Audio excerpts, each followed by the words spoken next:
Good afternoon and welcome to America's Day at the Races. First stop here at Aqueduct, where the Holly Hughes is featured. My boy Tate, he looks for his third victory in the stakes and seventh stakes victory overall as he comes in off of a DQ'd first in the Safe Florida Sandy, but he'll have to tackle the speedy, what do you think now, blowout win last time out, earning a 104 buyer. He's in search of his first stakes victory over at Oaklawn. We are featuring the Dixie Bell, where a couple of talented 2-year-olds, they'll return to the races, making their 3-year-old bows as Happy Soul, she leads the parade, winning her 2 races by a combined 23 1/4 lengths. She's reunited with Hall of Famer John Velasquez. Nice day over at Tampa as they have a nice late pick 5, and it features 2 stakes. We're back to his roots. He's looking for his first victory in nearly a year and a half for trainer John Terranova, as we are always brought to you by America's Best Racing. For the love of the race, check out americasbestracing.net today. Well, over here in South Ozone Park, Queens, it's a typical February day as the skies are a little overcast and we have some wind and fairly chilly temperatures. And welcome, though, we are inside. I'm Maggie Wolfendale, accompanied by Naira handicapper Anthony Stabile, the Big A. What's happening, Maggie? Nothing. Always pleased to be joined by you. We got some great racing action today. Hi, everybody. The Equestrious, where we do our show from, a lot of people don't know this. This is the biggest restaurant in New York City. Is it? It is. It was quite the destination going back a couple decades. It was, yeah. A lot of great action here. Of course, they filmed some Sopranos episodes up here as well. But yeah, the biggest restaurant in New York City. And didn't Aaron Greider play the jockey in the Sopranos episodes? He did. Yeah. I was supposed to be in one of those episodes, but the powers that be over at the New York Post wouldn't give me the Tuesday off. Could you imagine that? That face, they're missing out on it. It is what it is. Well. That's what Paulie Walnuts would say anyway. It is what it is. Well, anyway, we do have several stakes here. We have the Holly Hughes, named after famous trainer, Hall of Famer at the turn of the century, won the Kentucky Derby back in 1916. But the Tampa Bay features 2 turf sprint stakes. The girls, they'll be partaking in the Lightning City, and the boys will be in the turf dash. But we also have the Holly Hughes and the Dixie Bell from Oaklawn. Really looking forward to that Dixie Bell. But over here back at the Big A, kind of a, I don't want to call it a 2-horse race, Anthony, but it kind of is on paper between What Do You Think Now and My Boy Tate. Yeah, 5-horse field. You could take out Kaz's Beach. What do you think now? Your 4 to 5 morning line favorite. I'm not so sure, Maggie, that this horse here, My Boy Tate, won't go favored when all is said and done. This is last time out in the Safe Florida Sandy. It looks more like a pinball machine at the quarter pole here. You're going to see Chestertown take the worst of it. The Gray and the West Point Soaks along the inside. My Boy Tate going to get the job done. Disqualified. Arguably justifiable, arguably the wrong call. Coin flip either way. He gets the job done here.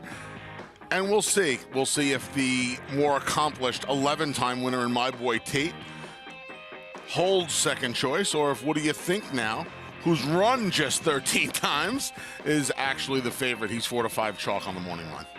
My Boy Tate, how can you knock him? I mean, he's won 11 of his 30 starts, including 6 stakes victories, and he just fights. As we saw in that Safe Florida Sandy, he fights for the victory, and Michelle Nevin has done quite a job with this now 8-year-old, and she bred him. I think that's really, really cool. He's a real fun horse. He's a picture of consistency. He, like you said, Michelle bred him, has owned a piece of him his entire career. He's a multiple stakes winner, and he has maintained his form. This is a horse who last year I thought was kind of tailing off form a little bit, but he's maintained his form for a half a decade almost, and has won almost all of the big New York bred stakes races. He's run well open company. He ships down to Parks every now and then. So he's a horse that's held his own against almost everything he's faced. Like you said, he's won over 1/3 of the races he's faced a starter. That's pretty amazing. Yeah, it's incredible, but he'll have to tackle the speedy. What do you think now? We'll see if he can reel him in.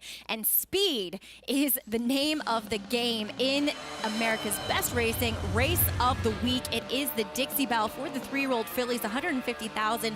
on the line going the 6 furlongs. We did see some early scratches. The 1 Icy Stare Down and the 6 Come On Sweet Love will come out, but the main 3 do stay in here, and we see the 3-year-old debuts of Wicked Halo, who won the Adirondack, as well as Happy Soul, who won the Astoria, and Pretty Birdie, who won the Schuylerville. Yeah, 3 returning stakes winners from our circuit, 2 graded stakes winners up at the old spa.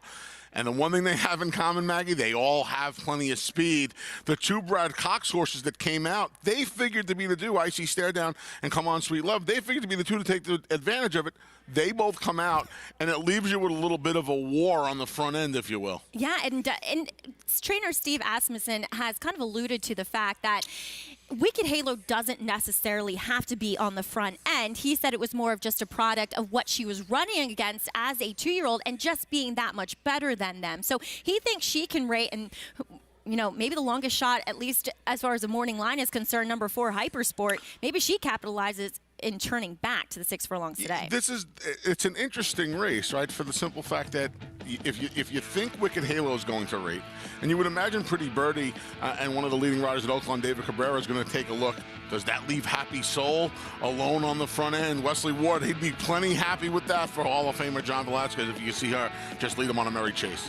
Well, today's race is brought to you by Claiborne Farm. We'll have the 2nd through 9th here at Aqueduct. We'll have 1 through 9 at Oaklawn, and we'll take a look at the 2 stakes coming up at Tampa as they are fast and firm being what we'll see over at Tampa for the 2 stakes on the turf. As always, if you want to play today's races, make sure you do so with a Naira Bets account. We are offering that deposit match bonus. Make sure you use promo code BONUS200 when you sign up at any track, anywhere, anytime with your Naira Bets account. Well, race number 2, we already saw an upset in the first race over at the Big A. So the early pick 5 looking a little spicy, as we will have a Claiming 16 non-2 life coming up here, and we see, wow, a pretty tepid board at the moment. Runcaster Run, Uno, and Malian, a couple horses coming back off layoffs as we see the snow flurries coming down in the paddock. We'll have much more Paddock Report and Post Parade on the other side of this break for race number 2 here on America's Day at the Races.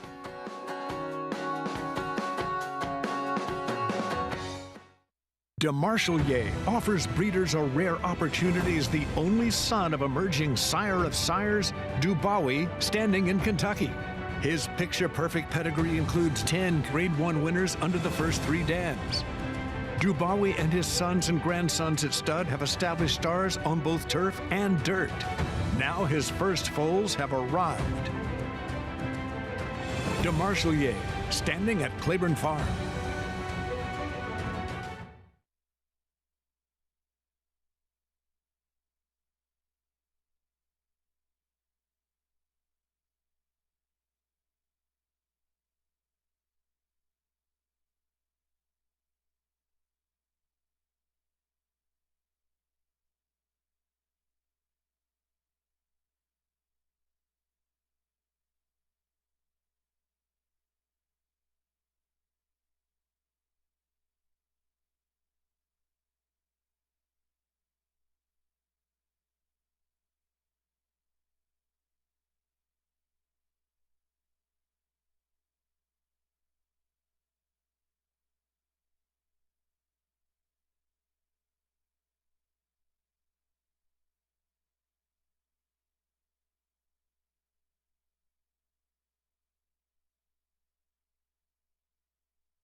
and Affirmed Success is taken over. It's Affirmed Success in front as they come to the 8th pole. Rusty Spur is now back second. On the outside, here's Zealous is third. Five-the-back Snow Ridge had to take up. Voodoo's there on the outside, and safe Florida Sandy. They're coming down to the finish, and it is 8-year-old Affirmed Success still getting it done. Affirmed Success wins by a diminishing length. What can you say about Affirmed Success other than he was your true, absolute racehorse, as he posted triple-digit Beyer speed figures in 38 of his 42 starts? That was him winning the Grade 1 Carter as an 8-year-old. Still holds the record of being the oldest horse to do so. And Anthony, he went on too to have a 9-year-old season to boot. Horses that fast usually don't stick around that long. No, they don't. And repeat that again, Maggie. 38 of 42 career starts with triple-digit Beyer speed figures. I can't ever remember anything like that. And you want to know how you can tell it's a big win? The guy on his back that day did not pump and celebrate like most riders do. That's how you know. You get an 8-year-old home in a Grade 1. It's a big deal, and it was a fantastic ride and a fantastic effort from one of our true war horses in this game. And you should have recognized him, because he, on his back, was our very own former champion jockey, Richard Migliori. And Mig, you rode Affirmed Success for his final 10 starts. You have said consistently what a consistent warrior of a racehorse he was. Just an incredible individual. He showed up every time. He never took a day off. He ran turf. He ran dirt. He probably topped out at about a mile. And I think the reason for his longevity has to be his trainer, Rick Schosberg. Just did an amazing job with him, keeping him together, recognizing when he needed a break. And I was just privileged to get the opportunity to ride him. And Anthony, you're right. I did not celebrate a lot when I would win races, mostly because my wife Carmela would yell at me not keeping them balanced and letting them stay in a good rhythm and throwing them off balance. But that day I was pretty pumped up. The Carter's a race I grew up watching as a kid from Brooklyn.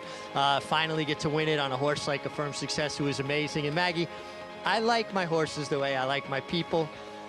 Honest and hardworking, and Affirmed Success embodied that. He just was an absolute pleasure to have had the privilege to ride him. And Mig, you're not the only person to say that. From his trainer, Rick Schosberg, to Michael Blowen, who manages Old Friends, where we just recently lost Affirmed Success last week at the ripe age of 28, chronic hoof problems plaguing him. But Mig, we don't see horses like this too much ever again. Does he rank up there as one of your favorite horses of all time?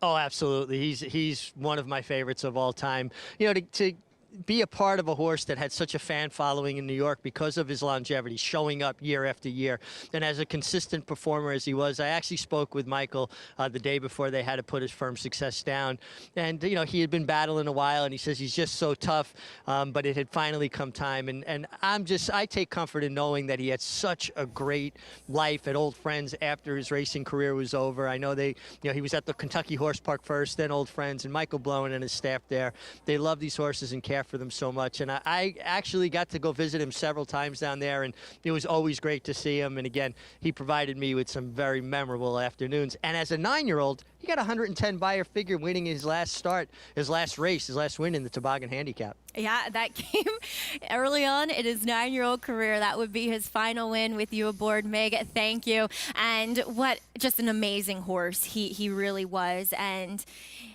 yeah, we're always sad to lose them, but I think he lived the best life possible. I'll tell you what, if you are a thoroughbred racehorse born in the United States of America, and you can start your life with Rich Schosberg and you end it with Michael Blowen, you've not only done something right, but you have been given the absolute best life you possibly could have been given. And certainly that all of our equine warriors deserve that, but a horse like Affirmed Success, who, you know, he did it against the toughest competition throughout his career. He did it here on this circuit. He'll be missed, and I'm sure the folks at the farm are heartbroken, but yeah, an amazing life and a fantastic career. Yeah, and we'll hear a little bit more and learn a little bit more about Rick Schosberg, his former trainer. Not only is he still a great trainer here on this circuit, he does so much for these horses when their careers are come to an end. As we see jocks in the paddock about to get up for race number 2 here. And as we were saying during the break, Anthony, it kind of still... I mean, we'll see these odds kind of get closer to the morning line, but a little bit of an odd board. Don't you think that Uno might be a little bit chilly on the board as of now? Yeah, the board's shaking out strangely at this point, and that's putting it mildly. I don't think at any point now she's down to 2-1, but I don't think he's down to 2-1. I don't think at any point you thought Uno was going to be above 2-1 or 5-2, and he's been there until for the last 18, 19 minutes. Trying to pull up the doubles here. He's not as favored in the doubles. He's paying $35.25. The second choice is Run Casper Run, the number 2, who's taking all the money at $45.50, followed by Moline at $48.25. So it's not as big a discrepancy as I thought there would be, but the money's starting to come in now on him. He's down to 2-1, and I would imagine 8-5, 3-2 is his destiny today on the tote board. All right, well, we do kick off a post-parade, though, with the horse turning back a furlong in distance. That's number 1, Blame It on Brutus. Blinkers went on in the slop 2 back when he got the job done by a nose in his maiden race, and now he'll cut back off that mile try against Similar. The horse that was taking some early money is number 2, Run Casper Run, blinkers coming off. Yeah, for the first time in his 10-race career, he'll race without blinkers as he takes a drop in class. There is your favorite, Uno. Aluminum pad comes off. Blinkers go on for just this horse's second start since Valentine's Day of last year. And his second start as a gelding, as number 4 is Maddie's Marauder. He was 3rd in which a day on a dead rail. Just 1 for 16 in his career, but his last 2 starts make him a big player here. Moline comes back off the long layoff and is protected. Yeah, blinkers go back on, voided claim, but is protected for the waiver. That's worth noting in here, Maggie. First off the claim for Michael Simmons is Ricky's Revenge. He's been popular at the claim box. Claimed out of his last 2. He's going to need to do better than both of those starts. Yeah, they were pretty bad. Is number 7, Black Irish, another one that comes first off the claim.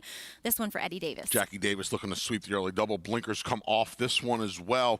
Claimed for this level back on January 9th and is going to stay in the proverbial claiming jail with 3 minutes to post. Well, if you want to play today's races, make sure you visit NYRA.com/TV schedule to download your free Equibase PPs on all the races covered on today's show. And you can follow along as well and get the best stats on the horses, trainers, and jockeys. And speaking of jockeys, we will check in once again with the MIG, who is now standing by trackside. MIG, what have you seen from these horses in the paddock and now on the track? Well, Maggie, I gotta tell you, there was one clear-cut standout in the paddock, and that was the one, Blame It on Brutus, the Mark Hennig trainee. This horse looked fantastic. He looked like he's coming out of South Florida. He's all dappled out. His coat is resplendent. He's really filled in the hindness. A big, strong horse. I mean, he's a big price, but gosh, he was an absolute stand on the paddock. Got a big warm-up so far from Eric Cancel, and I really like the one, Blame It on Brutus, and he won me over. Completely on appearance. I'm putting form aside. I think this horse was a standout from a physical perspective.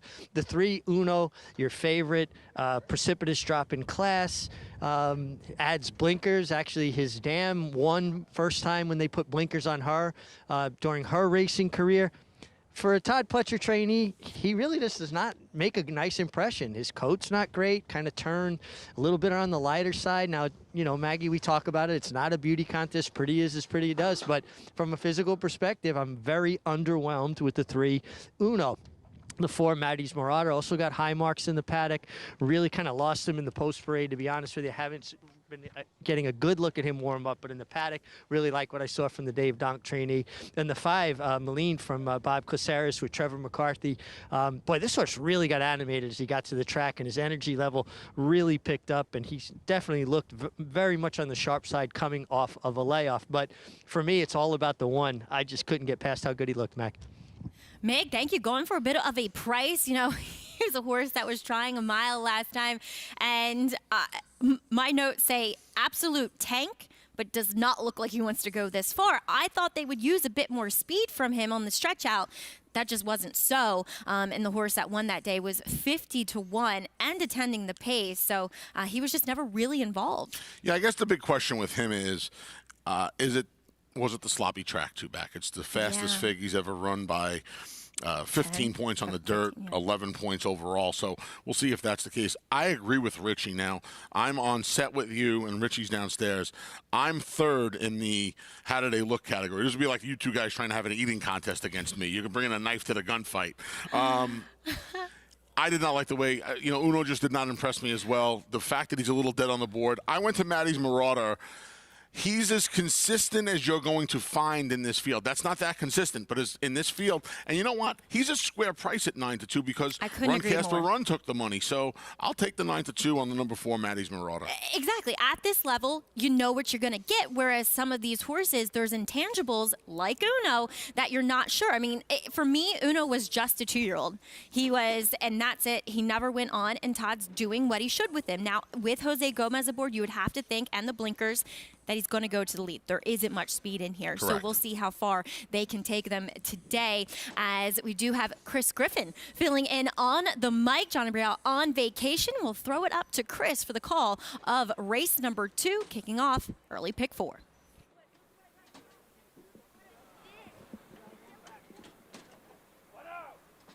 Black Irish to the outside. All in line. All set. And they're off. Step slow for Maddie's Marauder at the back of the field. Uno's got early speed and hard scent is Blame It On Brutus, and they'll move quickly up front. It's Blame It On Brutus and Uno. They hook up, and Blame It On Brutus now puts ahead in front. Taking off the pace there will be Black Irish to the outside of Moline. They share third and fourth. Then at the rail, there's Run Casper Run in fifth. With forward momentum, does have an opening here. Is going to make it 3 across the track in that second grouping. Maddie's Marauder and the trailer is now Ricky's Revenge. But plenty of pace to chase as a pace duel emerges on the front end. Blame It On Brutus, a neck in front of Uno, who challenges right up on the outside. 23.57 for that opening quarter mile.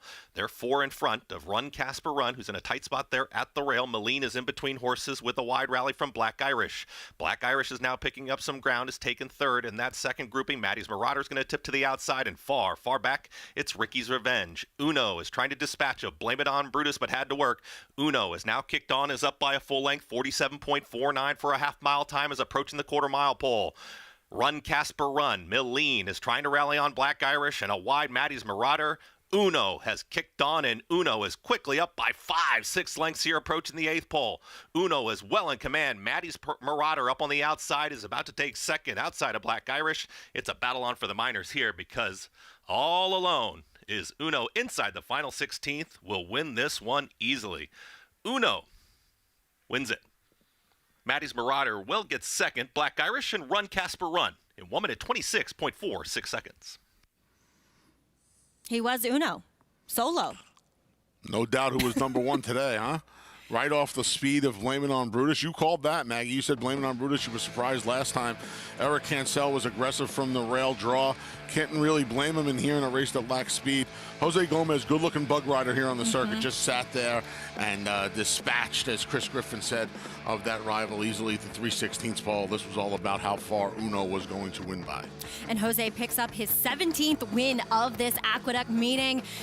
The Hall of Famer Angel Cordero has his book, and he has made quite the impression on all of us and all of racing fans and the horsemen around here in New York. Unofficially, it is 3-4-7-2 here in the second, as we'll also see if Uno goes home to somebody else's barn. You would have to think. I don't think we're going to see if. I would like to put the over-under at 8.5 for the amount of claims in for Uno today. All right, Uno, no doubt about it, winner for Hall of Fame trainer Todd Pletcher, as Ilsa Morrison, she sat down with our very own Richard Migliori. She has 4 wins on the Aqueduct meet so far. We'll learn more about this Canadian native on the other side of this break here on America's Day at the Races.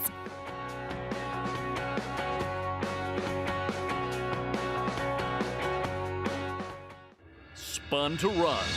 In the Breeders' Cup Dirt Mile, he defeated a loaded field that included multiple Grade 1 winners Omaha Beach and Improbable.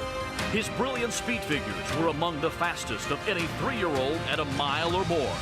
And he hails from the legendary Danzig sire line. Multiple graded stakes winner, millionaire, Breeders' Cup champion, Spun to Run, standing at Gainesway. No sport in the world brings the wins home like racing. It's one-of-a-kind, high-speed, high-stakes action, and Naira Bets takes you there. Place your bets and watch the races live from anywhere. With Naira Bets, make easy, secure deposits and promotions every day to earn reward points or cash. Download the Naira Bets app or visit nairabets.com.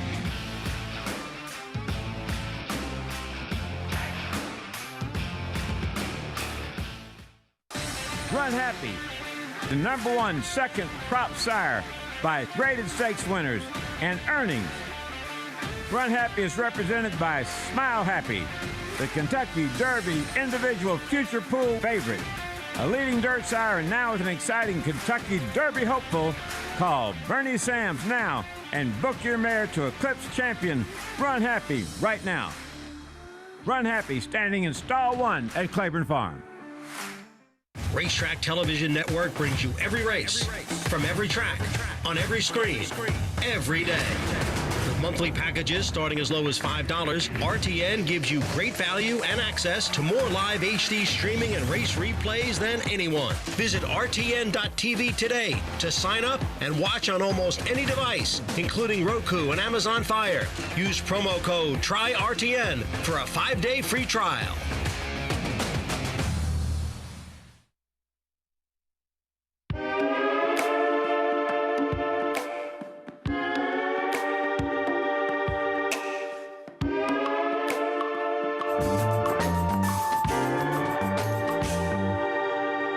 Son of Warfront, the sons have done well. War Command, The Factor, Declaration of War. There have been a number of sons now that seem to be getting it done. He himself was, again, versatile like Catholic boy. I mean, he won the Preakness. But nothing stood in his way. War of Will won the Preakness. He came back at 4 and won a grade 1 on the turf, going a mile. You know, he's got a big page that's from one of the good Niarchos families. Look, he was a grade 1 stakes horse at 2. He was a classic winner on dirt at 3. He won a grade 1 on turf at 4. He offers that versatility. He looks a lot like Warfront with a little more stretch and a little more leg. And I know a lot of the knocks against the Warfronts are that sometimes a little small, a little racy. If he throws Warfront's ability and talent with his kind of physique, I think we'll be in really good shape. Known as Wow when he was in the Cassie Bar, not only for his initials, because he was that good looking, as we are always proud to be brought to you in part by Claiborne Farm, 100 years of doing the usual unusually well, as Uno, son of Laoban, makes his way into the winner's circle. Blinkers on today, and he was piloted to victory by Jose Gomez, the hot riding apprentice, this one for Todd Pletcher, as our very own Richard Migliori is standing by with Jose. Thanks, Maggie. I'm here with Jose, and we were just talking. This was his first ever mount for Todd Pletcher, so now you're 1 for 1 for Todd. It looked like you always had a handful of horse. Oh, yeah. I just tried to break him out of there sharp, and he broke out there sharp, and I just tried to take a little hold. And I tried to hold him as much. I didn't want to go ahead and hit it with the horse inside. And I just held him until we got to, the quarter pole, and I just kind of let him go. And he did his thing. I didn't really have to do much, just kind of sat there for the ride. And how much of a feeling do you get when you are pretty much head and head with another horse, though, and you have 4 or 5 lengths on the field? Is there a concern that, oh, no, maybe I'm setting it up for somebody else? Yeah, but I don't know. I just try to feel the horse, and if I feel like I got a lot, I don't really worry too much. I just try not to go ahead and head. Just try to take as much and try to relax him as much as I can, and just wait for the right time to go off or get home, you know. So many things are going well for you, but now riding for a Hall of Fame conditioner like Todd Pletcher, that's got to be a big source of pride for you to get opportunities with stables like this. Oh, yeah, it's, a dream come true. Who doesn't want to ride for Todd Pletcher, the top guys, you know? I'm just very grateful for every opportunity I get. Well, congratulations, you're doing everything right. Maggie, Uno was #1 today, and we've got the #1 apprentice in New York right here, Jose Gomez. Thank you, Meg, and thank you, Jose. As you know, we just had the Eclipse Awards, Anthony, and you have to think his name is going to be certainly in the ring for the next year's ballot. And he, as of now, has a pretty good chance of winning it. No doubt about it. I think he's a fantastic talent. I think we're going to hear from Jose Gomez for many, many years to come, not just with the bug. Well, looking forward to what he has in store. Uno returned 590 for the win over the always consistent, doesn't like to win, Maddie's Marauder, and Black Irish rounds out the trifecta. Well, Jose Gomez, he is a hot riding apprentice on the circuit, but how about Ilsa Morrison? She now has her 5-pound weight allowance. The native of New Brunswick, Canada, she only came to the racetrack to supplement her 3-day eventing career, but turns out she was meant to be around the racetrack. Our very own Richard Migliori sits down with her in this feature interview. This winter we have several promising apprentice jockeys, and one of the rising stars is Ilsa Morrison, who has been so impressive in so many ways. And Ilsa, it's been fun watching you. I just want to get a little background. How did you get started? How long have you been riding, and where'd you come from? Well, I started in Canada with the show horses, and I started galloping as a supplement for that, and I fell in love with the game.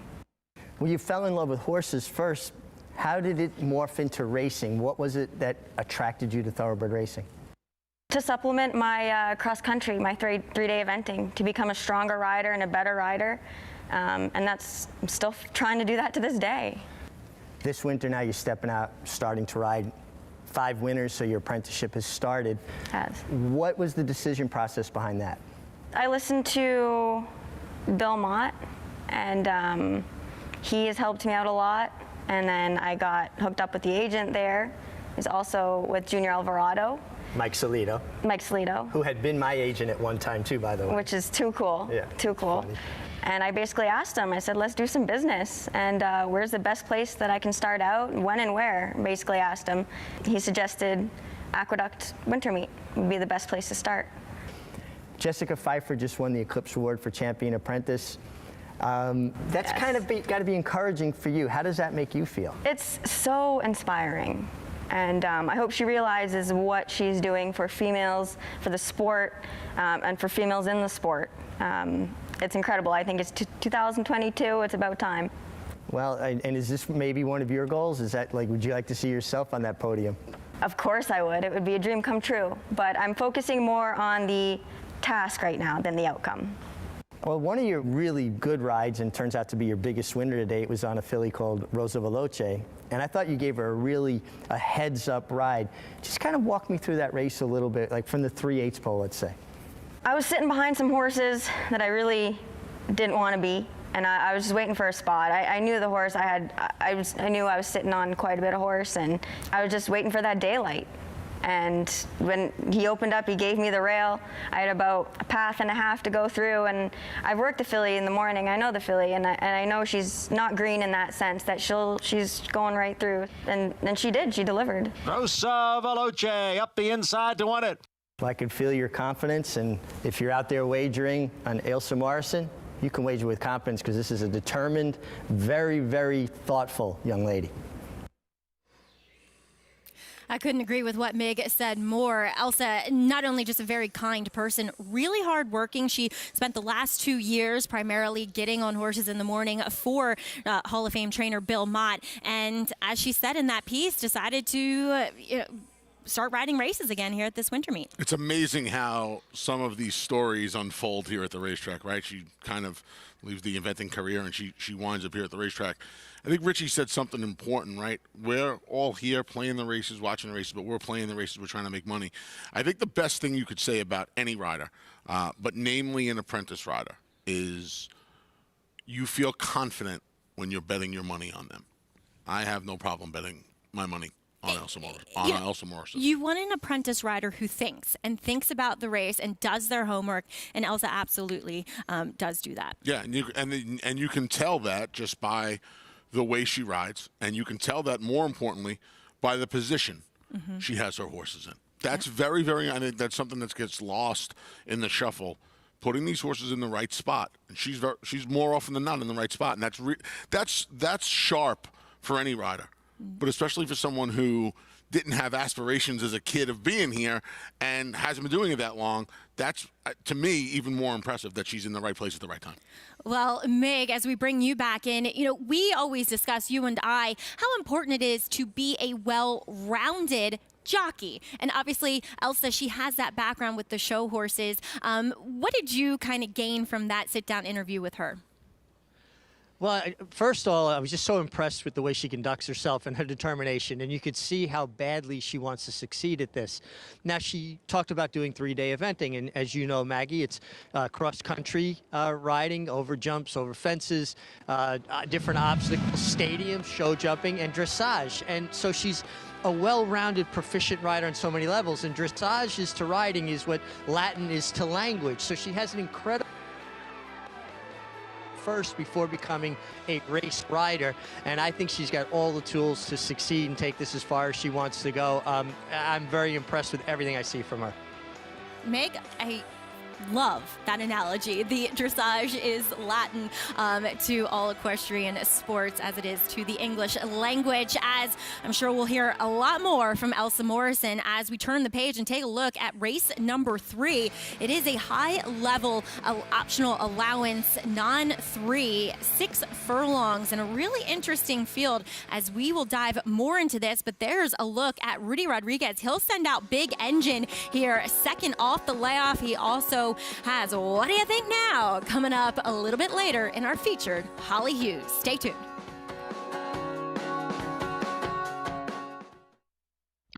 Anybody going 70, 50, 75, 850, 75, 175, 175, 150, 175. Ralph, 850,000. Thank you. Volatile in front by 2. Whitmore is down at the rail. Forense Fire and Mind Control. It's Volatile in front as they pass the 16th pole. Volatile victorious in the Vanderbilt. 1 by 2 lengths. 850,000. Thank you.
Thanks for joining us here on America's Day at the Race. We are brought to you in part by Naira Bets. Bet any track, anywhere, anytime with your Naira Bets account. Well, as we continue here on FS2, we do have a cross-country Pick 5 sequence. It does kick off with the Lightning City Stakes down at Tampa. It's race number 8. Then our Holly Hughes here at the Big A, back to Tampa. And then Oaklawn, they're 8th and 9th, which we round things out with the Dixie Bell Stakes. Kind of a wide open affair as Big A, Anthony Stabile, you hit it last week, which it wasn't easy. And I think you didn't go quite as deep as this week's ticket. I did not. $48 ticket got you back $305 last week. We need a little more help this week.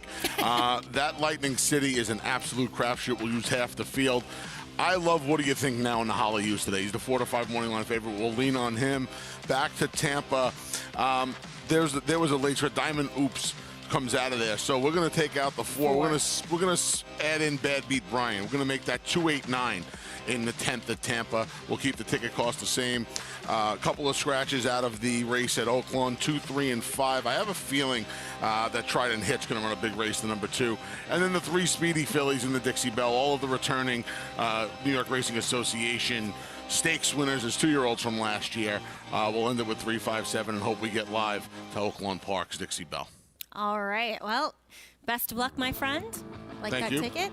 As we will have more on that cross-country pick 5 sequence throughout the show. But we do see the horse that I believe you like in here, number 1, Big Engine, second off of the layoff here, second start for Rudy Rodriguez. And I think last time, Anthony, he was against the track. He was against the track last time. He was also in a race with What Do You Think Now. I wonder if he was entered to make sure What Do You Think Now got his blow for today's Holly Hughes. It was a good start for him. He had to come out of his comfort zone a little bit. He had to be a little bit more forward. He had to overcome the track bias that day. And he ran, I thought, well enough, Maggie. I mean, he gets beat a length and change for second off of that June layoff from the True North during the Belmont Stakes Racing Festival last year. And something that Andy Serling, who you'll see later on this program, him and I talked about this on Talking Horses, this horse is a little bit of a rail runner. And he gets his spot, his coveted rail draw this afternoon. Yeah, last time out he was 6 of 6. He was on the wide chase throughout on a day you wanted to be glued to the rail, in which his stablemate, What Do You Think Now, was, who we'll see later on in the Holly Hughes. But Mig, as we check in with you, standing by in the paddock, what are your thoughts on Big Engine second off that break? Well, I agree with you guys. I like the inside draw for him. I think that's a helpful. I like what I'm seeing from here in the paddock off of that one race off the layoff, his second start back.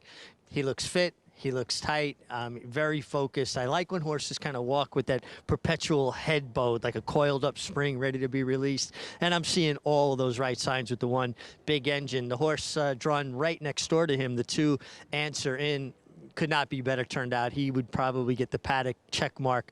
Rob Falcone does a good job. His horses always look good, and this horse is no exception. I really like what I'm seeing from the 2 Answer In.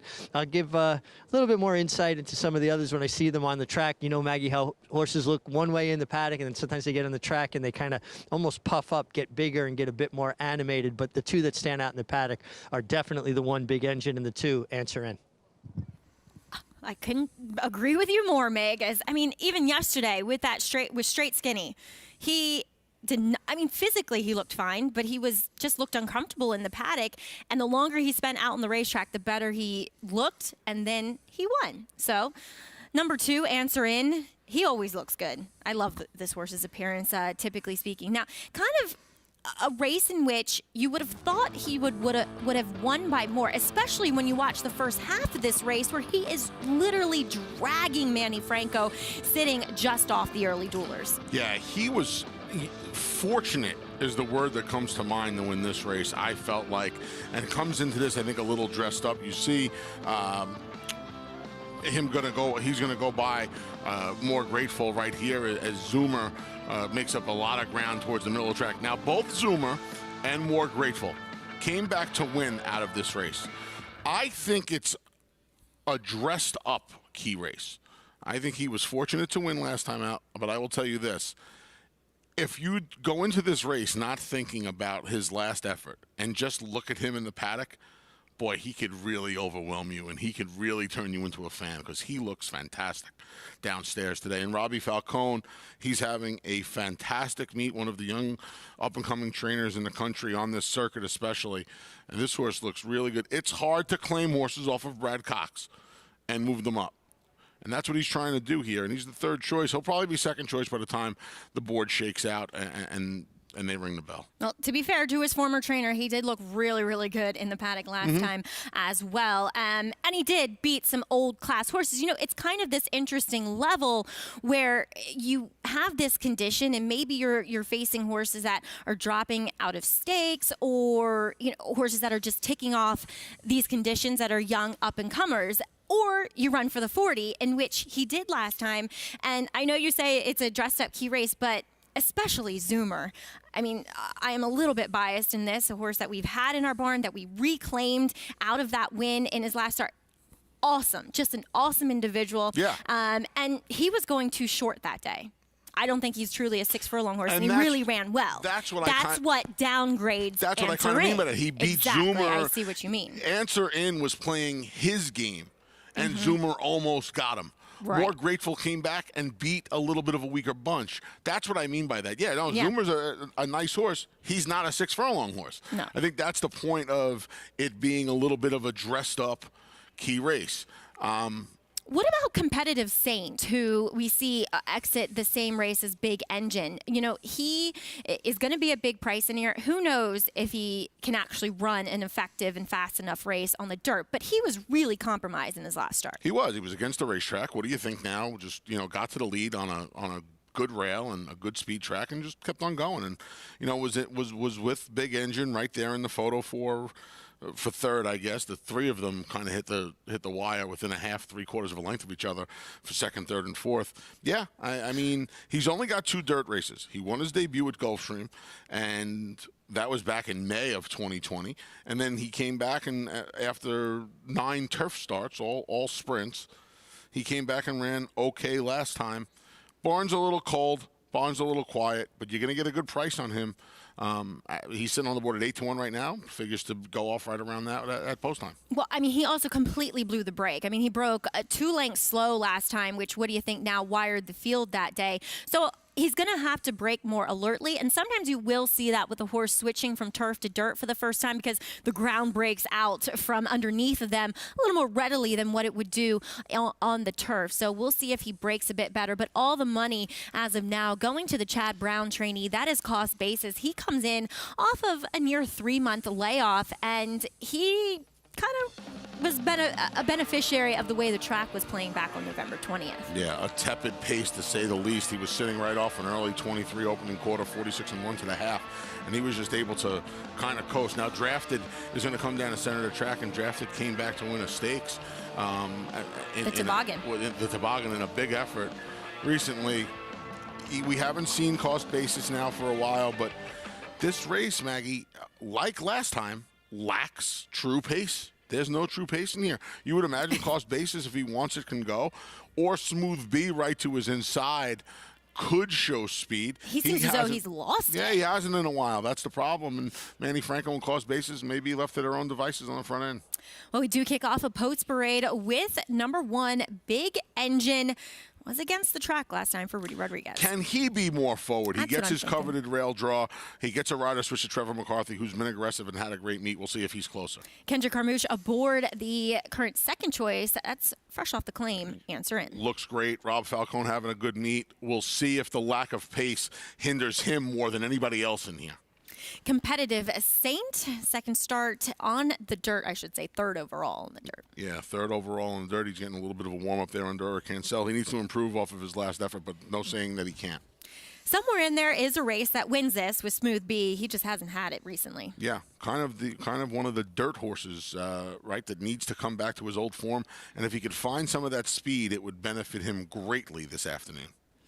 And there is your current 4 to 5 favorite cost basis, Manny Franco in the irons for Chad Brown. Yeah, we'll see if he can go back to back. I think there are a lot of people out there. I am one of them that are skeptical that he can do that, and you're going to have to take prohibitive favoritism on him to find out. I mean, you go back through his form, and there are some stakes winners in there, including the Breeders' Cup Sprint winner in Aloha West. Now, are you of the mind that 2 back he should have won, or do you think Newbaum was a beneficiary of being inside on a track that was favoring inside runners? Yeah, he was probably against it a little bit 2 back. The problem is you still feel like he probably should have got the money that day, and it's hard to take a short price on a horse that probably should have won 2 back that really needed everything to go his way last time.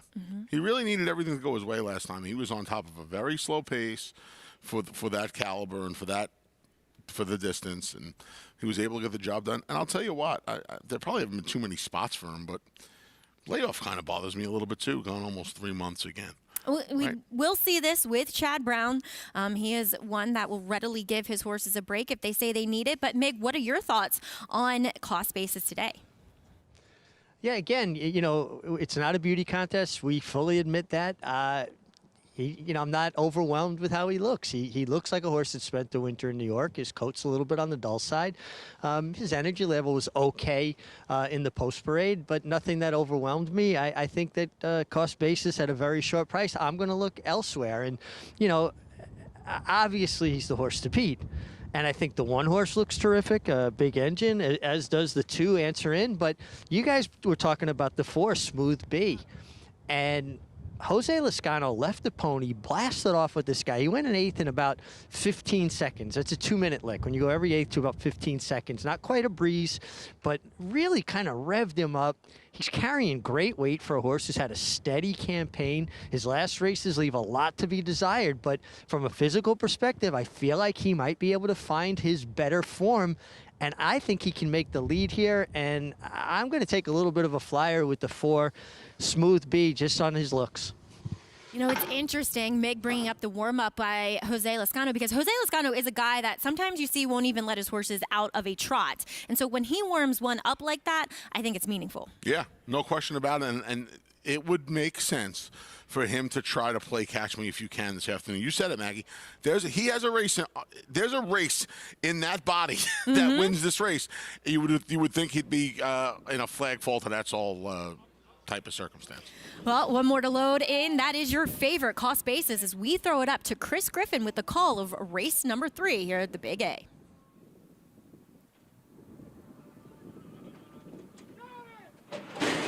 And they're off. Very awkward start there for Competitive Saint and also Answer In. They're at the 2 at the back of the field. Smooth B has got early speed, and here right up on the outside is Cost Basis. They're going to be 1-2, tight hold here on Cost Basis, who lets Smooth B press on. They're still 1st and 2nd. Here comes Answer In. After that awkward start, is now taken 3rd. Further back comes Big Engine, and the trailer is Competitive Saint, climbing a touch at the back of the field. They've got 4 furlongs left to go. Smooth B and Cost Basis is ranging up on the outside. Answer In is going to make a 3-wide move coming after the leaders too. 22.99 for that opening quarter mile, and Cost Basis is cruising up on the outside of Smooth B, just waiting for the cue. Answer In is getting closer, is 3 wide, is in the 3rd position still. Big Engine towards the back of the field with Competitive Saint. 3 across the racetrack here with a quarter mile left to go. Smooth B is game to the inside. Cost Basis has got to find more from in between horses as Smooth B continues to battle on. Cost Basis and an oncoming Answer In. Big Engine blue cap. Smooth B is still holding on. Big Engine is motoring down towards the inside. Answer In on the far outside. It's going to be 4 across the racetrack, but Big Engine splits those rivals, and here comes Big Engine. Big Engine gets the victory. Answer In, then Smooth B, and Cost Basis in 1 minute 11.67 seconds. You called it. He is a rail-running son of a gun. Big Engine, the New York bred by one of my favorite Maryland sires of all time, Not For Love. Good old Not For Love. This was a fantastic job by Trevor McCarthy here. There has to be so much temptation to go to split these horses.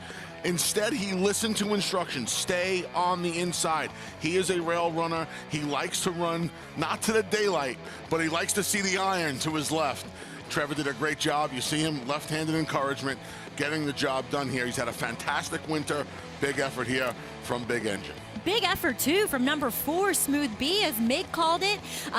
We all thought that Jose Lezcano might be aggressive. He was very tenacious on the front end. And, boy, this was an exciting horse race down to the finish. Fantastic race. 3 of them across the track at the 3/16 pole. The winner's not with them until the 8th pole. And you see Big Engine, Trevor with his head down, just finishing up nice and easy here. Big effort for Big Engine this afternoon. I got to say, Trevor McCarthy, he works and breezes a lot of horses for trainer Rudy Rodriguez in the morning. So my assumption is that he's probably ridden this horse quite a few times in the morning, despite this being his first time aboard him in the afternoon. And he fit him like a glove, and he knew him like he'd been riding him his whole career. Good effort from Answer In, who did not have the best start this afternoon as well. He battled on to finish 2nd. And your 3 to 5 favorite settles for 4th. But up next, we have the opener from Hot Springs. Looks like it might be a pretty nice day over there at Oaklawn Park. Stay tuned. You're watching America's Day at the Races. Good Magic's in front. Good Magic pulls away from Sobomini. Good Magic's gonna win his first race, and he's gonna do it in the Breeders' Cup Juvenile. Good Magic to the front of the field in the Toyota Bluegrass. to win it. The champ is back. Good Magic in a good-looking performance. 800,000, 75, 875, 8.5. Pete, 775,000. Thank you. Need help in finalizing your picks for the next race? Check out the Trackmaster selections provided by Equibase on every U.S. thoroughbred and harness track on Naira Bets. Use these selections to get quick expert advice for professionals in the business.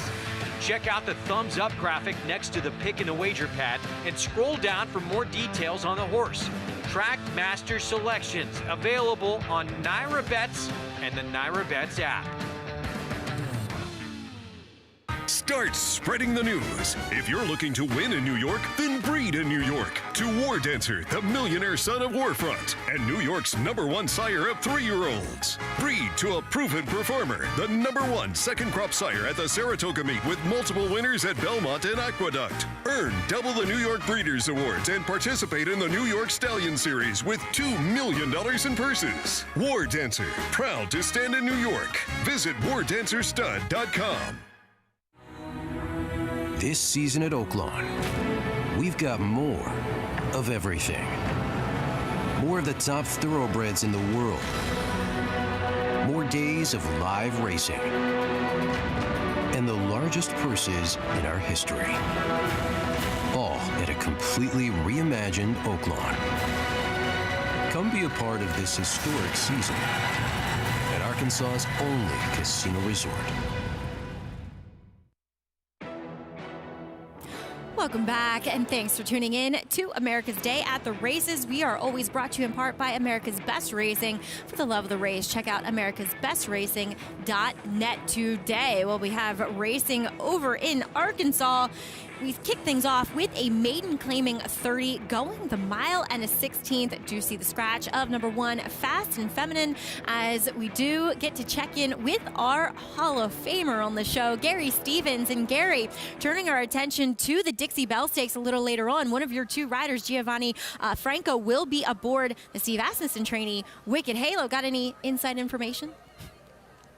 Yeah, a little bit of inside information, not a lot. Steve keeps his cards close to his chest. First of all, it's a beautiful spring-like day here in Hot Springs, Arkansas at Oaklawn Park. And Wicked Halo, she broke her maiden first time out, meaning she won her very first race. Did it impressively at Lone Star Park in Texas. Came back in the debutante at Churchill Downs. She stumbled at the start, finished third in that race, then traveled to Saratoga, won the Grade 2 Adirondack Stakes, and did it impressively under heavy pressure early on, widened in the stretch, going 6.5 furlongs. She's been rested for about 6 months right now, coming back right at 6 months. She's trained well at the fairgrounds in New Orleans, traveled over here earlier this week.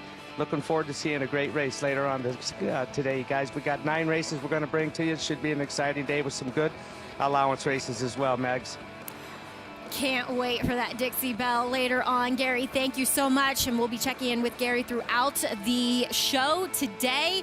And Wicked Halo, you know, I know that Adirondack win was maybe her slowest Beyer speed figure, Anthony, but they're based on final times. And I don't care how big the run-up distance is for 6.5 at Saratoga. Those were wicked fast fractions. Wicked fast for Wicked Halo. I saw what you did there. Maggie, yeah, that was a big effort for her. I'm not surprised she got a little bit of a break after that. Just another one of the graded stakes winners to add onto the gun runner pile in his first crop.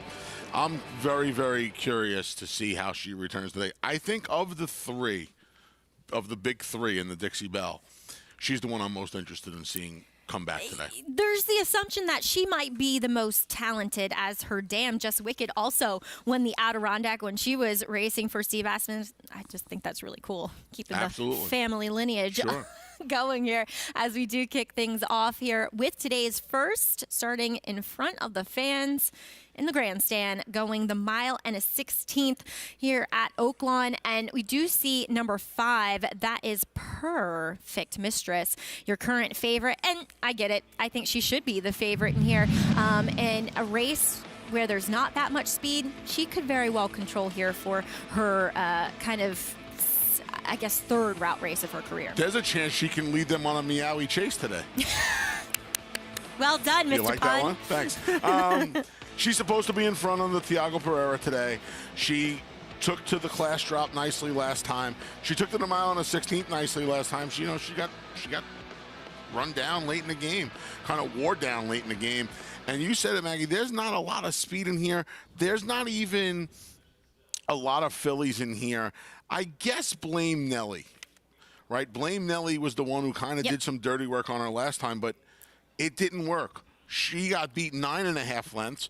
Perfect Mistress got beat 2 lengths. So you would think you're not going to attempt the same tactics if you're Larry Jones and Louis Quinones, the connections of the number 7, blame Nellie today, because it failed pretty miserably last time out. So I think Pereira is going to put Perfect Mistress on the front end today, and I think they'll be able to seal the deal this afternoon. Well, we do see a horse like number 2, Keen Contender, who did rush up to the lead down the backside and got engaged with the leader, and the winner was DQ'd that day. So a little bit of a kind of middle move that really didn't work out for the 2 who inherits the inside draw now, Keen Contender. And also, another one that made a bit of a middle move last time is number 6, She's As Cold As Ice. Wow. I'm willing to sacrifice. Very interesting. I didn't know you had pipes like that. Fantastic job. Baja Fog, the number 3, was a little interesting. Second off the layoff. Protected. Protected again. The Lasix seemed to have helped a little bit last time. The stretch out seemed to have helped. I wonder if this filly can repeat that effort and maybe grab a share of this. Vic Stauffer, he has a call of the opener from Oaklawn Park. They're at the post. They're off. Burrow Down wins the break, goes to the front from Perfect Mistress, and Big Java away in third. She's Cold As Ice is fourth. Then comes Bunny Ray, Blame Nellie, and Keen Contender, and the trailer is Baja Fog. The outside 2 clear off to the backstretch with Burrow Down and first-time starter Big Java, and they'll match strides. Burrow Down's a half length in front. Big Java is second, a tight length 2. Bunny Ray through at the rail, and Perfect Mistress to the outside. She's Cold As Ice is the gray, fifth and about 4 from the front, a length in front of Baja Fog. 2 lengths to Keen Contender, and now Blame Nellie is the trailer, and the leader is Burrow Down. Burrow Down up the backstretch, 3/4 of a length in front of Big Java in second. Then comes Perfect Mistress. She's third in striking position if good enough. 2 lengths to Bunny Ray. She's about to be joined and passed by She's Cold As Ice.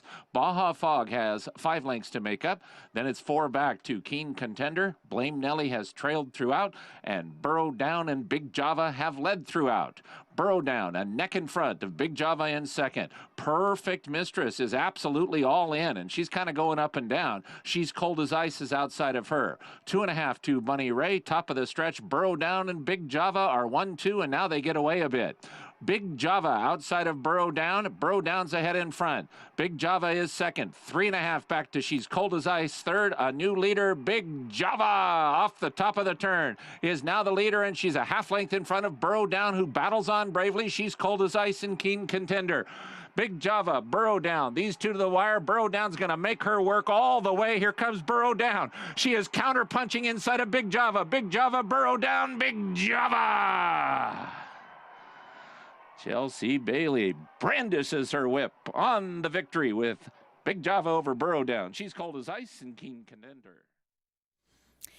7-pound apprentice Chelsea Bailey aboard, the first-time starter for trainer Michael Puich. Big Java pulls the upset, showed some good gate speed. And Anthony, what happened with the favorite leaving the stalls? Just dragged out of it. Just dragged out. Allowed these 2 to clear off. I don't get it. I don't get it. This was a good effort from Big Java. We went kind of down to Oaklawn. All 5 foals to race had won. This one by Exaggerator, the 2016 Preakness winner. This is a tough horse to find outside draw, mile and a 16th first time out, but you got paid. If you're a coffee fan, we love our coffee here in New York. You got paid today with Big Java. Yeah, out of the damn coffee. I like the naming. Congratulations to Michael Puich. Actually entered on yesterday's card. Well, chose to run today. But more back here on New York as Rick Schosberg, great trainer of the late Affirmed Success, but he also does great work with NYTHA and the Take the Lead program. Catalina Cruiser. He won 7 of 9 starts coast to coast, with 6 triple-digit buyers and 5 dominating graded stakes wins, including a record in the Grade 2 True North Stakes. A son of leading 5th crop sire, Union Rags. A $370,000 yearling with an imposing physical, and one of the best of his generation. There's only one Catalina Cruiser, now standing at Lane's End.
Welcome back. You're watching America's Day at the Races. Thanks for joining us here. I'm Maggie Wolfenhill, Anthony Stabile, Richard Migliore, Gary Stevens along for the ride on this first half of our show. We do see horses in the paddock for race number 4, and you are checking out Classic Vinman in the paddock for trainer Rick Schosberg, who just recently claimed the venerable veteran Twisted Tom, a champion New York bred, to be retired. And that just speaks volumes of the work that Rick Schosberg does for these horses after their racing careers are over, as he heads the Take 2 and Take the Lead programs for NYTHA.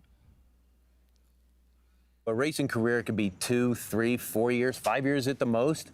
They live to 20.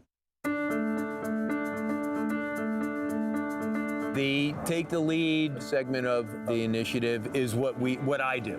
Okay, and we basically transition racehorses from the racetrack into aftercare facilities. We'll get the process started on paper, we'll take some videos, we'll gather up all the medical information, and then set up a profile, and then we'll contact the aftercare facilities. We have a wave of horses that leave the grounds, and there's 5 in the on-deck circle and 4 in the hole, if you use a baseball analogy. Nice looking little filly. She's got a little bit of a tendon issue that should heal up in about 90 days. One of our older horses, Saul the Freud, who actually everybody trained him. He was a New York bred. He's been through up and down the claiming ranks and always put in a great effort. He's a candidate for Warhorse now. And I said, what a perfect horse, because he was a warhorse. He's a perfect type to help with our military veterans with PTSD. Thoroughbreds already have this innate ability to learn new things. Starting gait, big track, little track, jog the wrong way, go the right way. You're gonna learn something new. They already know, they're already processed for that. Take 2 part of our initiative is a hunter and jumper thoroughbreds only league, if you will. And to be able to see what these horses can do once they're rehabilitated and retrained and adopted out, and to see them in the Take 2 competitions doing jumps or dressage or a polo pony. Riders are doing handstands and backflips off. I mean, this is really, really cool. What we've tried to put forth and to get through to all the horsemen. I've been training horses since 1988 on my own. Call us one race early. Call us one workout early. Okay? If you think something's going, if you think something's going awry, and there's a chance that your horse may have an issue in the future, call us before that. Instead of trying to get one more race or one more workout or something like that, we can expedite this process within a week and get that horse into an aftercare situation. Love the work that Rick Schosberg and the rest of everybody involved with the Take the Two and Take Two and Take the Lead programs with NYTHA. And there is Rick live in the paddock. And as we were talking, he claimed Twisted Tom, who did make the transition over to Lisa Malloy's rerun program. I just heard today that she found homes for two claimers around here that you might know, Villainous and Bronze. Yep. They're going to new homes. She'll work with Twisted Tom to get him adopted. So great work by Rick Schosberg, as always, as we will take a look at his runner in here, Classic Vindman, who we haven't seen since virtually, I don't want to say bolting, but getting out pretty badly in that debut race. Gets Lasix for this return to the races. First start as a 3-year-old, dropping to the 25 for the New York breds, as we do check in with Richard Migliore down in the paddock.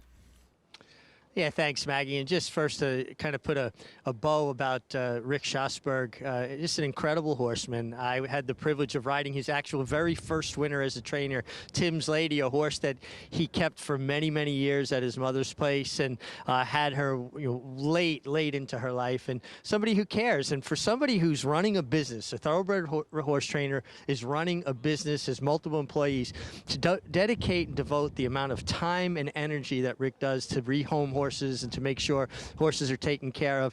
That's the message we need the public to see.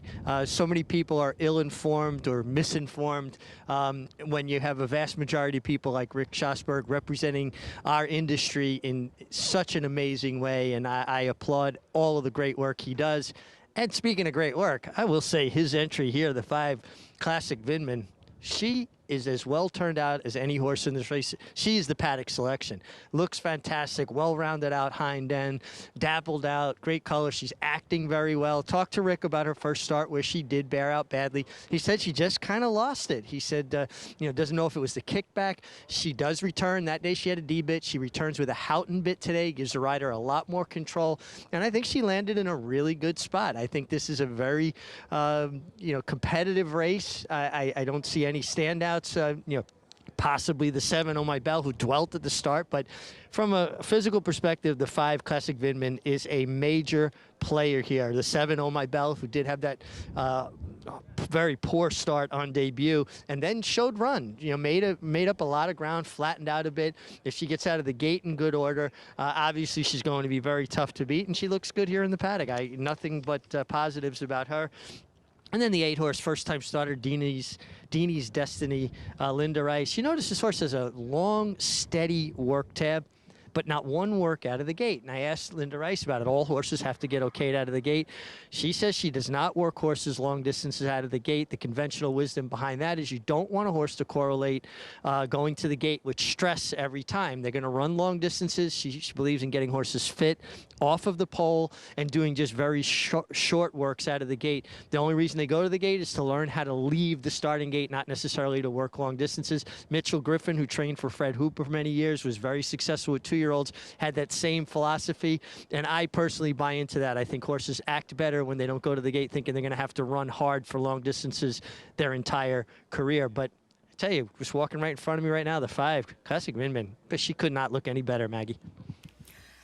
And Mig, you can kind of see it from up here, looking at her on the TV screens as well. She looks great. And like Mig said, she has a little bit of a change of equipment today. And I thought, first time out, she was hustled hard away from there, from that outside post position. And sometimes, as Mig said, with Rick saying, they can just lose it after that kind of happening. It is a stressful situation, and he's given her the time to kind of overcome that, which I think we can appreciate. Maybe it was Friday the 13th, too. It was Friday the 13th. I'm weird with that. You would know that. How about 10 wide? You ever see 10 wide in the PPs? No. Never But saw she was 10. I don't think getting I've seen 10. Yeah. I've seen 8. Yeah. She was. And she was a little reluctant to kind of switch leads, and Ricardo Santana just kind of wrapped up on her that day. Raul Mena will be aboard for this return effort. Yeah, Lasix, ton of class relief. Filly that won that race that day, Sue Ellen, Michigan, might be okay. Yeah, I mean, she makes a lot of sense as the alternative in here, but the filly on the screen right now, Oh My Bell. And you have to have some trepidation, Maggie. I mean, you're going to see it right here. She doesn't get off slow. She doesn't spot the field of length. She blows the brake. That's it. That's what she did. 5 lengths, right? Walked out of the starting gate. She blew the brake. She made a nice little run after that. She was 4 to 5. So there was obviously some story. She's on a good rail here most of the way, but she does tip out now. And look, after the break, it is what it is. She spots them 5 lengths. It's her debut. This was not the 1995 Breeders' Cup Distaff field she was running against. But then again, I don't think there are any songbirds or Monomoy girls in here today as well. If she breaks, she's going to be ultra tough today. But she has to break. And she's run once, and she didn't.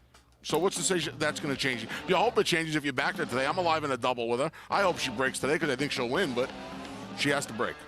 Yeah, I mean, she does have a legitimate excuse, but you always wonder about those horses who are cranked up and supposed to win first time out. But we do kick things off with a first-time starter, Princess Riley. Dylan Clark looking for his second win. Yeah, 3-year-old daughter of Union Jackson. Like you just said, trainer won the opener. Number 2, scratch in here. Number 3, Half Birthday. Finished second last time out. Got a 24 buyer speed figure for that effort against fellow state-bred fillies. Number 4, Mrs. Banks, ambitiously placed in her first 2 outings. Yeah, Stallion Series race, then special weight. Now she drops for the tag and gets Lasix for the first time. Here's another drop down in Classic Vinman. Yeah, off that August layoff, gets the Lasix. Looks good for trainer Rick Schosberg.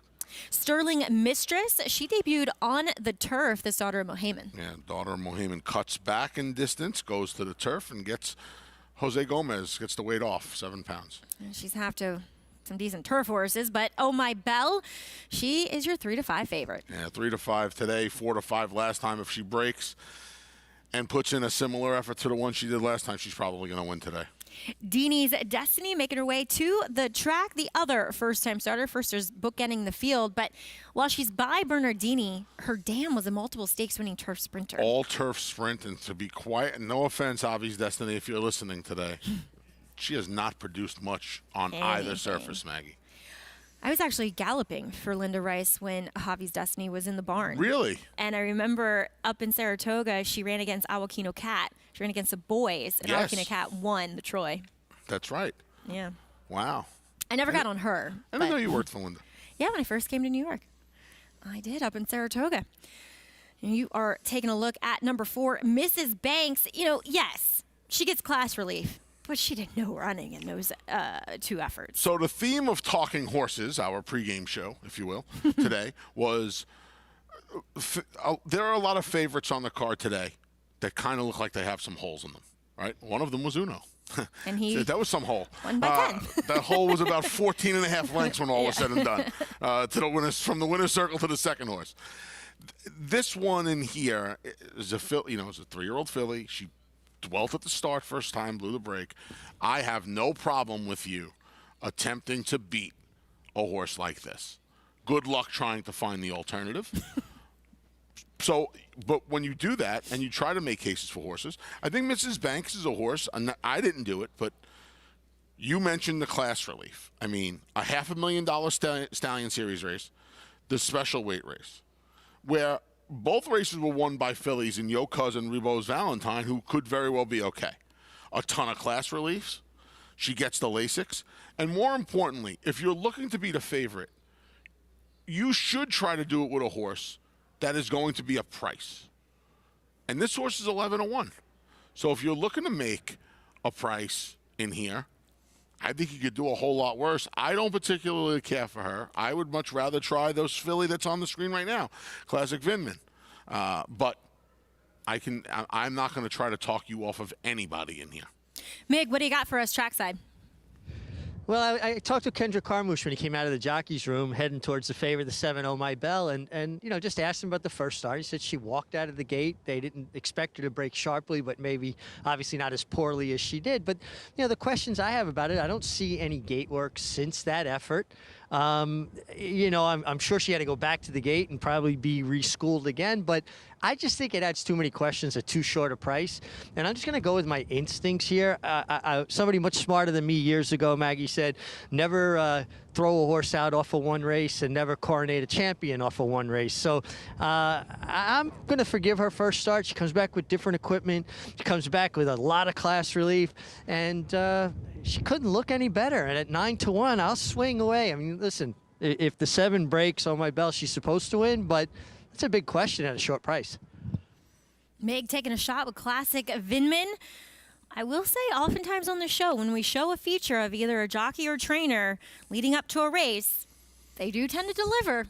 Like I said, it's like the newest angle in horse racing. Well, there you go. There you go. But I'm crazy for bringing up Friday the 13th. Okay, got it. Kidding. I'm kidding. I'm just going with the proven. Kidding. It's been proven on the Khaleesi, show. It's I am happened. kidding with you. I mean, I just don't know how you remember that stuff. I mean, I'm impressed. It was a memorable day for me, to say the least. I'll put it like, let's just leave it at that. Well, 13 days later, it was my birthday. You know, that's right. But I'm very superstitious. Writing's on the wall. I thought I was superstitious. You take the cake, my friend. Yeah. Well, we'll see. Yummy. I could use some cake right now. But Oh My Bell, will she break today? Obviously, they do take them back and school them quite a bit. I see the blocks out possibly for her, that green block sitting on the gate, and it is a block that goes behind the horse, so she's not leaning up against the stalls, and that it provides just a little bit more cushion to make sure she leaves there running. We'll see if they put it in with her. I haven't seen them put it out. She is reluctant to go in, but that was the third attempt, right? The first time she went about halfway in, second time 3/4 of the way in, third time half, and now she's in, and there goes the block. They're going to put the block in, I believe, maybe, at the last moment. Anyway, we'll throw it up to Chris Griffin as Deanie's Destiny saw Oh My Bell acting up. She said, why do I want to go in there? As they often do. I wonder if the block could be for this filly. Could be. We'll see. Here as we do get it up to Chris Griffin. Deanie's Destiny making her way in there. Chris got your call. Race number 4 at the Big A. Deanie's Destiny goes in, all in line. All set.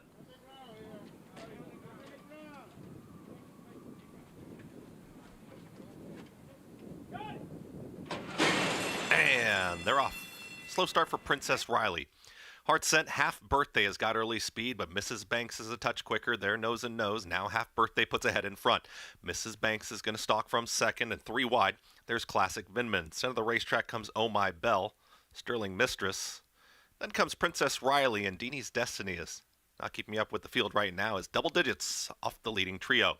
4 furlongs left to go. It's Half Birthday to the inside of Mrs. Banks. They're still 1-2. Classic Vinman. Raul Mena, they get a nice trip up on the outside. In behind them, in the Flying Pea Silks, there's Oh My Bell. And Kendra Carmouche is looking for a way through. It's right there in the 4 spot. Looks to have horse nowhere to go. 23.08 for that opening quarter mile. They're approaching the quarter mile pole. On the front end, Mrs. Banks. Classic Vinman. Oh My Bell is now going to range up on the outside. Is tipped to the outside with a 4 wide rally. 4 across the racetrack as Half Birthday is still in the mix as well.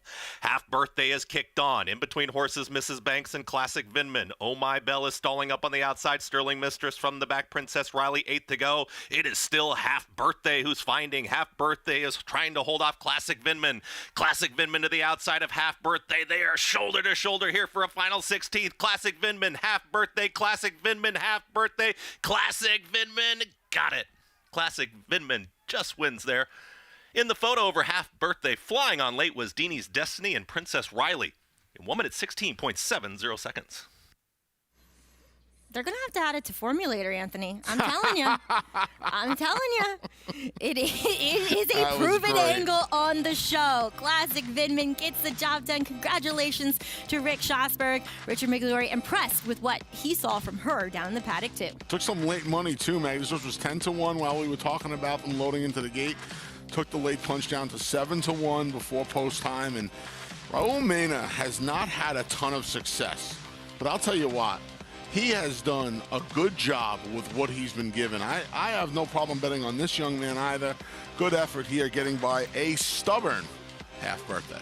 Yeah, half birthday did all the dirty work, and it looked like neither of them really wanted to get the job done, but Raul stuck to his guns, stuck to Classic Vinman, and she was able to eke out the victory at 7-1 and a no-show. I mean, your post-time favorite, Oh My Bell, went out like the proverbial light at the quarter pole. Perfect trip behind a 3-ply speed battle. Kendrick Carmouche able to pick wherever he wanted to go, opted to go around. When he ran her to daylight, she went the wrong way. Deanie's Destiny, by the way, was distanced down the backside. Deanie's Destiny was in Richmond Hill at the half-mile pole. Is that in Brooklyn? No, it's over here. Oh, I don't know. Look where she is. That's her last. He's thinking about not even pursuing with her. Not even persevering, really. And now she's going to running. Yep. And now watch this. She's going to kick. She switches, and she kicks. And she comes from a very long way back. She only misses third money by maybe a half length. Now, the top two are leaning all over each other. I think it was kind of on equal terms, and the 3 actually initiated. The old fantastic Days of Thunder. Rubbing is racing, Maggie. That was kind of, that was. I don't think anything too much there. Just a good old-fashioned stretch tool here at the Big A today. All right. Richmond Hill's the town over, by the way. See, I'm really bad once you get me out of Nassau County. I don't know where I am. You're okay. A lot of I know my way here. My stepfather's like that. After Guy only 11 knows and a half Queens. years. He knows nothing else. Yeah. Brooklyn will be the Just other get me way. on the Belt Parkway. Brooklyn will be the other way. Got it. As we will have the official prices for you on the other side of this break. Good for Rick Schosberg getting the win with Classic Vinman here on America's Day at the races. Good things happen to good people. Stay tuned. A lot more to come. Smile Happy was a TDN rising star following his maiden win at Keeneland. From there, he captured the Grade 2 Kentucky Jockey Club Stakes to remain undefeated and earning points toward the Kentucky Derby. In Future Pool 1, Smile Happy was individual leader by lowest odds. Among the top of his crop by stakes winners and earnings, Run Happy continues his rise and is priced for success. Call today and book your mare to Red Hot Sire Run Happy, standing in legendary Stall 1 at Claiborne Farm. If you're looking into racing partnerships, you should know they're not all the same. When you partner with Bond Racing Stables, you become a member of a growing family of racing enthusiasts, all guided by 3 generations of experience in thoroughbred breeding, training, and racing. Sharing the excitement at Saratoga and Belmont Park, where we've graced the winner's circle with winners like Giacosa, who was bred, born, and raised here at our Song Hill Farm. Get more than just a partnership. Become a member of the Bond Racing family. 3 generations of thoroughbred excellence. Florida Derby's always been a key stallion-making race. Constitution, Scat Daddy, Quality Road. The 2017 Florida Derby to Always Dreaming. I see a lot of similarities in Constitution and Always Dreaming. They're a little more angular, aerodynamic, and athletic than some of the other stallions by those sire lines. Always Dreaming offers that athleticism, and I think he can reproduce that into his babies, and you'll see some good 2-year-old performances from them. Racetrack Television Network brings you every race, from every track, on every screen, every day. With monthly packages starting as low as $5, RTN gives you great value and access to more live HD streaming and race replays than anyone. Visit RTN.tv today to sign up and watch on almost any device, including Roku and Amazon Fire. Use promo code TRYRTN for a 5-day free trial.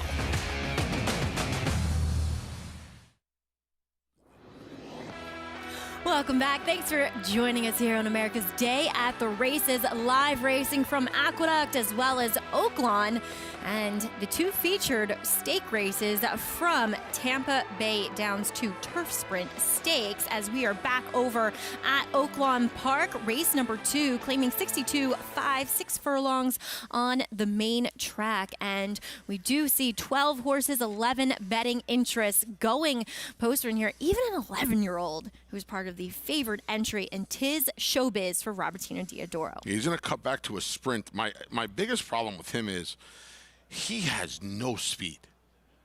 he doesn't have speed in the distance races.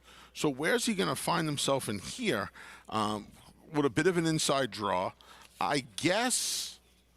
Isn't Pass Post the quickest and the most interesting here? And what is he? He's 92, so he did take a little bit of money.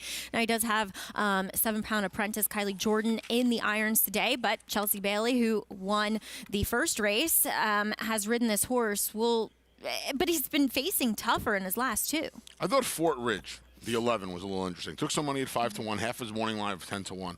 You know, sometimes, Maggie, those races where non-winners of a year, non-winners of 2 in a year, you'd say to yourself, all right, well, he's going from those races to an open company race, right?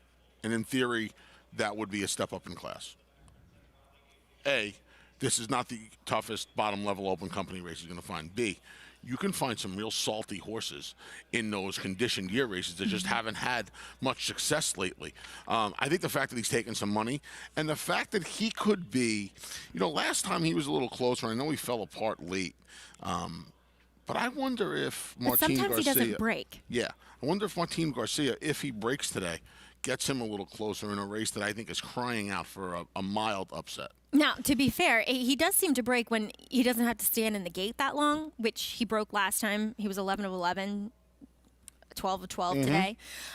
So he makes some sense, though too back he was beaten by Pass Post. But he blew the break that day, so maybe he is able to turn the tables on him a bit.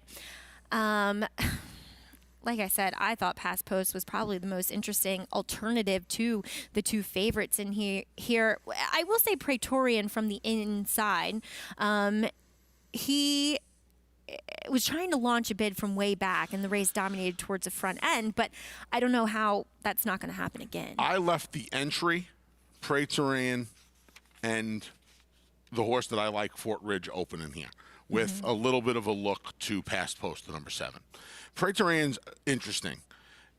I think here you're hoping that first time back to the sprint off of a couple of route races, maybe woke him up a little bit last time. Problem with him is he drew the rail. And I don't know if that's going to help him because he's another one, Mags. This horse, no speed. Right. Just no speed. That's why I kind of reached a little, hoping that Fort Ridge, A, breaks, and B, Martin Garcia is a pretty aggressive rider. Got to get this horse. I think if I knew who was going to be ridden aggressively in here, I'd bet a few dollars on them just because I think this race could be, I don't want to say dominated, but could very well be helped along by whoever's on the front end. We'll see what the 10 El Venue does. He comes off a bit of a break, has had speed in the past. The apprentice rider John Geraldo is Vic Stauffer. He has the call of race 2 from Oaklawn. They're at the post. They're off. True Saint and Agave Kid shows speed. Pass Post is close up. Praetorian's at the rail. Then 2 Dot and Fort Ridge with Kierkegaard. El Venue is away awkwardly, and he's far back early.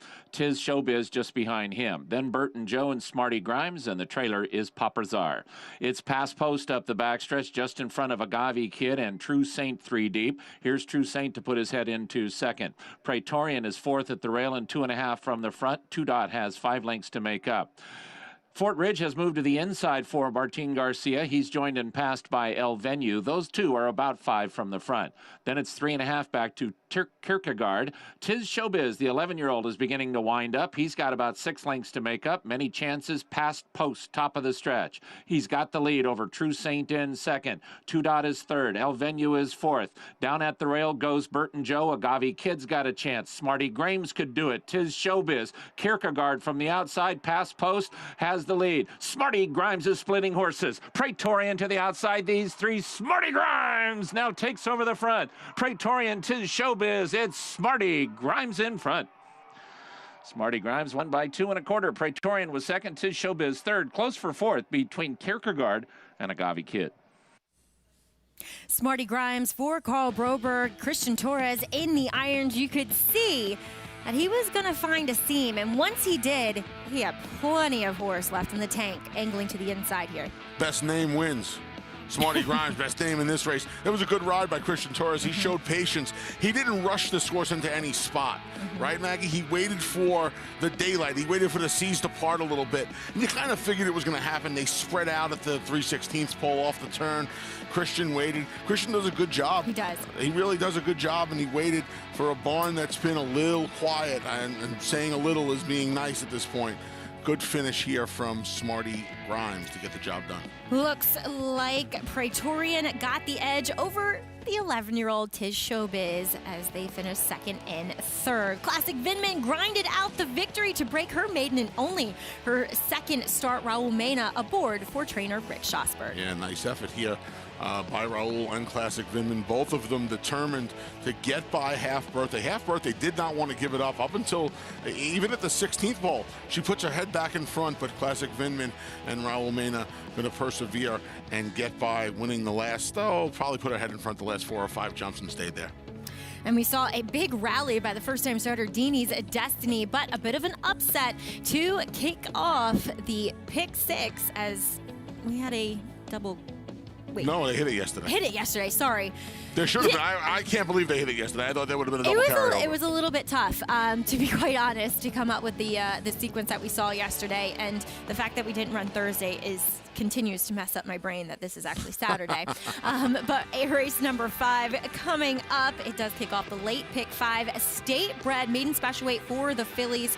6 furlongs in here, and we see a tepid favorite in Kisses for Emily and True Empress taking money early on. But back at Oaklawn, Happy Soul, she's the winner, the emphatic winner of the Astoria as a 2-year-old, winning 2 of her 3 first starts by big margin of victory, 23 1/4 combined lengths. You will make her 3-year-old bow. Blinkers coming off, getting Lasix. John Velasquez back aboard. Stay tuned. You're watching America's Day at the Races.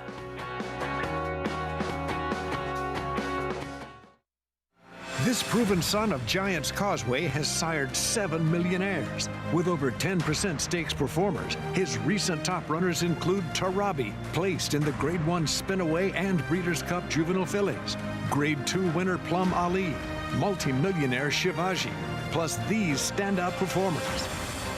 Now his biggest book in the past decade will be 3-year-olds in 2022. A proven value sire, First Samurai, standing at Claiborne Farm.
Welcome back. You are watching America's Day at the Races here on Fox Sports 2 as we just saw a little bit of an upset over at Oaklawn Park.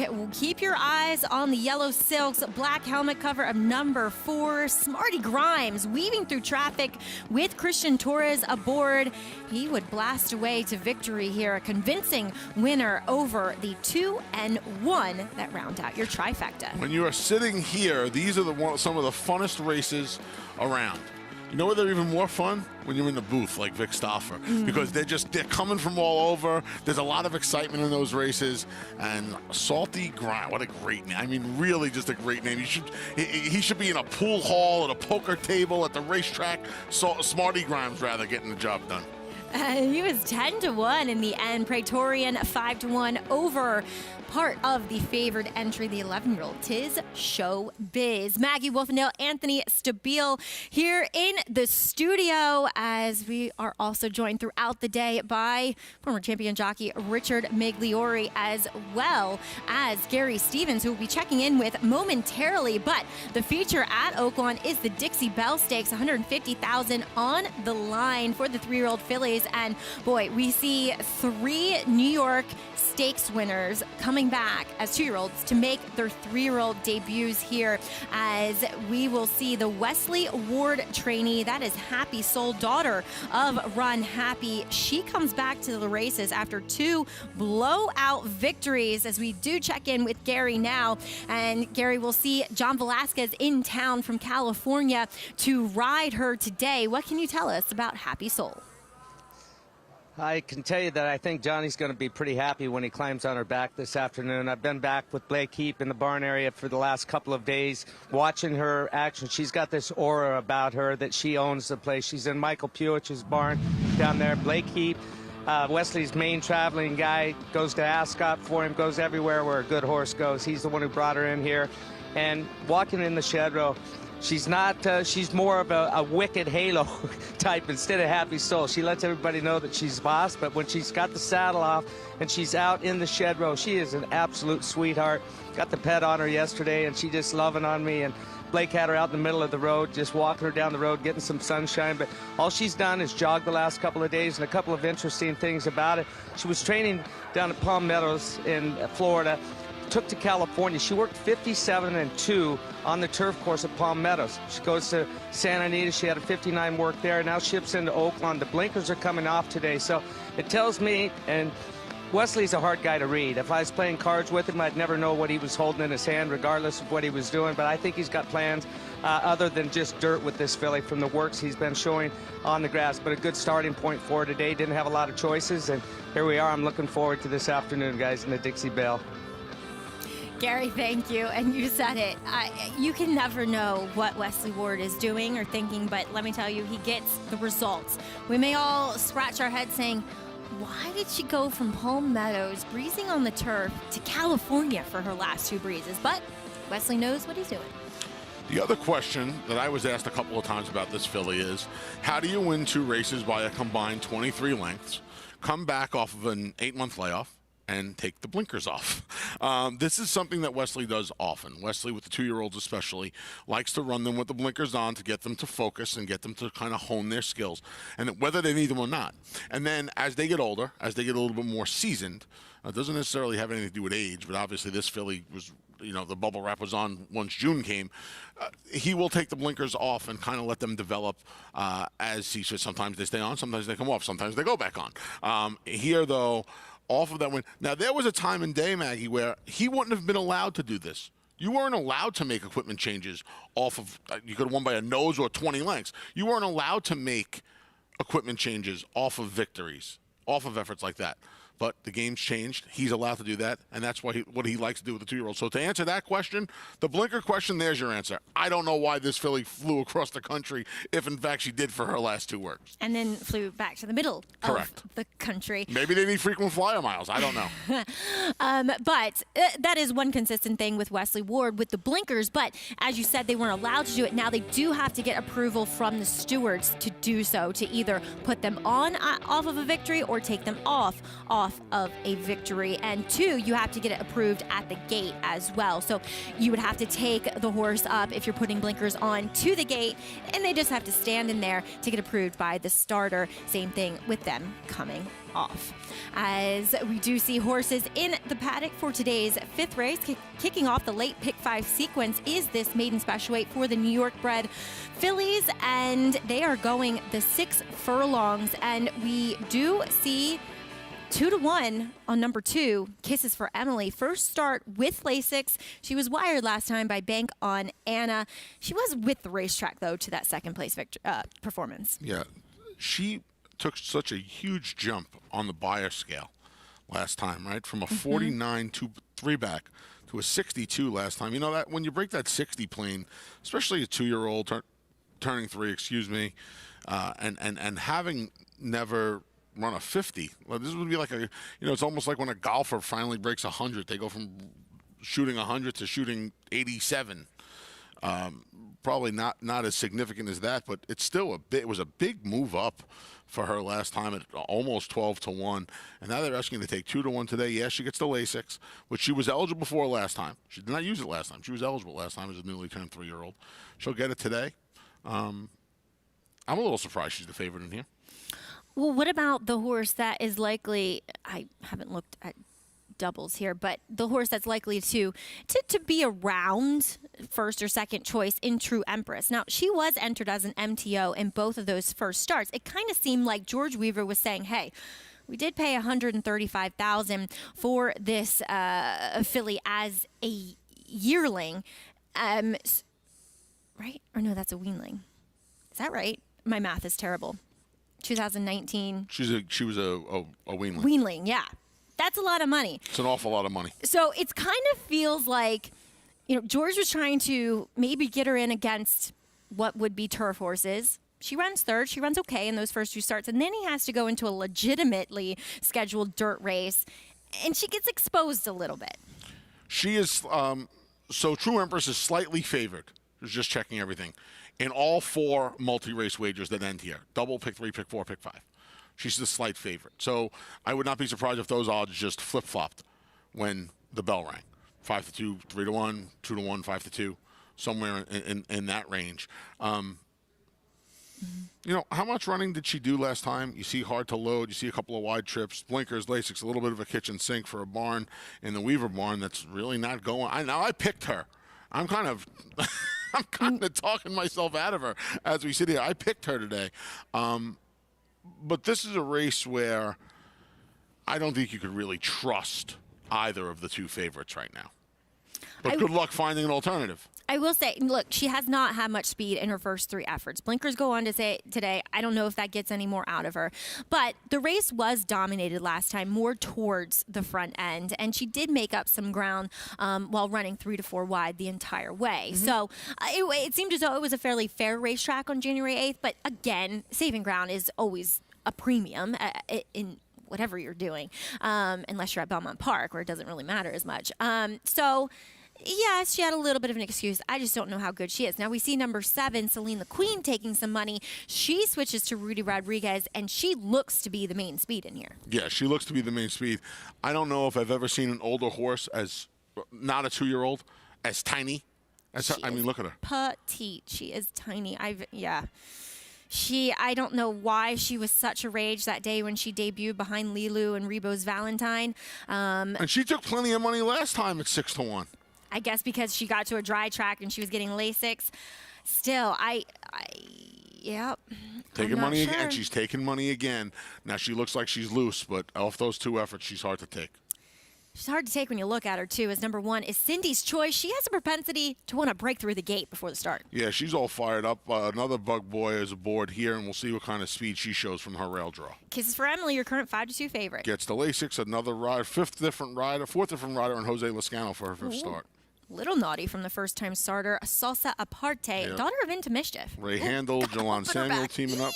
First-time Lasix with this daughter of Into Mischief, like you said. Number 4 is Sareta for the Jimmy Bond Barn. Wonder if this is see what kind of ability she has. More turf pedigree for her. It is, though she's by Midnight Loot. Number 5. Turf just around the corner, by the way. A prep race possibly. True Empress getting a nice warm-up. Yep, another nice warm-up from Eric Hansel today. Blinkers, Lasix. We'll see if she can get the job done in start number 4. There's a fairly professional-looking debuter, number 6, Lady Yellen for Linda Rice. Daughter of Central Banker. They paid $120,000 for her down at OBS as a 2-year-old last year. Decent work, too, is number 7, Celine the Queen. Those blinkers do go on with a hood. Blinkers, hood, hard riding Jose Gomez, trainer change to Rudy Rodriguez, 7-2. Darn that song. She had some serious trouble early on in that last race. Yeah, she's got to find about 10 lengths on Kisses for Emily. If she breaks a little bit more alertly, I don't know if she has to be too far from the pace today, Maggie. She's a big price, too, at 13-1. Well, last time out, though, for the first eighth of a mile, yeah, she didn't break that sharply, but then she rushed up and was repeatedly checked for an eighth to, 3/16 of a mile. And they have to be literally Pegasus. I never see Not horses. the statue, by the way. Yeah, the mythical creature. They have to be really, really good to overcome that because it just takes so much energy away. So I think, darn that song, I think you judge her on that 53-2 back rather than that race back on January 22nd, which it was a gold rail day. She was down on the inside, then she shifted out as we do check in with Richard Migliore, standing by trackside. Thanks, Maggie. Yeah, it's a little bit cool. It's sunny, it's beautiful, but it's a little cool. We got a bit of a breeze coming off of Jamaica Bay, and interesting group of fillies here. We'll start with the 5, True Empress. She was a handful coming up onto the track, and along that narrow corridor, they come up that ramp. Eric Cancel left the pony, let her gallop off, and made a nice impression. Once she kind of got going forward, her forward movement was good, and she looks very fluid and on the bridle to me. I like what I'm seeing from her. She gets Lasix for the first time. I do think that'll benefit her. A lot of these horses that are making their first starts as 3-year-old, you'll see will now race with Lasix as they were not allowed to as 2-year-olds. But I think True Empress is a major player, and again, liked her much better once she got out onto the racetrack. Ultimately, I'm going to go with the 4-horse Chiretta from the Jimmy Bond barn. I love the way this Daughter of Midnight Loot looks. I think the race will probably benefit her, and she'll tuck up a little bit more. Jimmy Bond and his sons, his assistants, aren't, guys that crank a horse up to win first time. They kind of develop a horse more for a career. But she really won me over. I like what I'm seeing from her. Midnight Loot does only get 10% with first-time winners. It also, Chiretta is a really nice Barolo. And if she can finish as nice and strong and smooth as that Barolo, she should have something to say the last eighth of a mile. I like what I'm seeing from the 4 on the racetrack. If I could have bet that Mig knew what this horse was named after, obviously a wine in which all the Jimmy Bond horses are, which are bred by then, I might be rich. Now, if it was a dessert, you could come to me. Yeah, exactly. A type of cheese, pizza. What's your favorite cheese? I'm 14.5% mozzarella, so mozzarella. That is so specific. Oh my goodness. Okay. Yeah, I'm a brie fan. Yeah. My Aunt Lisa makes amazing baked brie. Brie and the phyllo dough? People do their ancestry. Yeah. I'm a cheese composition guy. There's like 11% ricotta, some cheddar, American, mostly mozzarella. Lady Yellen, not taking much money on the board, did work 10-1. I mean, way back when, nearly a year ago. But Daughter of Linda Central Rice's Banker. Firsters just really haven't been firing the last year or so, right, Maggie? No, not winning they never seem to win first time out. But I'm just saying one maybe we pay attention to coming in here. The Dam did break her maiden first time out. And, a field littered with interesting first time starters. Obviously, Ray Handel with the Daughter of Into Mischief. There hasn't been much production, though, on the bottom side. Homebred. Into Mischief out of Medalla d'Oro. Yeah. Old Tavern Farm. Yeah, see, salsa aparte. All right, as Chris Griffin will have your call 9 to 5 on True Empress as she gets blinkers and Lasix for this 4th start of her career. Chris Griffin has your call.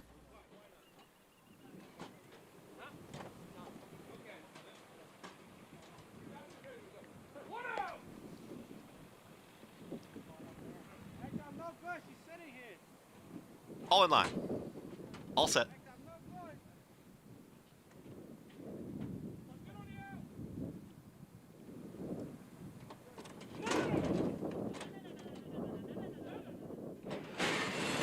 And they're off.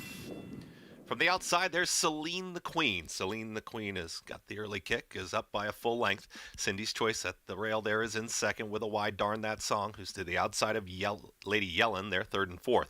Another 2. Back to True Empress, as they're pretty strung out here early. Kisses for Emily, then Salsa Aparte, and Soretta is at the tail of the field. 4 furlongs left to go. Celine, the Queen, is in command as 2 in front and goes into that far turn. Darn That Song up on the outside of Cindy's Choice is about to challenge and take second. Lady Yellen is losing ground in fourth. True Empress is making up some late ground. Another 4.5 back to Kisses for Emily.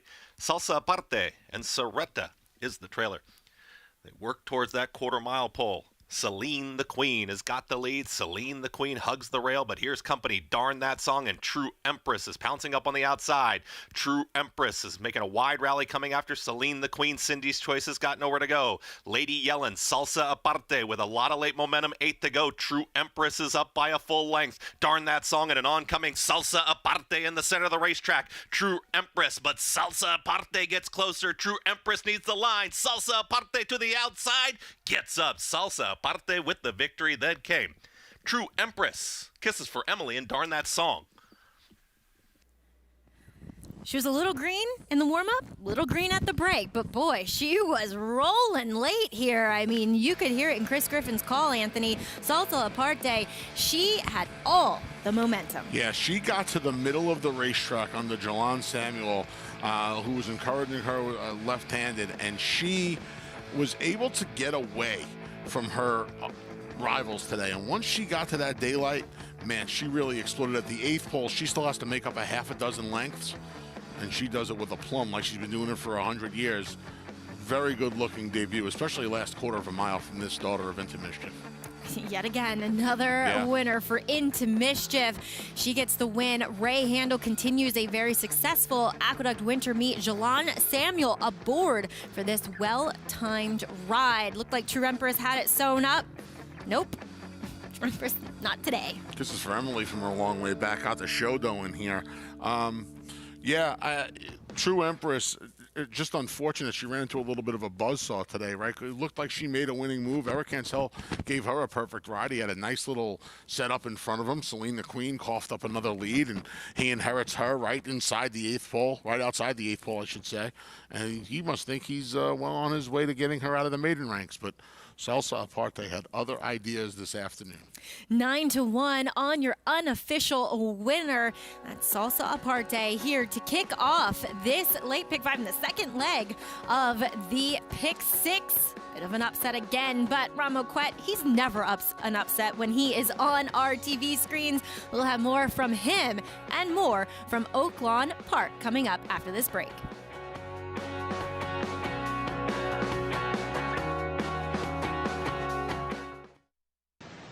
And on the morning of the 8th day, God looked down on his planned paradise and said, I need to create the noblest of all creatures. So God made a racehorse. He needed a horse that is faster, smarter, sleeker, and sounder, so God made a racehorse. He created an animal sound of wind with oversized nostrils to breathe fire like a dragon and turn oxygen into rocket fuel. He gave it a kind eye so his caretaker could look into his soul. And then on the afternoon of the 8th day, God realized that he needed an animal that was even swifter, smarter, and sounder. An animal that can compete on the world stage and win iconic races like at Royal Ascot. So God created a legend. The legend lives on at Alapa. No sport in the world brings the wins home like racing. It's one-of-a-kind, high-speed, high-stakes action, and Naira Bets takes you there. Place your bets and watch the races live from anywhere. With Naira Bets, make easy, secure deposits and promotions every day to earn reward points or cash. Download the Naira Bets app or visit nairabets.com.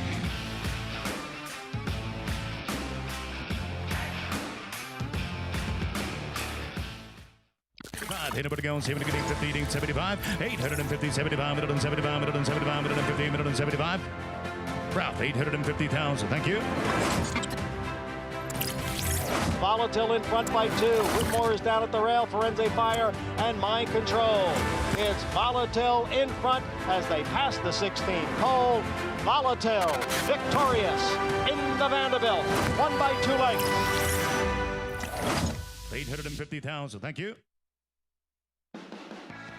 Thanks for sticking with us here on America's Day at the Races, brought to you in part by Naira Bets. Bet any track, anywhere, anytime with your Naira Bets account today. Well, hopefully you bet the pick six and you use the two 9-1 or 7 and then 9-1 shots as Salsa Aparte upsets this field in her debut for trainer Ray Handel and jockey Jalon Samuel over the 9-5 favorite True Empress. And Salsa Aparte is a daughter of Into Mischief out of the Medaglia d'Oro mare Momento d'Oro. Yeah, big effort here. 21.80, so you got all of the max jingle on the 9-1, Maggie. That's true. Remember there was a horse named Max Jingle a couple years ago? Yes. For Pat Kelly? I do. Think. Well, we do have racing over at Oaklawn. It is their third. We kick off this post-parade with Lou's Arrow. Yeah, Lou's Arrow off of the December layoff. The blinkers helped the last two times. We'll see if the break helps this one again. Mohawk Man got out pretty badly. Blinkers on today. I once cut your husband's hair while I had a mohawk. It's a pair of blinkers for Alberto Lopez in the boot. Forgot about that. That was scary. Didn't want to watch. Number 3, Backgate Road, another one adding blinkers. Oh, yeah. Alex Cancheri rode last time. This horse improved last time at 50-1. We'll see if the blinkers help. Blinkers off. This drop down, Jackie's back. Yeah, the drop downs better help. A big rider switch here. Gets one of the leading riders in David Cohen. Number 5, 0 for 31, slightly crafty. Need we say more? This one's going up in class. Another drop down is number 6, Max's Heart. This horse is the favorite right now at 2-1 and very well should be. One time in for the tag, got beat a length, and now he cuts in half from that effort. That wasn't a sloppy track, though. Fast today as number 7 is Point Blank. Does drop back down to the 20, but hasn't done much running. Now, debuted from the 4-hole at this level and still got beat almost a pole. See if the angle works. I don't know. We're not necessarily doing feature time, but Lord M for the Ron Moquette barn.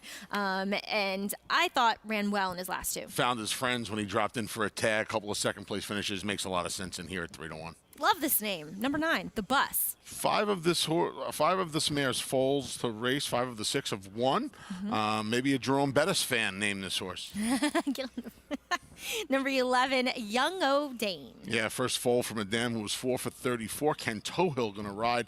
Barn having a quiet meet so far. Incredibly green on the racetrack, as well as we have a son of ordained, 2 sons of ordained Preacher's Pet.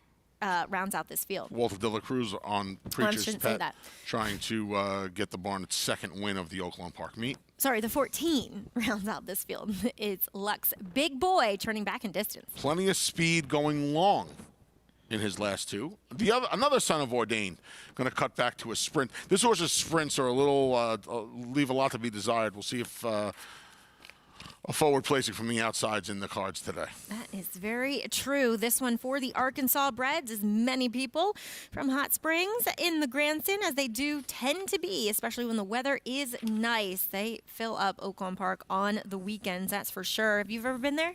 I have not. Yeah, I think you'd like it. DeLuca's Pizza, you'd feel right at home. Well, I got the triple check mark from my main man Frank Miramati on the DeLuca's Pizza. Oh, and you love Anthony as well. And, yeah. Anthony. I love most Anthonys. You know, they're heading in line 2-1 on number 6. Max's Heart does have some speed, is dropping in class. We'll see what the other drop down does. Number 4, Jackie's Back. Turn back for this one. Blinkers coming off as David Cohen, as you mentioned, climbs aboard, though off of an eased effort. And nope, none of the first-time starters taking any money here. No. Listen, 2-1 on Max's Heart, to me, is that's where I want to be in here. I thought this horse was going to take some beating today back in for the tag.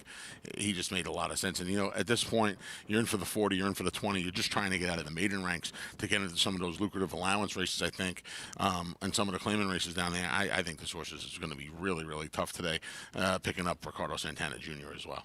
All right, that never hurts to get that man on your back, as he is the meet's leading rider. They are heading into line.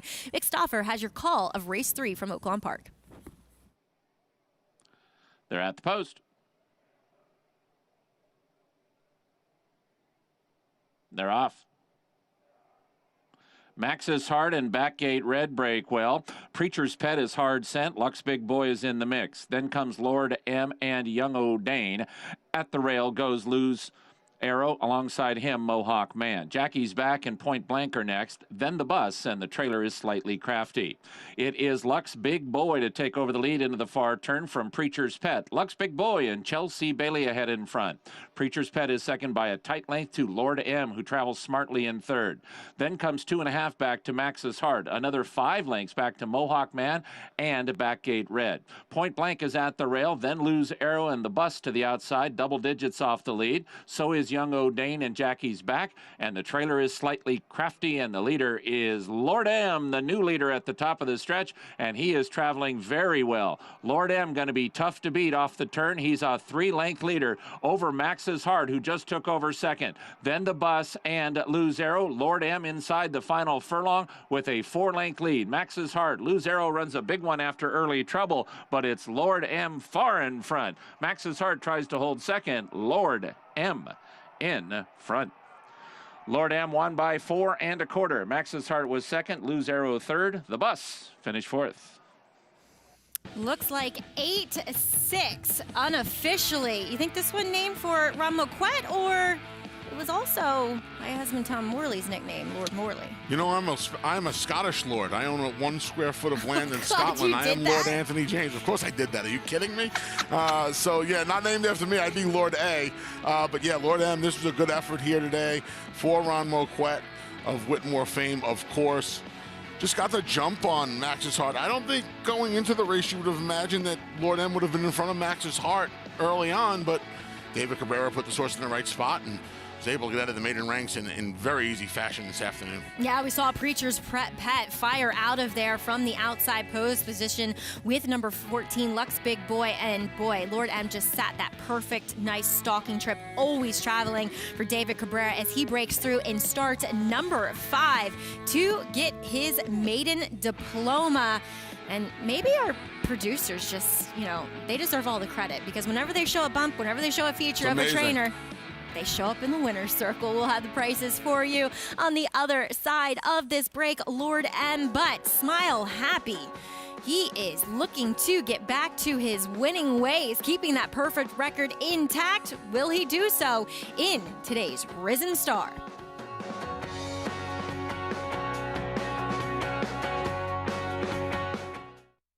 Irish Hill and Duchess View Stallions, proudly standing the ultra-fast, multiple stakes winning son of Uncle Mo, King for a Day, the only horse to defeat 2019 3-year-old champion Maximum Security. Well, King for a Day was basically a clone of Uncle Mo. I mean, good speed, the ability to carry it over distance of ground, real professional horse and a really cool horse to train. Sire maker extraordinaire Uncle Mo, represented in New York by King for a Day. Visit ihdvstallions.com to book your mare today.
Risen Star continues to lead easily by 6. King Post remains in second. Brian's Time is third on the rail.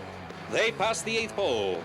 Risen Star draws clear to a 10-length lead. King Post second. Brian's Time on the rail is third. The winner of the Belmont Stakes, Risen Star.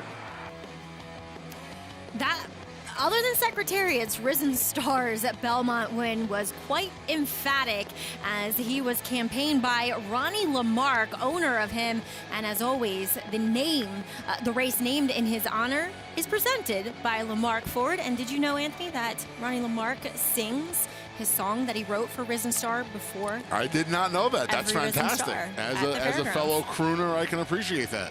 Yeah, it's really cool. But Risen Star, what a racehorse he was. But we had some serious racehorses. At least they were trying to stamp their ticket to this year's Kentucky Derby as this kicks off the 50-point series of the road to the Kentucky Derby. This is the first one worth those 50 points to the winner as the tepid morning line favorite of 7-2 goes to number 8, Smile Happy in here. He'll be making his first start as a 3-year-old, the son of Run Happy for Kenny McPeak, who quite literally toyed with the fields that he first met in his debut races. 4 runners separated by a point on the morning line. Here's your lukewarm favorite in here. 2 mile and a 16th races already under his belt. He'll go 9 furlongs today.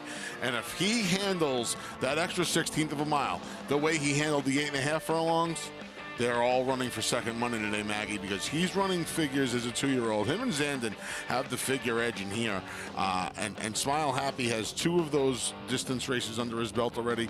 Boy, this was a heck of an effort running away from a horse in Classic Causeway who has to be at the very top or near the very top of all the Derby dozens out there right now. He beat 3 next time out greatest stakes winners in Classic Causeway, White Abarrio, and Midnight Storm.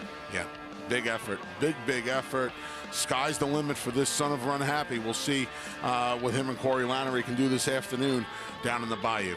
Now, I know a lot of people like the Chad Brown trainee also making his 3-year-old bow, the son of upstart Zandon. He was second in only his second start in the Grade 2 Remsen when he tried to stretch out from the 6 to the 9 furlongs. And he did all the dirty work, including taking some punches from Arad Ortiz and the eventual winner in Mo Donegal. He probably should have got put up to stay in the Remsen. And right here, it looks like Mo Donegal with that head of steam is just going to roll on by him. This horse as game as you're going to see. Like you said, I don't think people realize from 6 furlongs to 9 furlongs in your second start, just 2 starts in your career. And the fact that he had the time between the races probably didn't help his cause, right? Just having all that time between races, another race in between may have helped him a little bit more. What an effort last time. You know he's going to battle. And you know what? On these big days down at the fairgrounds, more off Risen Star Day, Louisiana Derby Day in a handful of weeks, more often than not, we have seen horses with some more speed do well as opposed to their closing counterparts. Zandon certainly has the tactical edge over Smile Happy at this point. And I wonder how much of a role that plays in the outcome of today's Risen Star. Yeah, I see what you're saying, but I almost disagree to a certain respect in that I think they have similar running styles, to be honest. As Epicenter, he is the clear-cut speed in here, and we'll see, if Papa Cap, does he get a little bit closer as well? Yes, I think they both have the ability to sit right off the early pace. Okay. All right. I think Smile Happy will be behind Zandon, but you could be right. We'll see. Jose Ortiz in town to ride Zandon, and Corey Lannery back aboard Smile Happy. As we heard a bunch of people's phones go off, yours as well. Looks as though we have some weather possibly rolling in from the east. From the east from the west? Wait a minute, from the west. From See, the west. I am directionally challenged, the weather's my probably friend. coming from Brooklyn. From Brooklyn, see? There you go. Yeah, there it is. Wow. So we will keep you updated, but horses in the paddock for today's 6th race back here at Aqueduct, as we have a 16-9-2 life on tap for you going the 7 furlongs. Yeah, this is a second half of the race from earlier today. Second division. We are going to kick off the late pick 4 here at the Big A. And you see a horse that I liked a little bit in here. I don't like him at 2-1 right now. That's the number 7 Ghostman, who looked to be the alternative to the 2-1 morning line favorite, the number 3 Breaking Stones, who's a point higher on the board right now. Well, man, Rudy Rodriguez looks for another win, but Michelle Giangiulio, accompanied by her parents, they're in the paddock. Tom and Sherry in town to cheer on this young trainer and her vast success. 45% here at the current meet on America's Day at the Races.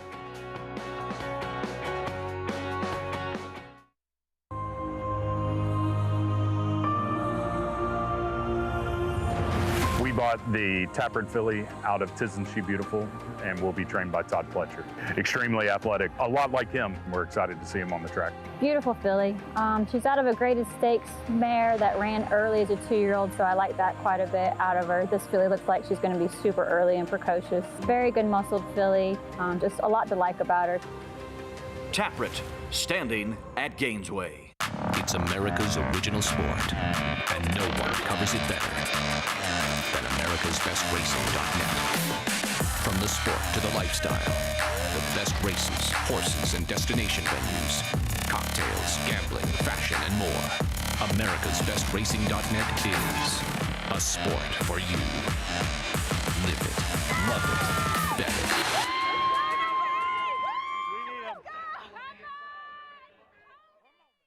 Harris Farms, proudly standing Smiling Tiger, a triple Grade 1 winner, defeating Breeders' Cup champions Dancing in Silks and Amazombie, a leading California sire with over $9.7 million in progeny earnings, with 94 winners in 2021 and graded stakes superstars like Spice Perfection. Spice Perfection wins the Grade 1 La Brea. And Tiger Dad.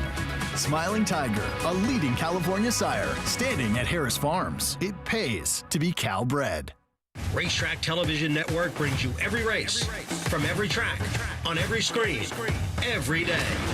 With monthly packages starting as low as $5, RTN gives you great value and access to more live HD streaming and race replays than anyone. Visit RTN.tv today to sign up and watch on almost any device, including Roku and Amazon Fire. Use promo code TRYRTN for a 5-day free trial. Racing continuing here on America's Day at the Races, and we did just get word that in Brooklyn, in Richmond Hill, a snow squall, figures, a snow squall has hit there, and on the weather reports, it did say that there were times that we could expect some whiteout conditions here, so it is getting a little bit darker. We'll keep everybody abreast, but horses now in the paddock for race number 6 with 6 minutes to post as we do check in with Richard Migliori. Thanks, Maggie. I can actually see it coming, the snow squall from on the other side of the grandstand here. Shouldn't be too long. We'll have some of that action. But let's talk about horses first. The 2, Halpert for Michelle Giangiulio, looks terrific. Could not look any better. He would get the check mark in the paddock as far as appearance pick. The 3-horse Breaking Stones is running with cheek pieces. They're fleece, kind of a fleece attached to each side of the head stall of the bridle. It just kind of limits or inhibits a horse's peripheral vision a little bit. Asked trainer Pat Reynolds about that first time with that equipment, and he said he just feels like there's more there and the horse isn't really giving 100%, keeping a little for himself, and that maybe just change his mind just a little bit. So it's just kind of an interesting note as far as equipment goes there.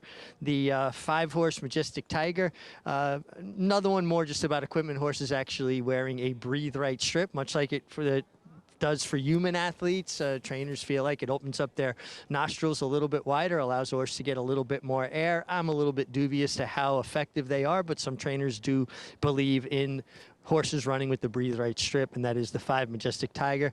And I gotta tell you, the 6-horse is another horse that really caught my eye from a physical perspective here in the paddock. Scorpion Dynasty comes in this time with Trevor McCarthy riding for the first time. And from a physical perspective, if he runs to his looks, he's going to be a major player here, as I'm seeing some flakes start to show up. Let's see how much of a snow squall we actually get, Maggie. Let's see. I don't know. The snow squall might be pretty interesting here. Yeah, it is clouding over. You don't often see weather move in like that here. You know, you do this up in Saratoga. Yeah. And it is, you can just visually see it as the wind starts to pick up, obviously blowing in from the west.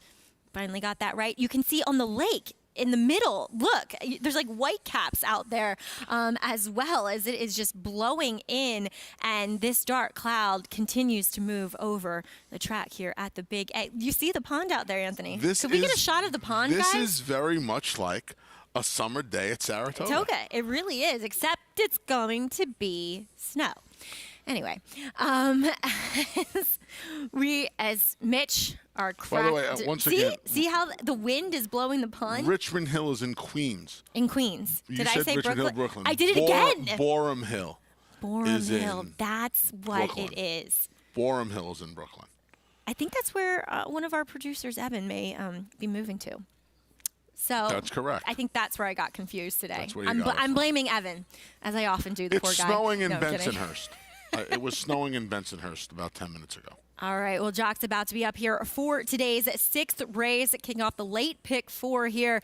We have not seen an easy start to the pick 6 either. 7-1 in the first leg, over 9-1 in the second leg, and 2-1 currently on number 3, Breaking Stones. He's a turn back, as we heard Mig say, the cheek piece is going on today. Yeah, the turn back, you would think. Now, this horse did break his maiden at a mile, but he loses ground in all of his races at a mile. I would think the 7 furlongs is going to help him. He should be forward in here, but at 2-1, I would certainly be trying elsewhere.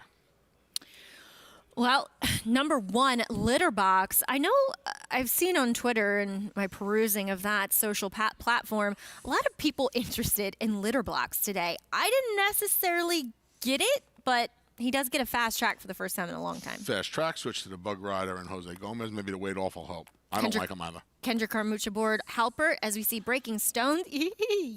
Hold on there, Jose. Yeah, Breaking Stones away from the pony, getting a good warm-up. Halpert, the number 2, we skipped over, didn't do much running last time out.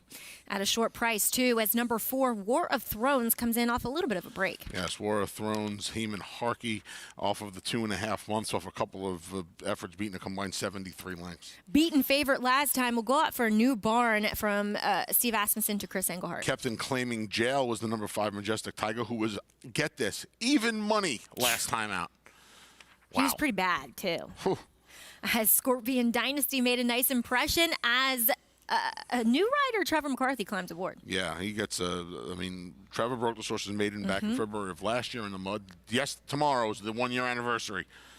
Oh, maybe it's just, the weekend that Scorpion Dynasty likes. Again, Dylan Clark looking for another win on the card is Ghostmon. He's 5-2, your second choice and the one you're most interested in. We think if Manny Franco, I just referred to myself as a we. I don't know why I said we. Like, are you with child? What's going on? I am not. Despite appearances, I am not with child, Maggie. If Manny Franco can get this horse into the game like Trevor did 2 back when he broke his maiden, and I don't think that's impossible in here due to the lack of speed, I think he can be a major player in here.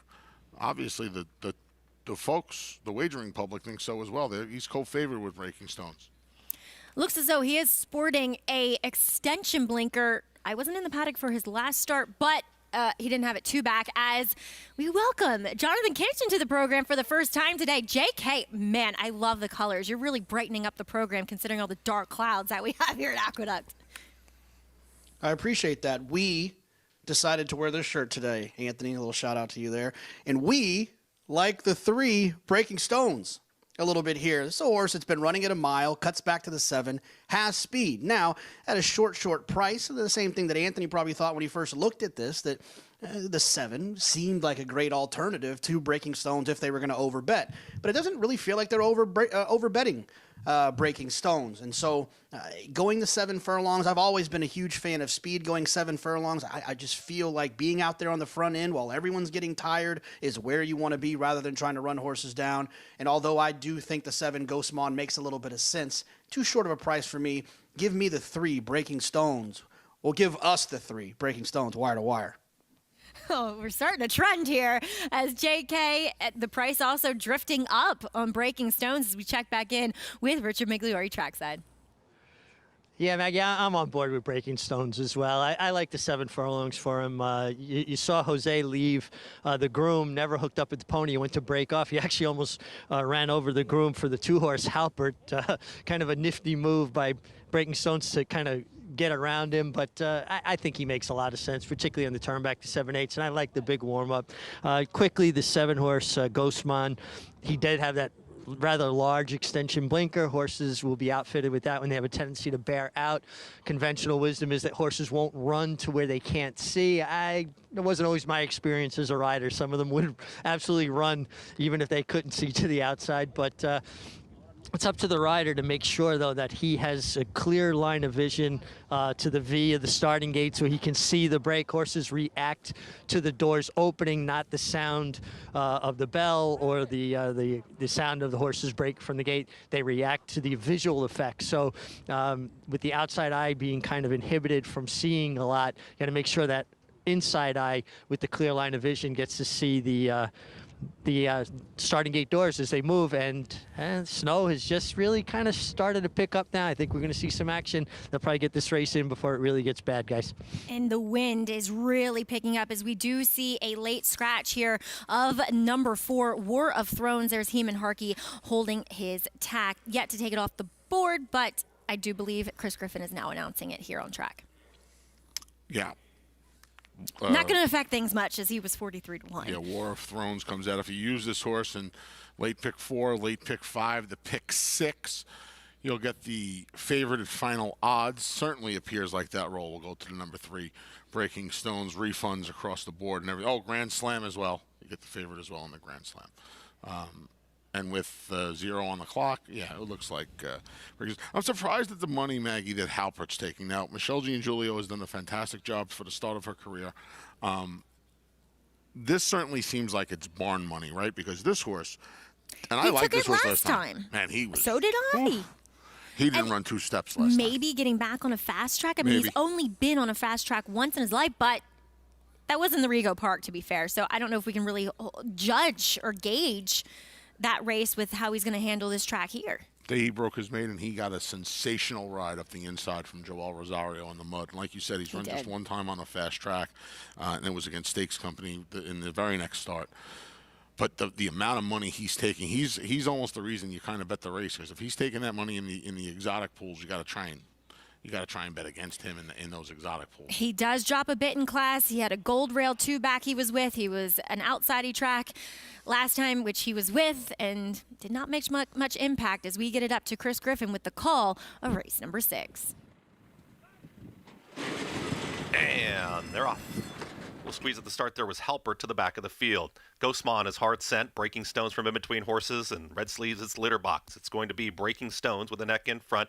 Now a half length, now a full length on litter boxes at the rail in second. Ghostmon, Orange Silks in third. Then comes Majestic Tiger as they're single file up the backstretch. Forward momentum from Scorpion Dynasty, and the trailer is Halpert.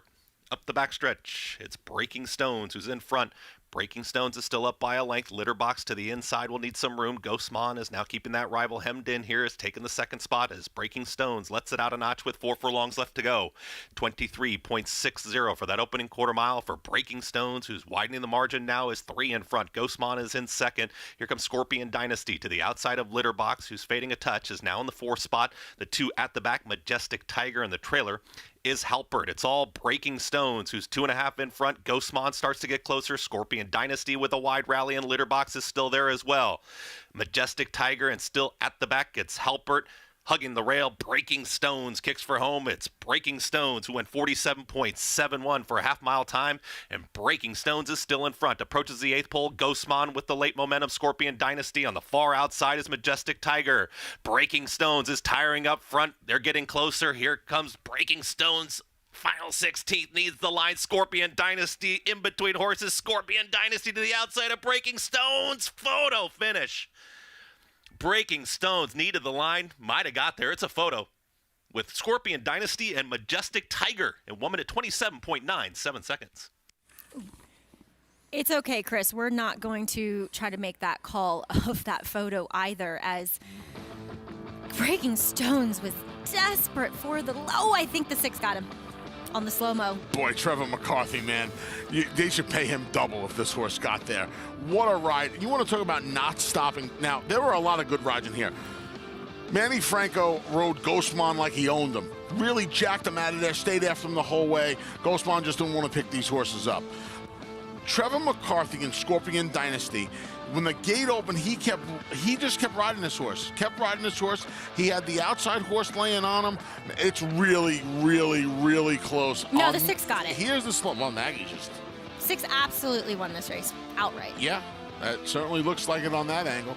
It looks like it's 7-1. Scorpion Dynasty got there. He loves February, mid-February, almost a year to the day that he broke his maiden with Trevor McCarthy aboard. Scorpion Dynasty, another upset for this third leg of the Pick 6. We, you would have to think, are well on our way to a carryover. Upsetting Breaking Stones has to settle for second unofficially. It is 6-3-5-7 here at Aqueduct, as we have more live racing coming up and coming your way, as Ricardo Santana, he continues his winning ways at Oaklawn Park, looking for yet another riding title. So we have more racing coming up from Oaklawn on the other side of this break on America's Day at the Races.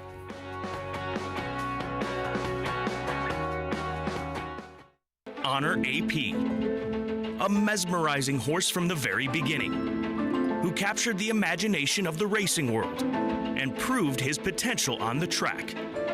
A Grade 1 winner, out of a multiple Grade 1 winner, with incomparable looks and an unbeatable pedigree. The speed, the bloodline, the physical. Honor AP.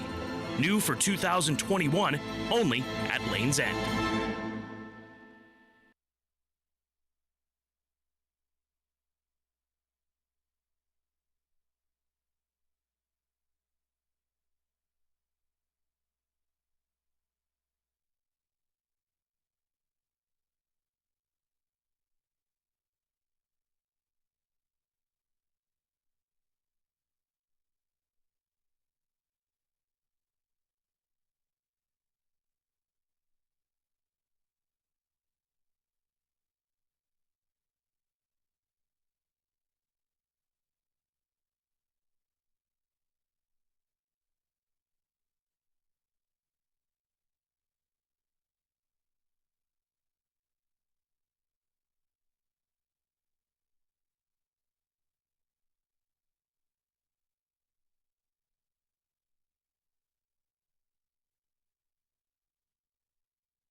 Thanks for joining us here on America's Day at the Races. We are brought to you in part by America's Best Racing.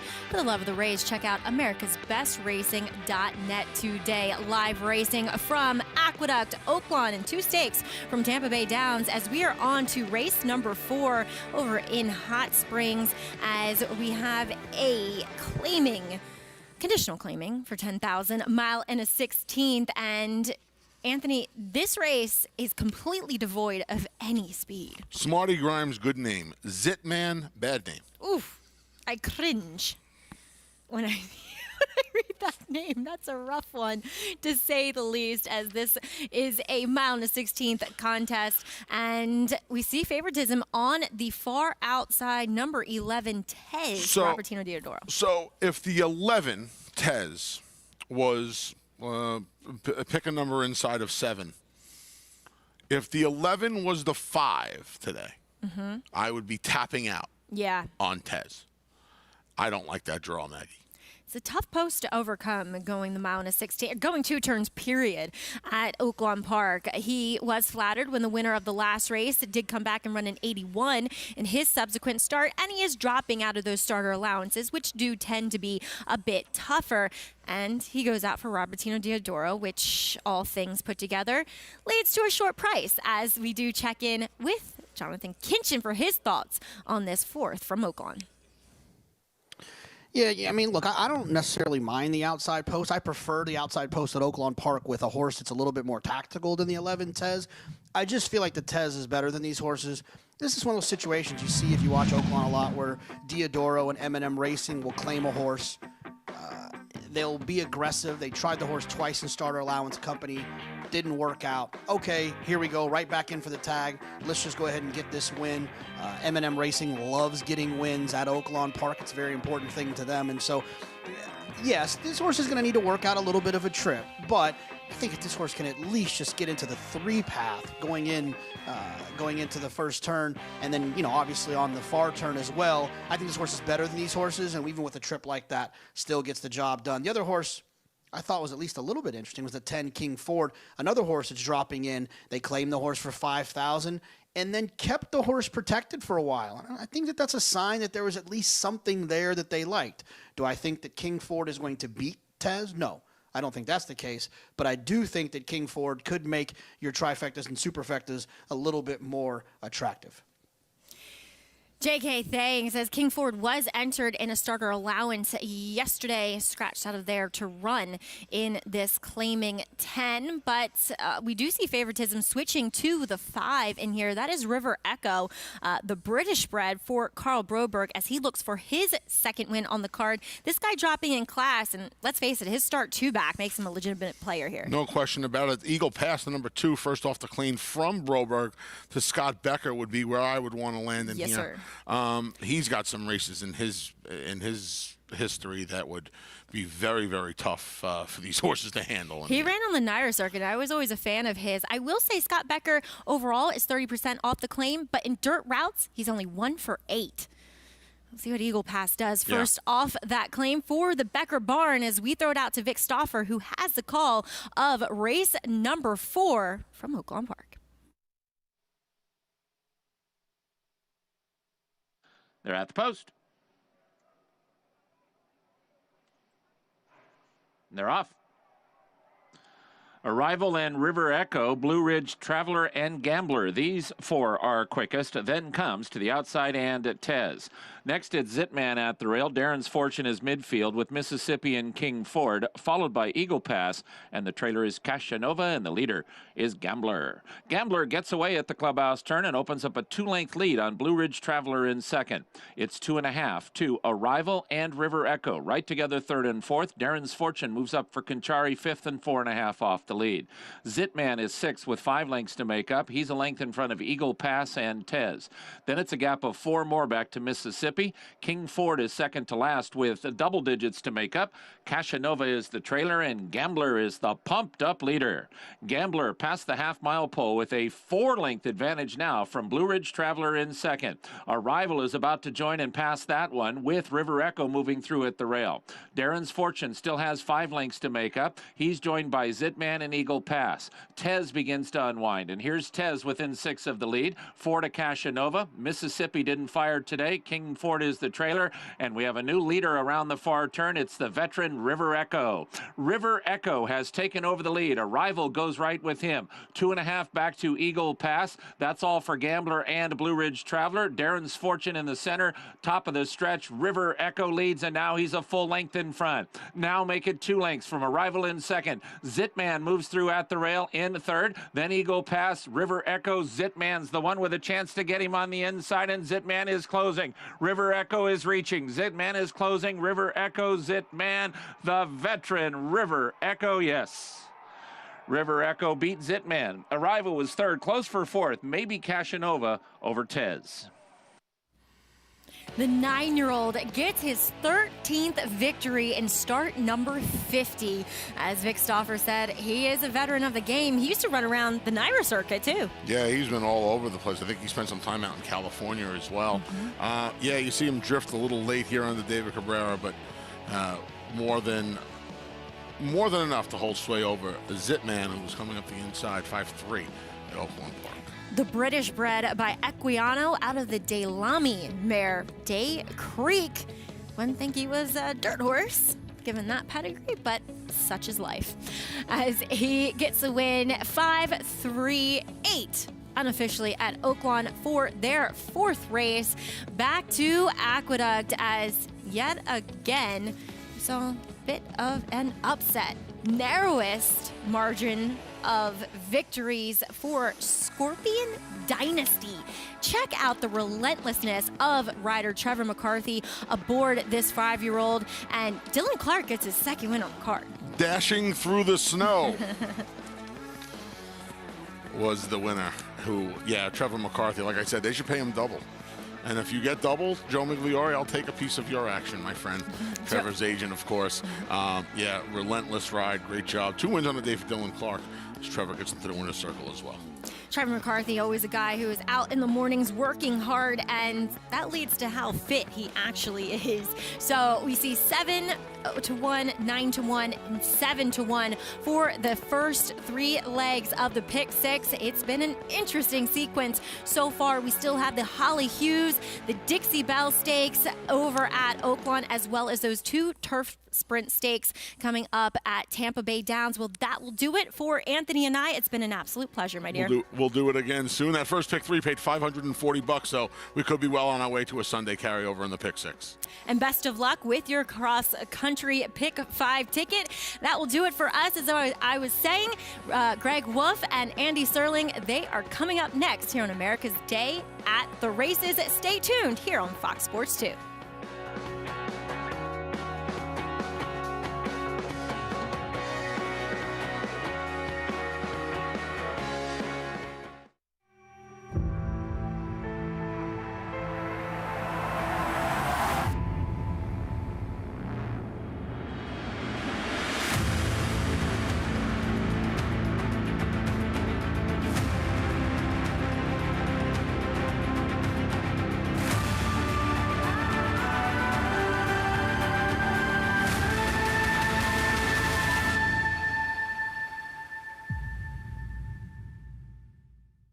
No sport in the world brings the wins home like racing.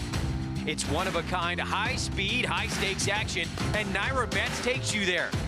Place your bets and watch the races live from anywhere. With NYRA Bets, make easy, secure deposits and promotions every day to earn reward points or cash.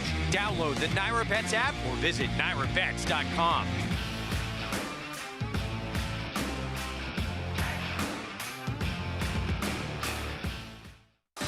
Run Happy, the #1 second crop sire by graded stakes winners and earnings. Run Happy is represented by Smile Happy, the Kentucky Derby individual future pool favorite. A leading dirt sire and now with an exciting Kentucky Derby hopeful. Call Bernie Sams now and book your mare to Eclipse Champion Run Happy right now. Run Happy standing in stall 1 at Claiborne Farm. This season at Oaklawn, we've got more of everything. More of the top thoroughbreds in the world. More days of live racing. and the largest purses in our history. All at a completely reimagined Oaklawn. Come be a part of this historic season at Arkansas's only casino resort.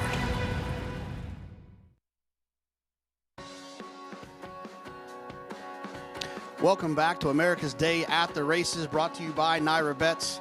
Bet any track, anywhere, anytime with Naira Bets. Get started at nairabets.com or download the app. Cross Country Pick 5. We hit it last week. Let's try to hit it again this week. Nice little sequence getting started down at Tampa Bay. I'm going to use 1, 7, 9, and 10 to get started there. The 1, Senora Roma, the 7, Beantown Baby, the 9, Mamba Wamba, who I like quite a bit in there, and the 10, Paint Them Blues Away. We're going to single in the second leg, the 2, What Do You Think Now? And then we're going to spread in the next turf sprint down at Tampa. I thought that was a tougher race. 2, 3, 8, 9, 10. On to the fourth leg. 5, 7, and 8. The 5, My 6 Cents. The 7, Market Analysis. The 8, Fort Peck. And then we will wrap it up at Oaklawn Park. 3, 5, and 7. The 3, Wicked Halo. The 5, Happy Soul. The 7, Pretty Birdie. All 3 horses ran big races as 2-year-olds. Which one of them is going to grow up? I couldn't quite tell. I needed to have all 3. I think that this should be a fun sequence. Wolfie, I'm so glad you're back. That was hard. You just keep going, man. You can take over this show. You're doing great. Stand for 3 hours, Jonathan. We're I'm good.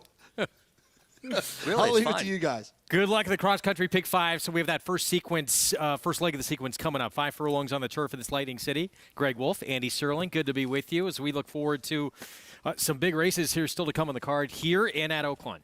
Yeah, a lot going on. It's a really fun matchup with the Dixie Bell when you think you've got the winners of our first 3 2-year-old filly stakes last year with the Astoria winner, the Schuylerville winner, and the Adirondack winner, 2 of whom haven't run since those races. And there were 3 horses looked like they could come from off the pace. 2 of them scratched. I was interested in a little on the Brad Cox horse. He must have known. It is going to be fun to see who gets to the front in that race. It is loaded with speed. First leg of this cross-country pick 5, as we mentioned, this 8th from Tampa Bay. 5 furlongs on the turf, the Lightning City. And here's a look at Senora Roma, Larry Ravelli. Yeah, she just looks a little too cheap for these horses. Speed inside, just 1 for 3 on the turf, though 7-1. Dana's Beauty, big price next door at 22-1. Comes out of a much tougher race, but she really hasn't done any running. Still waiting to get a look at her coming up in a moment. Filly by Not This Time, as we still look here at Senora Roma. 6-5 favorite, all the money on Mamba Wamba, who we'll get to for Brian Lynch. There is Dana's Beauty. 2 back was a winner on this turf course. At least she has that in her pocket, but it would be a big surprise. 9-1 on Beachside Bunny. Yeah, I guess she's not impossible for last, but she did face much weaker last time. Billie Jane comes in off 2 wins the last 3 starts. Yeah, but the competition is getting significantly tougher. Maybe even more so for the 5. I would agree with that, Greg. And the 6. Yeah, Mudslide Wicked, 57-1. Second biggest price on the board. And here's Beantown Baby.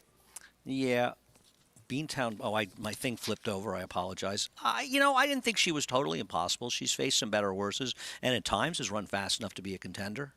Poseidon's Passion, 5-time winner on the grass. Yeah, but another horse who, A, is very forward, and I don't think she can come close to lead here, and I just think she was good enough.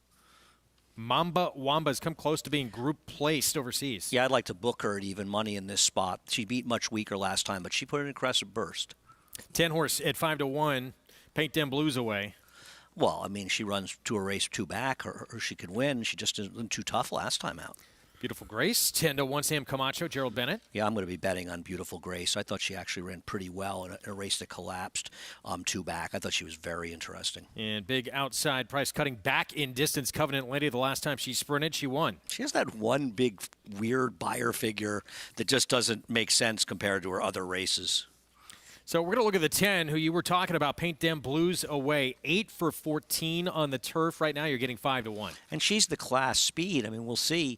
The one on the inside may have the most speed to run with her. It really always depends on how the riders ride. And I just think she's a massive overlay. They're over-betting the 9 Mamba Wamba. Their as usual bettors are sort of confused by a visually impressive win in a race that gives her a shot, but nothing more. When you win by 4 lengths in a 5-furlong turf sprint, I mean, that's a pretty dominant margin. I agree. I'll be honest with you. I don't know why she's a bigger price than the number 9. Do you, Greg? I mean, to me, I think she's supposed to be favored in this race. I don't quite understand it. I mean, she's got a plethora of fast races. She ran this race last year, and while she finished 4th, she was the 9-5 favorite, and it was a much stronger race than the one she's in today.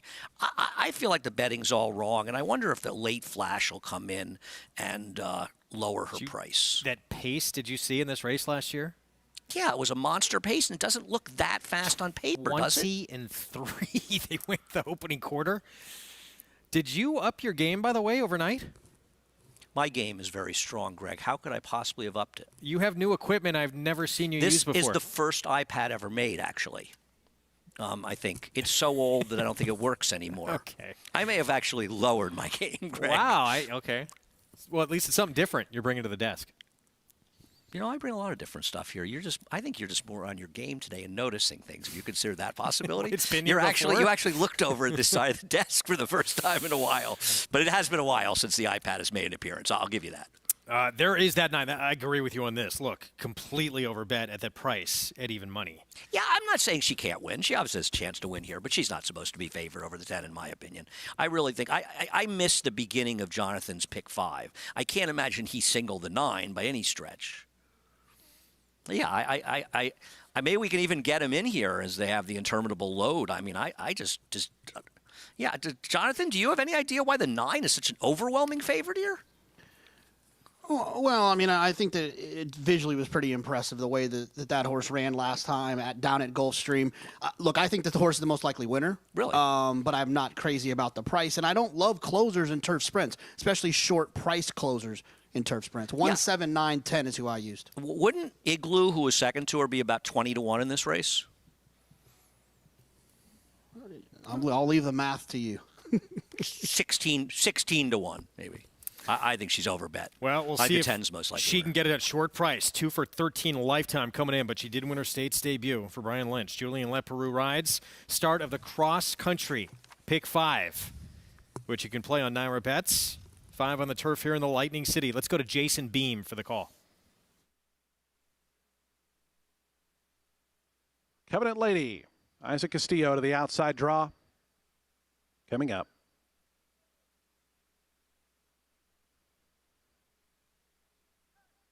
Covenant Lady goes in. They're in the gate. And the race is on in the Lightning City Stakes. Paint Them Blues Away got away in very good order. Goes right to the front. Beautiful Grace up from the outside. Senor Roma driving through down toward the inside, trying to challenge up on the front end. Band Sweetheart in the yellow colors was out in 4th with Beachside Bunny to her inside in 5th. Then we come back to Beantown Baby, who's in 6th. Inside of that one, Billie Jean 7th. Covenant Ladies after that in 8th. It's 3.5 more lengths then. Back to Dana's Beauty. Mamba Wamba with just 2 beat. Those are Poseidon's Passion.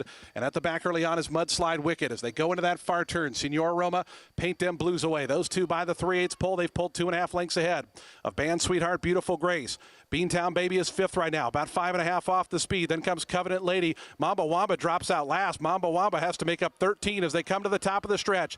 Senor Roma, Paint Them Blues Away on the outside. Paint Them Blues Away now a half length in front. Senor Roma, they're 4.5 lengths clear of Band Sweetheart. Poseidon's Passion is really starting to roll down the center, but they have to come get Paint Them Blues Away. And Pablo Morales, and they won't. Paint Them Blues Away wins it with ease. Poseidon's Passion rallied up to get second over Senor Roma. Then came Beantown Baby in 4th. Photo for 5th. Paint Them Blues Away, the win. Speedster, who had to put away Senor Roma, who pressured her on the front end, and then holds off the late charge from this 8 here, Poseidon's Passion. I said it before the race, and I say it again. She was supposed to be favored. She was clearly the horse to beat on paper. She's consistently faster than these horses. The pace didn't set up as strongly as the pace that you pointed out, Greg, that she ran in last year. The only thing that's amazing about her win is that she wasn't favored. I'm sorry, I said it before the race, but I just think that's preposterous to bet the horse like the 9 is the heavy favorite. Back to New York, race 7. 7/8 of a mile. It's a New York bred condition, $25,000 claiming race. And the entry here, Dark Money, Bad Guy, 4 to 5. Currently, they were 3 to 5 morning line.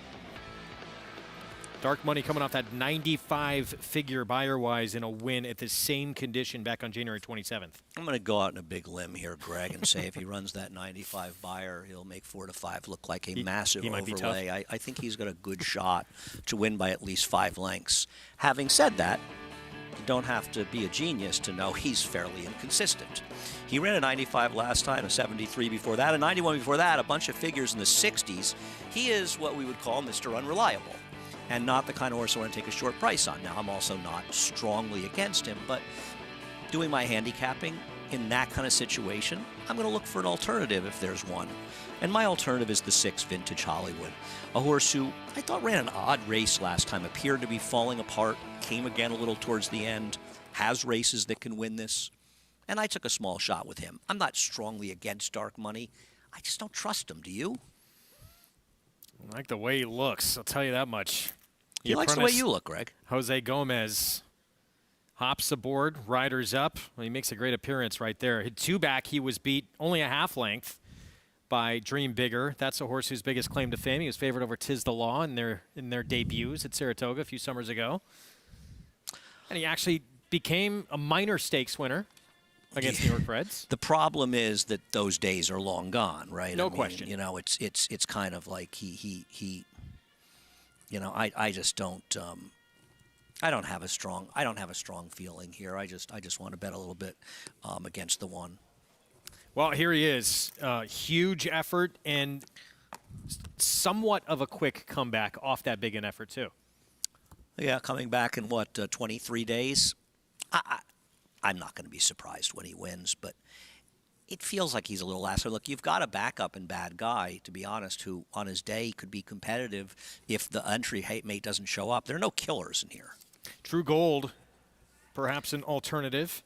Yeah, I don't like this horse. I can't understand why he was 3-1 last time. I think his big figure 2 back was more about the wet track and the race dynamics in general. He's not that good. Gandy Dancing, he used to be pretty good back when he was with Chad Brown in 2020. And therein lies the problem. He's no longer in that barn, and his form has completely dissipated. Cecilia Mike, Wayne Potts, Eric Cancel. I tried him last time. He did save ground. He had a little trouble in the stretch. Couldn't really compete at that level. He's kind of an oddball closer that's oddly better at shorter distances. Vintage Hollywood, he got a pretty big figure 3 back. That was on a sloppy track at Aqueduct. Yeah, he's got races. If he can find them, they're good enough. And he's dropping down after facing some tougher horses. He's my best alternative to the favorite. And Miss Alpha outside, going to be leading the way? You would think so. I mean, I don't understand what Eric Cancel was doing last time. I mean, this is a horse. I'm not saying she absolutely in front. He made really no attempt to get this horse forward, and this horse is always forward. 2 minutes to post here in the 7th. Send it all in on the 1-2, JK? I mean, I wouldn't bet the horse to win, but if you're playing multis, yeah, you can single. Look, if you don't want to do that, which I know a lot of people are allergic to that move, I think the 7 Miss Alpha is at least interesting at 14-1. I think in most situations when you see big price horses win or 1 to 2 shots lose, it's typically pace related, where there's a meltdown or a big, long shot comes from out of it, or a long priced horse gets loose. Miss Alpha has the potential, if you look at some of the back races, if she was aggressively ridden, that she could possibly get loose. But the other thing is that when you look at a horse like Dark Money, which we'll talk about in a second, there's this kind of expectation of what number he's going to run, high 80s, low 90s, something in that range. And none of these horses have really been running that as of late, but Miss Alpha does have some back numbers that kind of hint at that. So you can create a scenario where if Miss Alpha were to get loose, could she beat a horse like Dark Money? I mean, probably not. I just wanted to waste a couple of minutes telling you that maybe she's the one that could.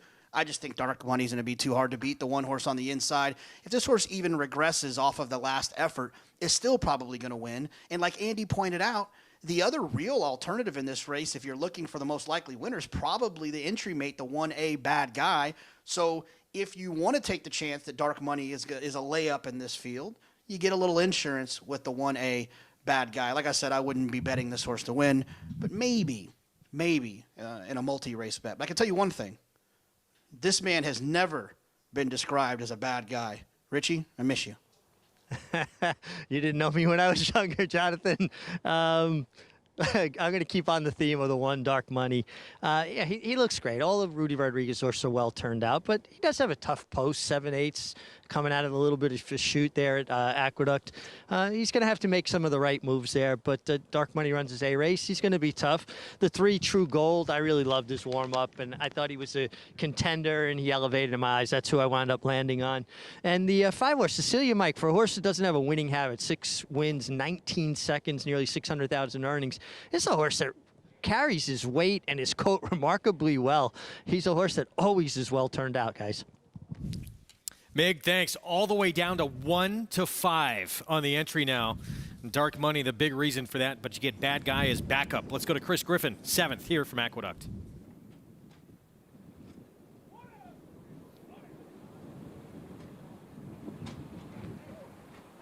All in line. All set.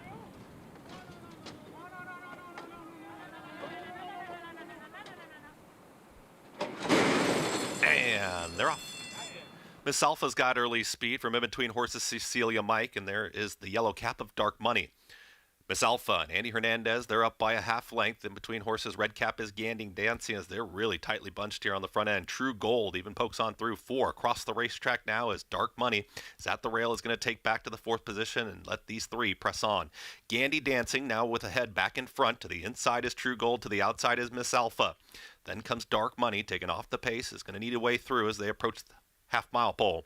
Then comes Cecilia Mike, Vintage Hollywood, and the trailer is Bad Guy. 23.43 for a pressured opening quarter. It's Gandy Dancing who's got the lead. Gandy Dancing. Up on the outside is Miss Alpha. Losing some ground was True Gold. To the inside, here's some momentum for Dark Money as they start to rally on towards the outside. Cecilia Mike is making a move. Also Vintage Hollywood as these front runners are tiring. Here comes Vintage Hollywood. Up on the outside of Cecilia Mike. These are now the top 2. Gandy Dancing's in there. Tightly at the rail is Dark Money. Jose Gomez is going to sneak on through, and Dark Money now kicks on. Dark Money got the seam, is up by a length and a half. Vintage Hollywood, Cecilia Mike as they approach the 8th pole. Dark Money is now striding away. It's Dark Money in front, is up by 3.5, and widening this margin. Late run here from Bad Guy, but it's going to be Dark Money. Got the opening and will secure the victory. Dark Money will win this one well. Vintage Hollywood for 2nd, Cecilia Mike, then Bad Guy, and Gandy Dancing in 1 minute 25.63 seconds. Dark Money. Jose Gomez looked for a little bit in this race. He might be in a tough spot. In the end, wins convincingly. 12th win of this 6-year-old's career. You know, Greg, I looked very good for my 6-5 result in that race around the turn. And as you said, Dark Money, if you took him at 2 to 5, you weren't pleased. And once he got through on the inside, he was just too good for these. Got a little 1-6, but he was a dominant winner of this race. No big surprise. Back to Tampa in this first leg of the cross-country Pick 5. Paint Them Blues away under Pablo Morales, pulls away from the other speed here for the win. Yeah, he went down to 2 to 1 as we kind of thought he would. As you know, we saw that last week with the late money there. Listen, she's a nice horse, and she was able to sort of control this race towards the front end. It seems that something went wrong with the 9. I think we heard Jason Beam saying the horse was maybe being pulled up, or was the back of the pack at the very least. But the horse who should have been favored won the race. So that kicks off your cross-country Pick 5, 2 to 1 with Paint Them Blues away, 21 to 1 underneath. Well done if you had that exacta. I didn't, but thanks for the credit. Well, I was talking to America. Greg, you're saying I'm not America? What are you saying here? 5th at Oaklawn. This race, an allowance, non-winners of 4 life. 6 furlong sprint. Coming up, Whiskey Double. Back in action now. The outside post here, Steve Asmussen. David Cohen riding for Asmussen. Yeah, I'm way against this horse. You know, last time was the time for him. He can win, but I think Royal Daher on the rail is the horse to beat. And here is Royal Daher, 6-year-old now, 3-time winner. He, along with Number in here, had been entered in one of the canceled races 2 weeks ago. So if you see the layoff, the reality is they tried to get him back, and the races got canceled. He's got back races that would make him very tough in here. Training, it appears sharp as well. Looking at his work tab coming in. Here's the 3 full authority. Speed with this horse. I would imagine this horse will be forwardly placed along with the 5, and I think as a long shot, it gives him a little bit of a chance to get a piece here. He's got some awfully fast races for a horse that's 17 to 1, doesn't he? Beat a neck to Whiskey Double, who's 5 to 2. and he's 17-1. Makes no sense. Atoka 6-1. You know I like turnbacks, and this horse at times has run some very fast races, just not his last two, but turnback. Dwayne Lucas trains. Here's the 5, Top Gunner. He figures to be pressing the number 3, and I don't disagree as a chance, but I don't know why he's 3-1 and the 3 is 17-1. They're two sort of similar horses, and they're better races at least. American Mandate, he's going to make his 6-year-old debut for Steve Asmussen. Yeah, well, he finally won a race, but he is a horse that even when he's in a good spot, he looks like he gets second at best. Established for Richard Baltus. Maybe this is a prep for this horse turning back. And, of course, John Velasquez riding, and condolences to he and his family as his mother-in-law passed away. But I don't know if he really wants to sprint at this spot, but he's fast enough. Johnny going to be riding Happy Soul for Wesley Ward in the feature today, that Dixie Bell, and then Whiskey Double outside. I'm not saying he can't win, but I think we saw it in the last race. People get sort of mesmerized by deep closers because they look so impressive. An awful lot has to go right for a deep closer to win, to take a short price on them, in my opinion. The 2 outside taking money, so is the 5, Top Gunner, and with more on the son of Into Mischief. Let's go to Gary Stevens. Yeah, there's a couple of Into Mischiefs in this race, and Top Gunner being one of them. One thing I noticed, all of these horses look outstanding walking into the paddock, but Top Gunner's starting to get a little bit hot right now. It is warm out here today, but not that warm. And then Established, like him in here, love his towards the outside draw. There's only 7 horses in here. There's plenty of speed in here to set it up. But I'll tell you what, Whiskey Double, Andy, I'm going to have to disagree with you. I think this horse can put back-to-back wins if this was a horse show, which it's not. He wins the horse show, but can he double up, come back and win today? I think it sets up good for him. Same style as Established has, and I think Established may need a race coming out of California right now. But tell me something good, JK, about American Mandate. Yeah, gee, I mean, look, this is a horse that's a big price on the board. He's a 6-year-old. He's in here in an allowance race, protected. I will say this. 10 of his last 11 races on dirt, he's right there with this group at 18-1. So that's enough for me when you're looking for an alternative in a race like this. And I just, you get Steve Asmussen. I like to draw towards the outside, and I think that the 7 American Mandate will outrun his odds of 18-1. And then obviously the 5 Top Gunner has to be considered. This horse ran extremely well last time in Houston. Fast early pace figures, a fast final number. To me, the pace figures and the final number, if you look at them collectively, it tells you a little bit more than just the final number does. And this horse has a lot of early gas, and I like horses in dirt sprints that can find themselves forward. So much shorter price on the board with the 5, but I do think the 7 American Mandate's live as well. At 18-1, thanks, JK, and there he is. With back to Top Gunner, you look at that last start, and it makes you worry a little, because the biggest figure on some figures I look at, and it came at Sam Houston, but he has obviously won a couple of times on this racetrack, so maybe that quells those fears a little bit. No, I agree with all of that. I mean, he ran that 85 buyer here, 2 back at Oaklawn, but I feel that way about shippers. You want to see them run those races at the home track. Like Oaklawn's a big track like that because they don't run that much of the year that you see the shippers. Like I've noticed Remington Park shippers haven't done that well there. I think he's interesting. Listen, my horse ended up being the favorite, the 1. I do think Royal Dollar is much the worst to beat. I didn't say Whiskey Double couldn't win. I said I think he's a bad gamble at 3-1 and a good horse to bet against. I much like the Royal 1, Royal Dahar. To me, when you're betting deep closers, you need a lot to go right. When you're betting horses that are more forward, you don't need as much to go right. Well, Established, the 8, with Johnny V now the favorite at 5-2, who's going to be turning back. He was in a 1 1/8 race last time we saw him. That was out on the West Coast at Del Mar in a grade 3. Last 2 times he's been sprinting, he's won at Del Mar and Santa Anita. Yeah, I mean, when I said they're kind of using it as a prep, maybe I'm wrong because he has run well sprinting. I just wondered coming out of the route race if it was kind of prep for layoff, but he's obviously got races good enough to win here. Vic Stauffer, here's the 5th from Oaklawn. They're at the post.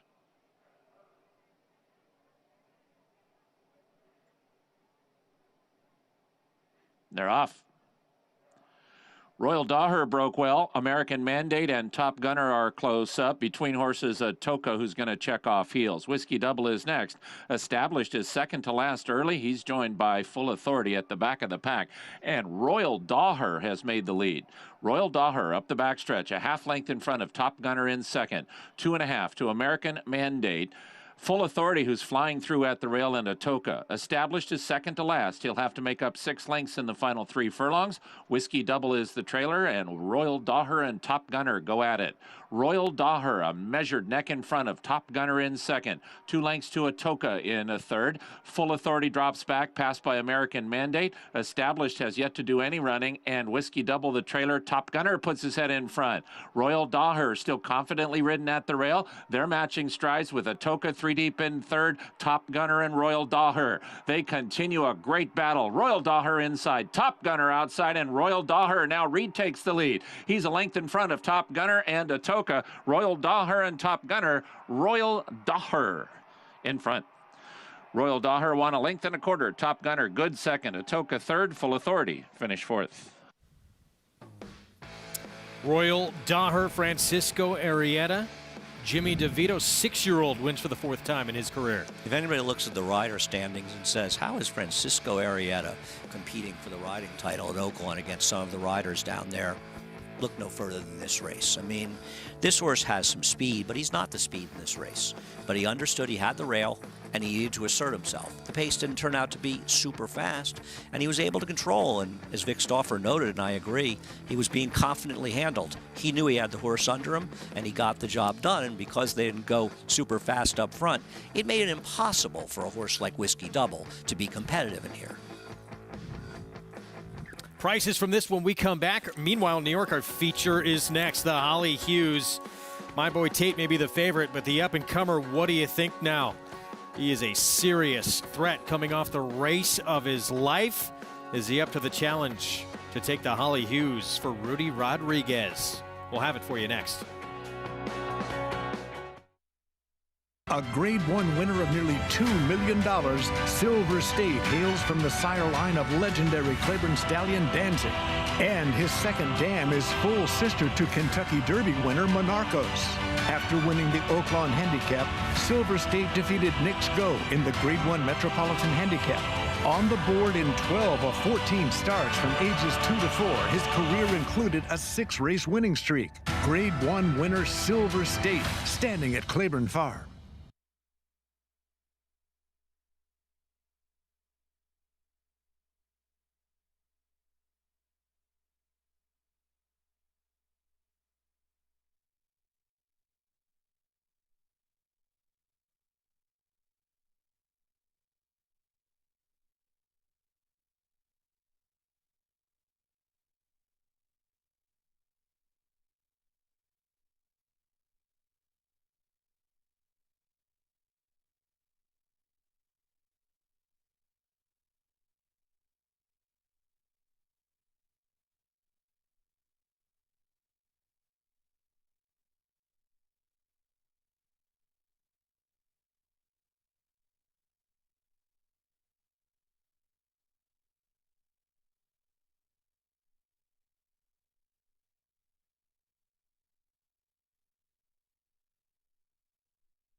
Back on America's Day at the Races on FS2. Good to have you with us on this Saturday afternoon. Our program brought to you by America's Best Racing. For the love of the race, visit americasbestracing.net today. Royal Daher, 6-year-old, 4th win of his career. in the first start of his 6-year-old campaign. He's a pretty neat horse. You know, he's run against some nice horses in his career. He's run some fast races, and, you know, you're a horse-for-course guy, and while the majority of his races have run at Oaklawn, he's run 2/3 of his race at Oaklawn, and he's won three of his 4 wins at Oaklawn. Only beat a half length to Special Reserve last year. Yeah, he's a good horse, and Arietta really rode him well being aggressive, because he didn't have to be the speed in here by any stretch, Greg, and the fact that he was aggressive in here really paid off. 1-5-4 Top Gunner Atoka, second and third. $6.80 Royal Daher with the victory. Late pick 5 is coming up next. So we're bringing the rest of the prices from that 5th. Race 6, we're going to stretch out. Mile and a 16th. $30,000 claiming race. It is for non-winners of 3 lifetime. The condition in the 6th here from Oaklawn. And East Side Cool right now. The one to beat Scott Becker just claimed, was just second at this condition last time out. I agree, but Scott Becker has atrocious numbers off of the claim at Oaklawn, where I believe he's like 1 for 24 or something. He's got a high percentage trainer whose claim record is not good. There he is. What do you think now? Looking to reproduce that huge performance from January 16th in Stakes Company against the old veteran, the 8-year-old, My Boy Tate, looking for the 8th stakes win of his career. It's the Holly Hughes. Coming up next here on America's Day at the Races on FS2.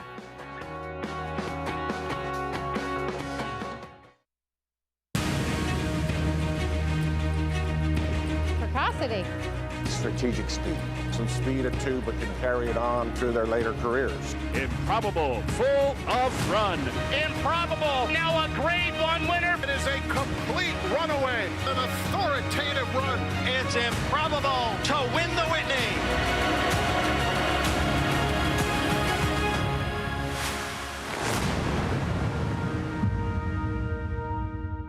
If you're looking into racing partnerships, you should know they're not all the same. When you partner with Bond Racing Stables, you become a member of a growing family of racing enthusiasts, all guided by 3 generations of experience in thoroughbred breeding, training, and racing. Sharing the excitement at Saratoga and Belmont Park, where we've graced the winner's circle with winners like Giacosa, who was bred, born, and raised here at our Song Hill farm. Get more than just a partnership. Become a member of the Bond Racing family. 3 generations of thoroughbred excellence. Introducing Gift Box, winner of the Grade 1 Santa Anita Handicap. He's a 3-time graded stakes winning millionaire with 4 triple-digit buyers and a 4 Ragazin to his name. He proved himself early as a graded stakes place 2-year-old, and now his career as a stallion is just getting started. From the first crop of the leading sire Twirling Candy out of a multiple graded stakes producing mare. Gift Box, new for 2021, only at Lane's End. Racetrack Television Network brings you every race, from every track, on every screen, every day. With monthly packages starting as low as $5, RTN gives you great value and access to more live HD streaming and race replays than anyone. Visit RTN.tv today to sign up and watch on almost any device, including Roku and Amazon Fire. Use promo code TRYRTN for a 5-day free trial.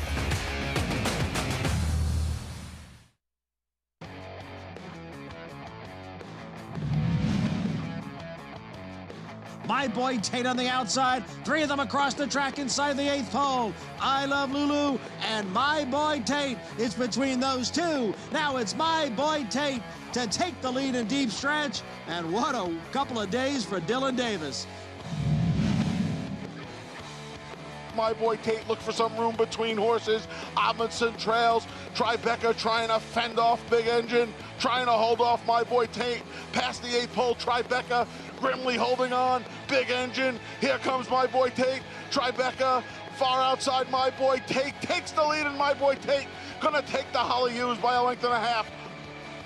He has been so much fun to watch over the years. The 8-year-old now, My Boy Tate. 7-time stakes winner, seeking his 3rd Holly Hughes. He's just such a cool horse. There aren't a lot of sprinters like him. They're so consistent, and they're not really forwardly placed horses. He just seems to show up so often. It's an interesting matchup, even though he's favored now. Based on doubles, what do you think now is going to be a heavy favorite in all likelihood by post time? What do you think now is kind of the now horse? He looks like the speed and the controlling speed, but I respect the career of my boy Tate, prefer him. It's basically these two, you would think, as we look at the resume and what this 8-year-old has produced in his career. He got DQ'd out of what would have been an 8th stakes victory in the State Florida Sandy back on January the 8th. It's been an incredible career, still running at a very high level. And whether you agree with DQ or not, he's got 12 wins in 30 starts in 8 seconds. 2/3 of the time he runs 1-2, and for a horse that he's not slow early, but you know, for a horse that's not forward, to put up that kind of consistent record, it's remarkable. And here you see Eric Cancel, my boy Tate, kind of forcing his way through, and regardless, again, of how you feel, hard to argue he wasn't the best horse in the race. Agreed. And, you know, I know you and I disagree about this DQ, and that's what horse racing's all about. But as you said, Greg, he did run the best race of anybody in there and was deserving in finishing first. I'm a big fan of this horse, and Michelle Nevin's done an amazing job. You know, an 8-year-old that arguably is running as fast now as he really ever ran. You just don't see that much in this game. Can he reproduce here against the up-and-comer here? He can't reproduce. He's a gelding, Greg. What do you think now? Laying it down on the racetrack at least. Good point. What do you think now, Trevor McCarthy, Rudy Rodriguez? That race last time out, do you feel like that was aided by the racetrack and somewhat came out of nowhere, or do you think he'd been leading up to that? No, I think it was completely and totally fictitious due to the racetrack. I mean, we've seen these biases. Yeah. You know, what's interesting about him is he ran a 104 buyer last time and a 94 buyer 3 back. Both of those run gold rails. But you still like him today? No. I prefer the other one. What do you think now? I think it's close. I'm always going to pick against horses. I mean, we talked about this a lot on yesterday's show. This is the time, because we had, Greg, about 6 weeks of extended, went gold rails in many days. This is the time now the track is fair to be betting against horses that are overbet based on sort of exaggerated performances. I am not denying he's good and he's the controlling speed, and even if you think that figure should be 92, he may well win this race. But he is dressed up off a triple-digit buyer, and that's where that effort came from. Well, they're still likely going to have to catch him in here. He's 6-5. My boy Tate, even money. Let's head downstairs to Maggie Wolfendale. Yeah, and this is an interesting matchup between these two horses. Now, if they came to the races and met 1,000 times based upon appearances, I would pick, what do you think now? I've never been my boy Tate's biggest fan, at least in the pre-races. I ultimately and have the utmost respect for his tenacity, for his heart, for his record. He is to be respected, but my job is to judge these horses here in the paddock. And it is what it is. He just never makes the greatest impression. Whereas, what do you think now?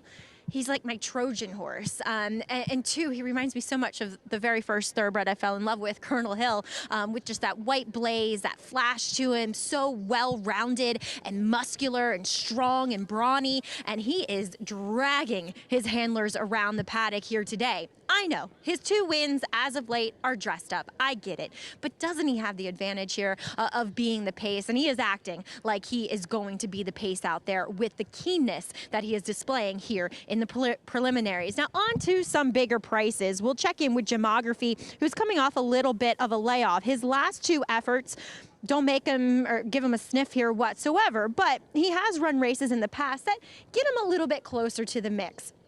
He looks great, strong off that little bit of a layoff dating back to early December, really striding out well here in the paddock, really moving with some fluidity, which I appreciate and like to see. And sometimes he is a horse that gets a little OTT, a little over the top in his disposition, but he's nice and controlled and calm today, which I think is a good sign. And then we'll check in with the outside runner that's running with Scissors, who Andre Worry gave this horse a great ride, aggressive from the inside, probably with the track a bit that day. But I do think that him and possibly the other horse that he meets here once again off the claim in number 5, South Africa, maybe a little bit flattered with Scotchatori coming back and running a 90 buyer and finishing second against an open allowance field.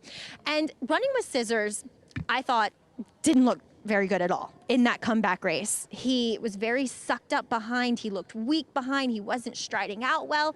Then he looked a little bit better in his next start, which resulted in a win. Now he looks really good. Back to the good running with Scissors that I've seen in the past. Again, he's not as fast as the top 2 in here. I get it. But he is the longest shot on the board. And I think he definitely looks better than his odds would suggest, Greg. Maggie, thanks. We're going to get to our post-parade here coming up in a moment. You can play this Saturday feature from Aqueduct, this Holly Hughes, by getting signed up with Naira Bets. Go to nairabets.com, download the app. That offer, $200 deposit match sign-up bonus. You can use with that code right there for new members. Bonus 200, and bet any track, anywhere, anytime. I have a play here, Greg. I'm going to go 2-4 with 2-4 with 3, and then a cold 4-2-3. Gemography is the biggest price on the board, and I think he's the most likely to finish third here of the others. He's got back form. As far as what do you think now? I mean, there really isn't a lot more to say about the race. He's the speed. He's coming off a big win. It's a little bit dressed up by the racetrack, but he's a talented horse. He doesn't have the resume, though, of My Boy Tate. But maybe he's the now horse, you know? Maybe he's the horse that's really coming into his own as a 5-year-old, and the 4 is an 8-year-old, and he's not running quite as fast. But he is. I mean, his figures have all been strong, the 4.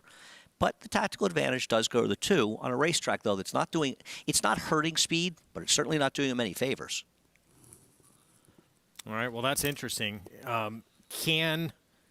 As we look at My Boy Tate, and we'll get into it more in a minute, can these 2 outside runners put any kind of heat on what do you think now? Not unless they were an all-out drive. And if you're those horses and those horse connections, why would you do it?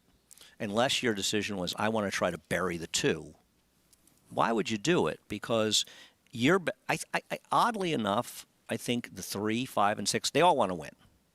And I'm not suggesting there's anybody not trying to win. But I think they're going to hope to finish second. Their hope is sort of one of the favorites doesn't run the race and they can get second.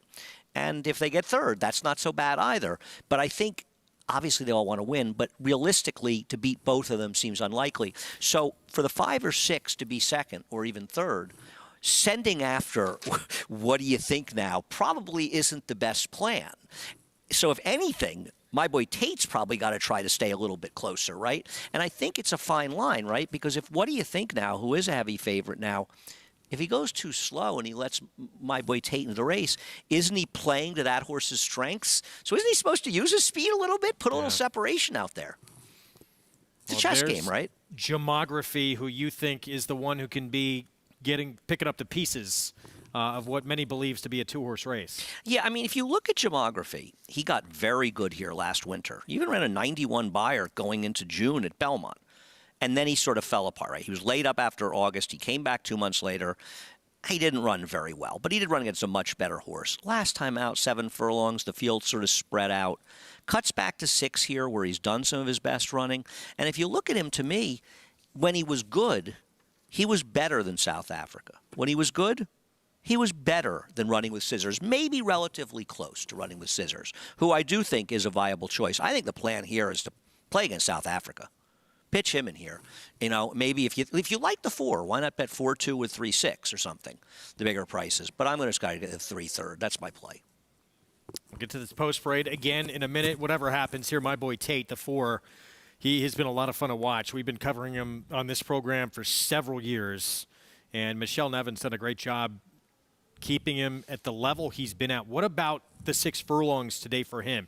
Do you feel he's as effective at 6 as he is at 7? Well, he's run 9 times with 4 wins in 4 seconds with a career buyer best of 99. So I don't see any issue with it. I think a lot of the races he's been longer. And, you know, you mentioned about how enjoyable it is to watch him. And I think, you know, you spent a lot of time in California when your previous job, and now you work with us in New York. And I think you'll agree, one of the nice things about being here every day, basically, you learn to appreciate some horses that are 12 claimers, right? But these horses that show up, you know, week after week after week and always put in a solid effort, they're the real heroes of this game. Here comes our post-parade 4-5. Trevor McCarthy, what do you think now? Rudy Rodriguez, the favorite. Trevor's not taking anything away from this guy, and he's not the kind of rider to let the others into the game. So expect him to be up by 2 to 3 lengths early with a clean break. 6-year-old debut for Gemography. You mentioned some big races he had last year, and in fact, he put together 3 in a row. Late 2020 and early 2021. Oh, he had a good year last year. He made almost $200,000. Can he refine that form? My boy Tate, the 8-year-old son of boys at Toscanova. He's a 7-time winner on this racetrack. What an admirable record he has when you look through, even as a 7-year-old. 10 starts, 4 wins in 3 seconds. He shows up. Next door, South Africa, Eric Cancel. George Weaver just claimed this horse. Yeah, but claim from Michelle Nevin. Good luck to him improving off her. I'm not a fan of this horse, though. Obviously, he has a chance to be a third. And 13-1 outside, Running with Scissors, Jeffrey Englehart. Tell you what, Jeffrey Englehart is on a very, very good run. His horses have been running extremely well lately. 13-1, a horse who showed speed last start, went gate to wire for the win, 10th of his career. 6-year-old son of Congaree. 2 minutes to post in our feature. Holly Hughes coming up. Let's go to Jonathan. Yeah, look, I mean, the two, what do you think now? I'm in complete agreement with Andy when it comes to the fact that this horse was aided by the racetrack. But the thing that you have to try to work through when you're doing that is, okay, so there's going to likely be a regression from a speed figure standpoint. This horse is not going to run as fast as he did last time. And where does that put him in the race? To me, I think he's still loose if he wants to lead. He's still faster than the competition. The other main speed in here was bias aided last time as well. So I still think that the two, what do you think now, is going to win.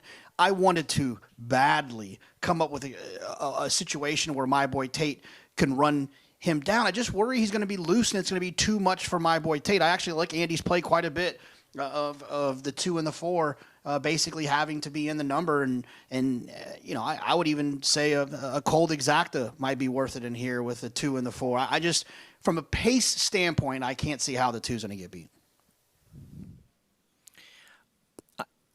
You know, I understand Jonathan's point. The problem is you have to take the odds into account. I can understand if they were both even money. But at the current odds, at least in my opinion, and listen, Jonathan, I agree on plenty of things, we disagree on plenty of things, and that's what makes this game great. I think at 3-5 versus 3-2, you're forced to bet the 4. Because it's not clear the 2's a better horse than the 4. Yes, he has a pace advantage. How much will that pace advantage be worth? And at 3-5 and 3-2, I think the 4 is just absolutely the right bet. And it's a number that you just cannot trust. Right. That he produced last time out by any stretch. And look at what we saw yesterday. This came up on yesterday's show. 2 horses with big figures on gold rails. The fair track yesterday, they both ran last and second to last. Now, he's not going to likely run last. And he may well win, but the price discrepancy exists partly because he's the controlling speed, but partly because of the big figure last time. And in my opinion, that big figure, while being accurate, is completely unreliable to be repeated here, even close to it. Yep. My boy Tate, we know what we're going to get from him. He always shows up. Is he up to the task here? Can he run down? What do you think now? Who should be alone in front? Manny Franco will be back aboard, looking for the 12th win of his career. Holly Hughes, our Saturday feature here from Aqueduct. Let's go upstairs. Chris Griffin with the call. South Africa. Running with Scissors to the outside.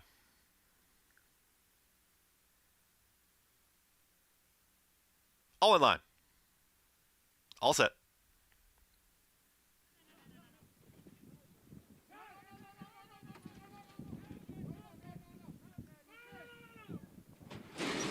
And they're off in the Holly Hughes.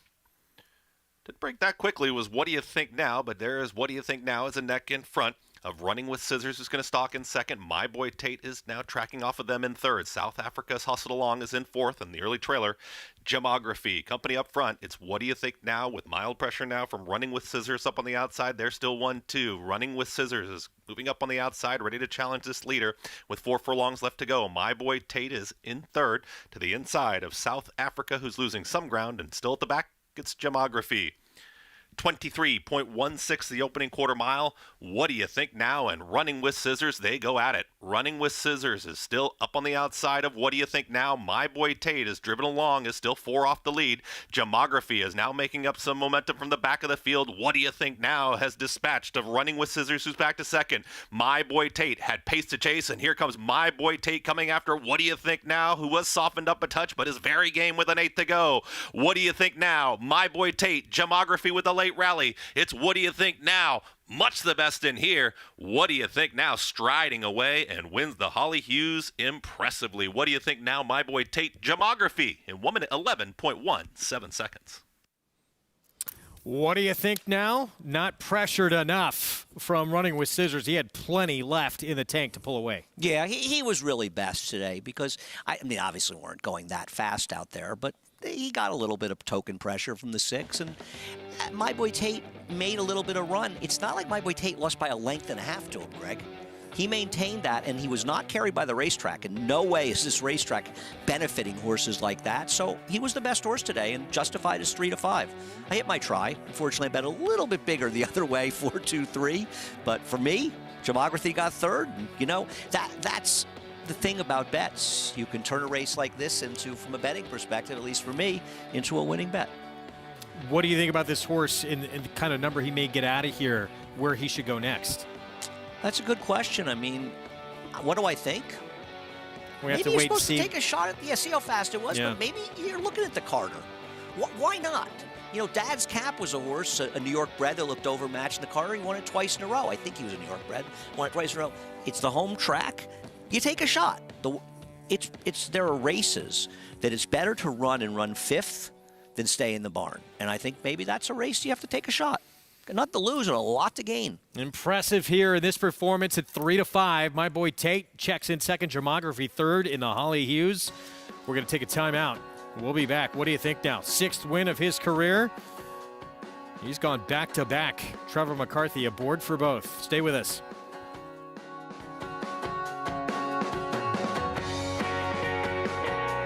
The sun shines bright on Caraconte.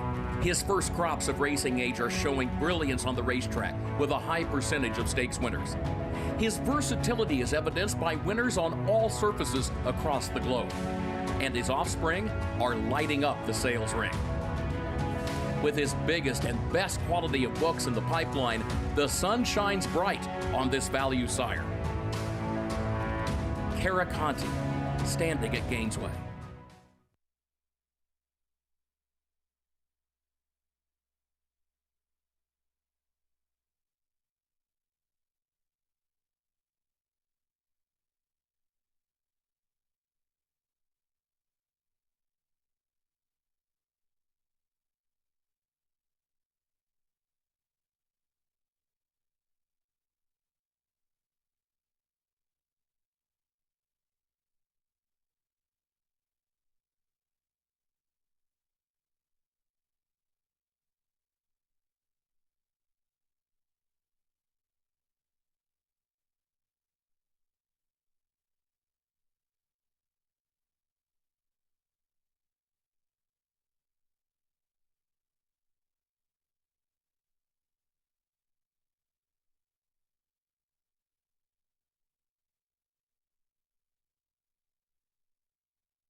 We're back on America's Day at the Races on FS2.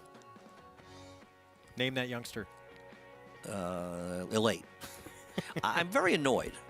The value was not in the try. The value was in the super. The super paid over 3 times the try. there were only 2 other horses that could be fourth. I'm mad at myself. I blew it. Our program brought to you in part by Claiborne Farm. 100 years of doing the usual, unusually well. What do you think now impresses in the Holly Hughes? Back-to-back victories, and it will be interesting for these connections now where they start to target their next spot. Yeah, I mean, listen, he can always run in the New York bred races, and there are good races for him. But I think it probably falls into a good window to take a shot with him as long as he's training well, and you take a shot. It's better to take your shot than not run.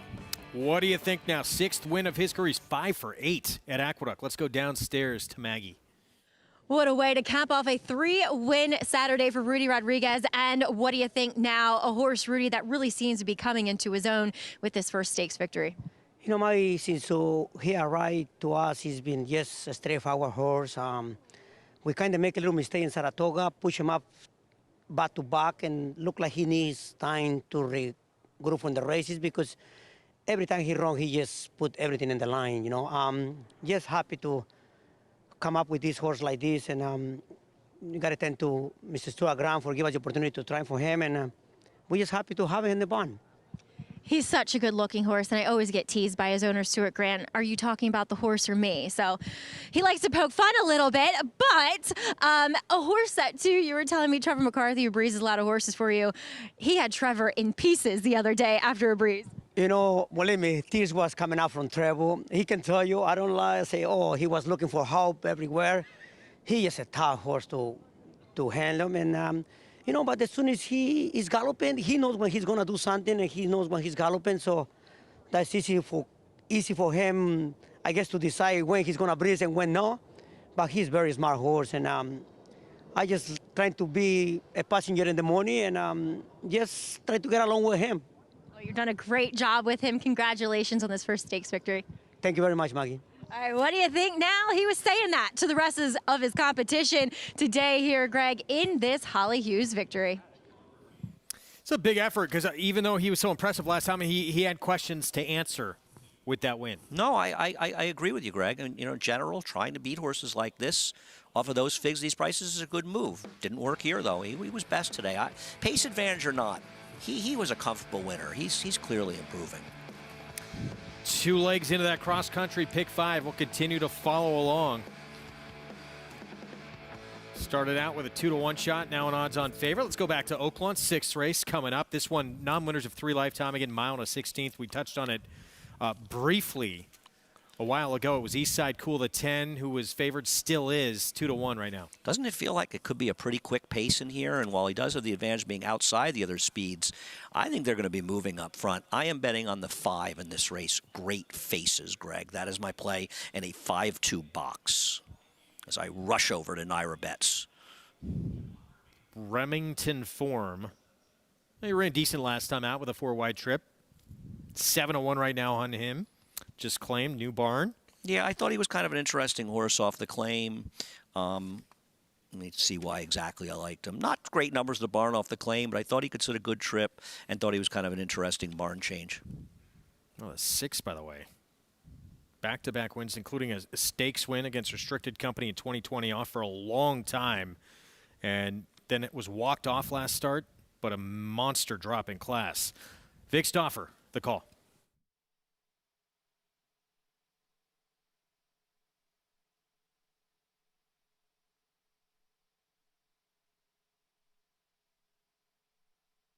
They're at the post. They're off. Eastside Cool and Englander break well. Call of Honor and Wartime Hero are close up. Then Great Faces and Make Noise. Shofar and Sun Daddy are next. Judge Philip M. and Generator. And the early trailer is Tillis. It's Englander quickest at the backstretch. 2, Eastside Cool in second. Englander a length in front. Eastside Cool is second by 2 lengths to Wartime Hero and Call of Honor. Then comes Great Faces. Mid-pack in the 10-strike purple and 3.5 off the lead. 2.5 to Sun Daddy and Make Noise. Judge, Philip M. and Shofar are next, and Tillis is at the back of the pack. Actually, Tillis is second to last. Way last is Generator. Up the backstretch with Englander and Eastside Cool. Englander, 3/4 of a length. Eastside Cool wants to go and is pulling it. Francisco Arrieta, and now he's within a neck of the lead. 2.5 back to Wartime Hero, who emerges in a good spot in third. Call of Honor is fourth. Great Faces is now still fifth, but about 5 from the front. Tillis has passed many horses. Here's Tillis all the way up into sixth for Kenny Tohill. He's within 7 of the lead. New leader, Eastside Cool. Eastside Cool. Wartime Hero is going to immediately go after him in second. Eastside Cool's a length in front. Wartime Hero is second. That's all for Englander. The whip is out on Call of Honor. Tillis is up to fifth, but he's 5 lengths behind the leader, and that leader is Eastside Cool. Eastside Cool has the lead by 2.5 lengths. Wartime Hero is shifting about. Tillis is up to third. Eastside Cool and Wartime Hero. These two to the final 16th. Here's Wartime Hero outside of Eastside Cool. Eastside Cool reaches. Wartime Hero a final try. Eastside Cool, Wartime Hero, East Side Cool. Eastside Cool beat Wartime Hero. Tillis was third and Englander fourth. Back-to-back Francisco Arrieta, Eastside Cool, been popular in the claim box and wins first off the claim for Scott Becker. I tried to beat him. I was dead wrong. He was much the best. He stalked an honest pace. The pace setter fell well back, and he was able to hold off. The second place was Wartime Hero. I mean, he was his own enemy in that he was sort of drifting in and drifting out, but 10 held him safe, and that shadow doesn't make it easy sometimes, right? It's got to be tough if you're an announcer and it's close, right? And they go into I the would dark not want to be in that at position. the 16th pole. Eastside Cool. Yeah, you're rooting for blowout wins with those shadows. Right. Son of Frosted with the victory, owned by Charles Ritter. And wins as the favorite there at Oaklawn. So that one in the books. We're going to take a timeout. More coming up from Tampa, more stakes action. In fact, another sprint on the lawn. That is the Turf Dash out in Oldsmar, Florida. Back to his roots, one of the main players in this one for John Terranova. We saw at Saratoga come close in the Lucky Coin last summer. Smile Happy was a TDN rising star following his maiden win at Keeneland. From there, he captured the Grade 2 Kentucky Jockey Club Stakes to remain undefeated and earning points toward the Kentucky Derby. In Future Pool 1, Smile Happy was individual leader by lowest odds. Among the top of his crop by stakes winners and earnings, Run Happy continues his rise and is priced for success. Call today and book your mare to Red Hot Sire Run Happy, standing in legendary Stall 1 at Claiborne Farm. No sport in the world brings the wins home like racing. It's one-of-a-kind, high-speed, high-stakes action, and Naira Bets takes you there. Place your bets and watch the races live from anywhere. With Naira Bets, make easy, secure deposits and promotions every day to earn reward points or cash. Download the Naira Bets app or visit NairaBets.com.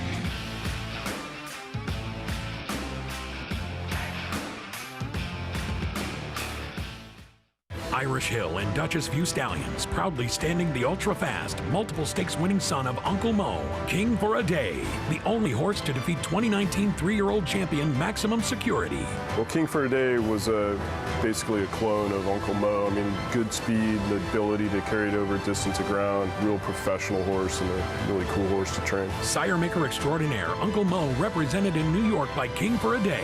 Visit IHDVStallions.com to book your mare today. This season at Oaklawn, we've got more of everything. More of the top thoroughbreds in the world. More days of live racing. And the largest purses in our history. All at a completely reimagined Oaklawn. Come be a part of this historic season at Arkansas's only casino resort.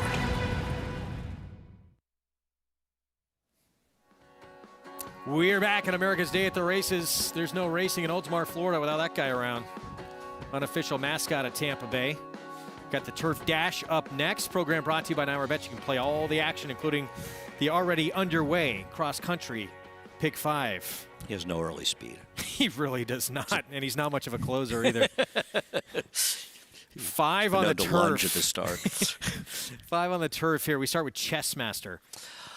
Yeah, sorry, Greg. Let me get myself there. Chessmaster, he's got raced at Canterbury. They're good enough. He figures to be forward. Don't know if he's good won enough, his though. last 3 sprinting on the turf. He's 4 for 7 at Tampa. 5-1, Jesus Castanon. The connector next door, 8-1. He ran poorly on synthetic last time. His race on the turf 2-back is good enough to give him a shot. Was it an aberration? Yeah, don't beat less than 2 lengths to Bad Beat Brian, who's a major player here. Skippy Strike, the 5. He looked overmatched to me. He won his last start of the distance at 30-1, but against much lesser. Discreet Tune, 19-1. Yeah, his last turf race, I mean, once again, he didn't finish that far back, but 2.5 lengths in the turf sprint's a lot. Jazzy Times, 3 times, and 11 of 23 times, he's been first or second. He is off the claim on the turf for a trainer who's 0 for 12 off the claim with turf horses. XY Speed, 5-2. We're looking at the 9. I can see that. He ran well. He figures to be, well, I don't know. See, yeah, he's probably the speed of the speed and what may not be that strong a pace. Babby Bryan went by, stakes winner 2 back at Gulfstream, and here's back to his roots. I'm betting back to his roots in this race, getting back to turf. I thought he could get, hopefully, enough pace to make his run. And outside, hard count, the 11. He would blow up this cross-country pick 5, Greg. No question. Hard to endorse. What do you think of Bad Beat Brian here? I mean, not Bad Beat Brian, back to his roots. Yeah, he's no question. He's a player. He looked very good in that lucky coin last summer, Saratoga. Just 1 for 13 on the turf, but it's about finding the right field. Let's look at that race from back on September 3rd up at the Spa. And he came from off the pace to try and run down Pulsate, and he just missed. These are pretty good horses he was running against, and I don't really worry about the 5 furlongs. I'm hoping he can get his trip and get it done. He's coming out of synthetic race. He's not a synthetic horse. He's a turf horse. They're not the same surface. He got caught in a race that had absolutely no pace in his last turf race, and he was taken a little out of his game by being too close. I'm hoping they can go a little bit quicker up front so he can make his kick. And, gee, 6-1 seems like a price. He has a very similar running style to Bad Beat Brian, and I'm not really sure he's not sort of comparable in talent.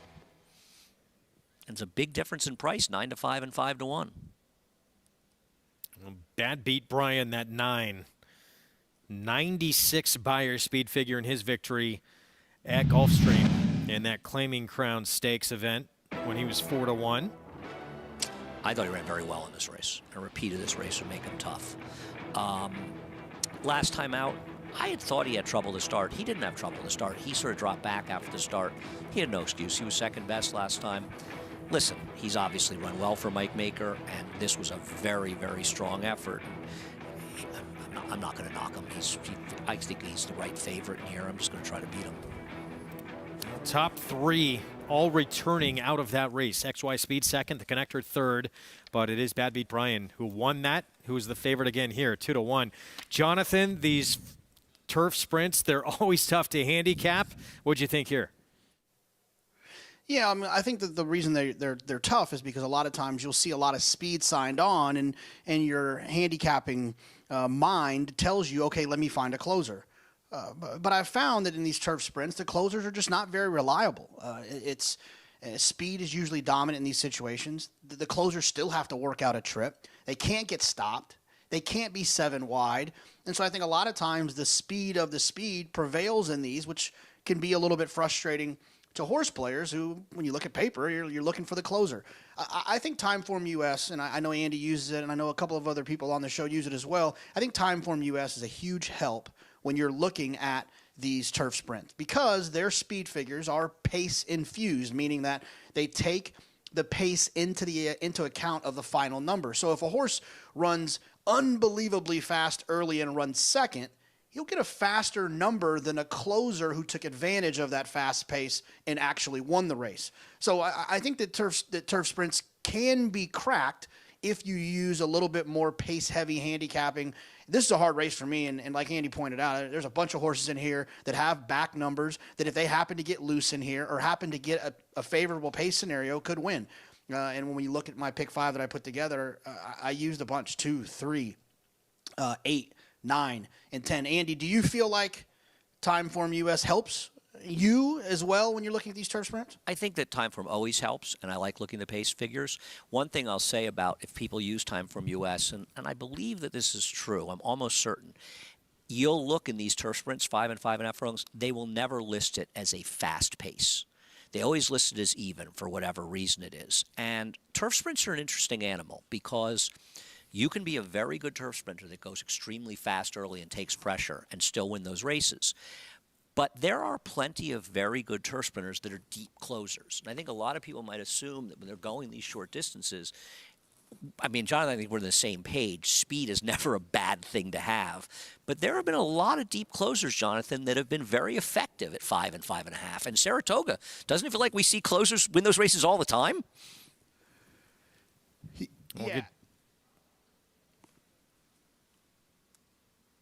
We'll get back to this race in a moment. We're going to check in quickly on this 9th at Aqueduct because we have it coming up before they load here at Tampa Bay. Let's check in with Maggie. Try to go really quickly here, Greg, as we'll take a look at Sabrine, who is the major drop down and probably focus of this race. Yes, though she has been bad in her 2 starts against New York bred since shipping here for the Steve Asmussen barn. Now, she is one that I have liked and I have tried because she always presents herself as one that should show more speed. Well, I don't think I'm going to get it. Maybe she does because she gets a class relief. And I will say today, she is way more settled, though, and it could be a good thing than what she was in those 2 previous efforts. Physically, she looks great. I've liked her in both of those starts, but that's typical of the Steve Asmussen and Toby Sheets barn.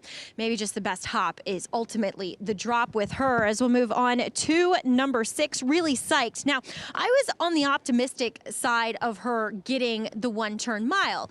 I still think maybe longer is better, but so often these type of moves work because it builds that stamina and then they kind of learn to have a bit of a closing kick. And against this field, a lot of times, as I say, it's all relative to who you're facing. I think she does stand out as one of the players. Greg? I'm laughing about this race at Aqueduct. I was interested in the 1A half of the entry and figured, 15, 20 to 1, I'll take a shot. They're somehow favored at 5 to 2. I would like to book the horse that I picked in this race, the 1A at 5 to 2. What is going on? That's insane, and I don't know which one they're betting because neither one of them has a shot on paper. It's not a good field, but this is crazy. Crazy. Really is crazy that this entry's favored. Odds have been up for a while, so it's not like this was just the first click. I have no idea. I mean, did I inadvertently sort of fall on a they knew type, or they just went down from 5 to 2 to 2 to 1? Who is looking at 5 to 2 and 2 to 1 and going, this looks like a good price on this twosome? Wow. Eek. All right, we'll get back to the nightcap in New York. Have the post parade coming up shortly. Back to Tampa Bay, this turf dash, and as you said, and there's one of the speedsters, that too, it's good to be in these short races in front because you don't have trouble in front of you. Or even longer races. Chessmaster, the 2, certainly has speed. The 6 has some speed. The 8 has some speed, but none of them are, maybe with the exception of the 2, are just flat out speedsters who have to be in front. Well, that does sometimes happen, and I think when you have those kind of horses, you have to ride them that way. You need to be engaged because even though it may not work out, the alternative gives you no shot. Well, through it all, this 9 remains your favorite. 8 to 5 in here on Bad Beat Brian. He was the winner of that XY Speed, the connector race. They're back to face him again. He's looking for his 7th win on the turf. Let's go to Jason Beam here with a turf dash from Tampa Bay.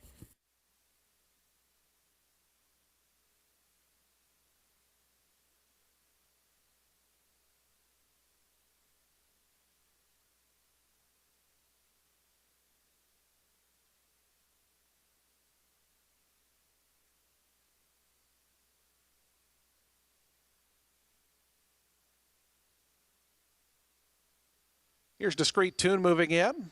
Just waiting on back to his roots, and Hard Count will be all set for a start here in the Turf Dash. Closing out day number 48.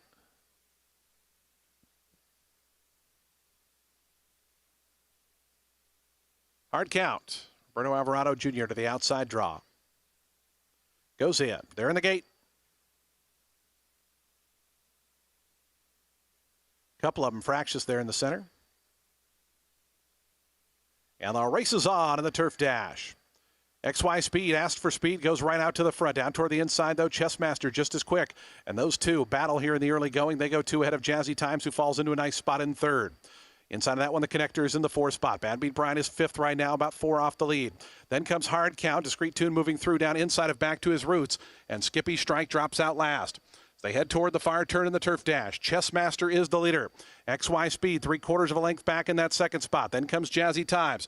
Starting to launch up on the outside, Bad Beat Brian. The Connector stays down toward the inside as Hard Count, also covering some ground. Discreet Tune in behind horses, Back to His Roots, has to go from there, is about 7 or 8 lengths behind Chessmaster, who turns for home in front. XY Speed up on the outside. The Connector looks for room down toward the inside. Discreet Tune trying to get going as well. Chessmaster leads him to the 16th pole. XY Speed still has to make up 2 in the final 16th. It's Chessmaster. Chessmaster still in front. Chessmaster all the way. Jesus Castanon and Chessmaster to win it by 3. Second was XY Speed. Third, the Connector. Photo for 4th. That's why being in front could be a good place to be. Chessmaster got to the lead and never looked back here. 11th win in 27 starts. The old 2-speed number. He actually, he didn't break badly, but he didn't break as sharply as the 8XY Speed. But Castanon knew, I got to be forward with this horse. He was aggressive and an impressive and easy winner, and nobody gained an inch of ground. I don't know if they're going particularly slowly, but wow. Back to New York, and we have the nightcap coming up here, and that's a look at, not sure who that is. 2-1 favorite still this entry in here. Bank Statement, Miss Flincher, which we cannot really wrap our heads around as to why. I'm completely baffled. I thought the 1A was interesting. I'll give my idiotic story on him.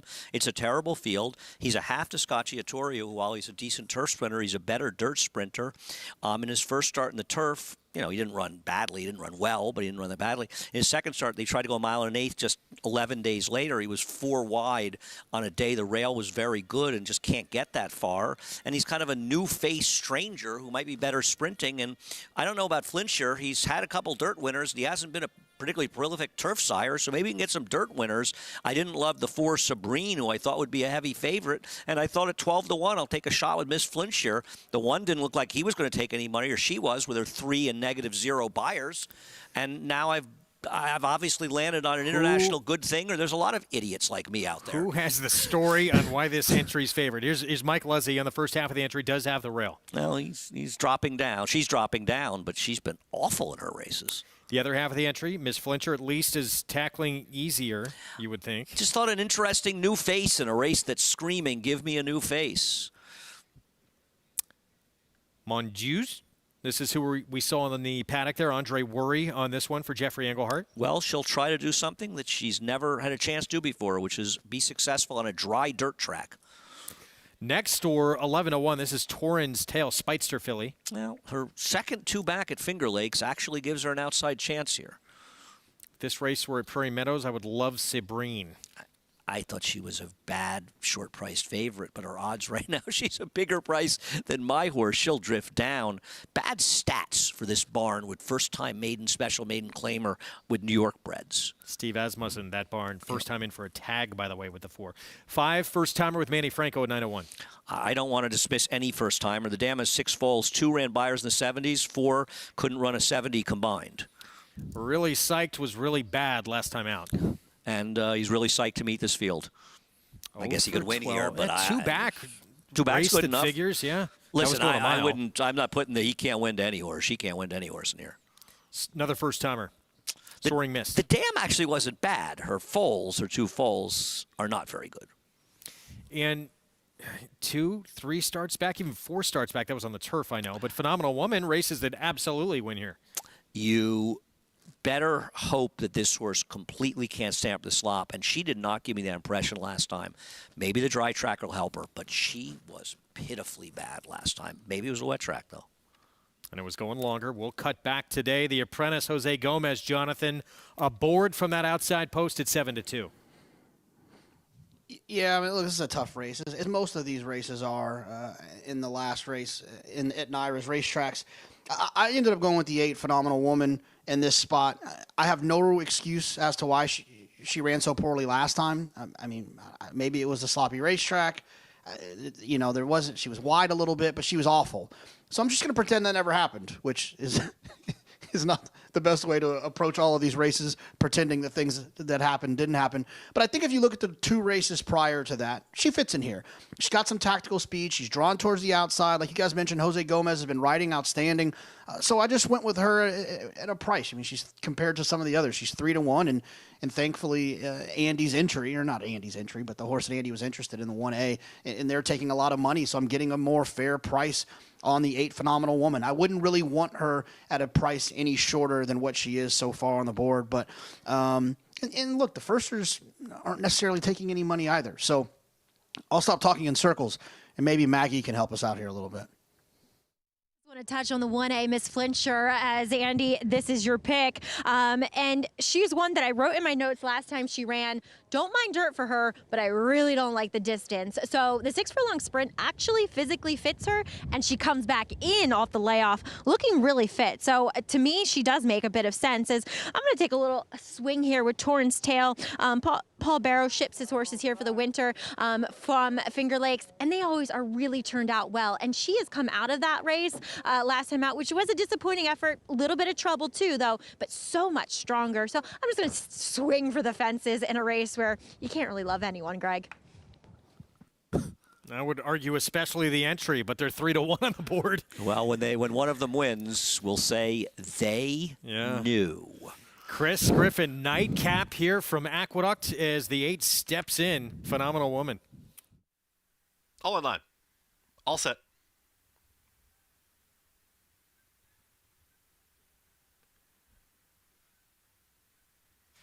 And they're off.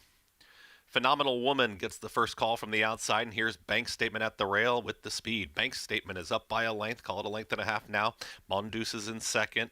Also rallying on is Sabrine, who's 4 wide. In that grouping comes Torrance Tail. These are the first 4. Then there's the gray, Really Psyched. On the far outside, Phenomenal Woman, who broke on top, is now towards the back of the field. Miss Flintshire is in that group. Second to last, Little Miss Minion, and the trailer is Soaring Mist. On the inside, Banks' Statement is kicked back. It's Banks' Statement who's in front. We lost a rider there. Torrance Tail unseated the rider. Oscar Gomez looks to be fine. Torrance Tail is well clear as by the outer rail. Into the far turn, Banks' Statement. Down to the inside, Mondoose is challenging in the 2-path. Then comes Sabrine, who's 3 wide. A big rally from Really Psyched is in the blue cap. Nowhere to go right now for Miss Flintshire, is in behind horses. Trying to battle on his Phenomenal Woman as Banks' Statement is dropping back quickly. Soaring Mist, the trailer Little Miss Minion, and again, unseating the rider there was the 3 Torrance Tail. Top of the stretch, it's Mondoose and an oncoming Sabrine. Sabrine has taken the lead. Here's the big gray up on the outside, Really Psyched, who's trying to move closer as they've got an 8th to go. It's still Sabrine who's fending them all off. Mondoose and also Really Psyched. They continue to chase. Late rally here, Miss Flintshire, Phenomenal Woman, Sabrine for a final 16th. Really Psyched is going to try one final time. Sabrine, Really Psyched, Sabrine, Really Psyched. Sabrine holds on. Really Psyched up on the outside for a second. Then came Miss Flintshire to the outside of Mondoose and an oncoming Phenomenal Woman in 1 minute, 23.82 seconds. Sabrine able to hang on, and whether you, and Outrider trying to catch up with that horse, Torrance Tail, that dumped Oscar Gomez. Whether you like this horse or not, the fact that this horse in for a tag for the first time for the winningest trainer in North American history went off at about the same price as the entry. It's very strange. This horse was 3-1 second choice. I picked against her. I picked her second because I thought she'd be 6-5 in here and just supposed to take a shot against her. The horse I thought would be at 12, 15, 20-1 ended up at 7-2. She ended up at 3-1. She won, so it's I don't want to, but she's just too big a price. They're betting Phenomenal Woman at 5-2. I'm this entire race confused me, right? And by the way, that final time I won 23.82, that's for 6.5 furlongs. Don't get confused. Really Psyched. You know what Really Psyched did? Galloped out very strongly, Greg. I'm going to play back next Knew time. where the wire was so that she could run quickly after it.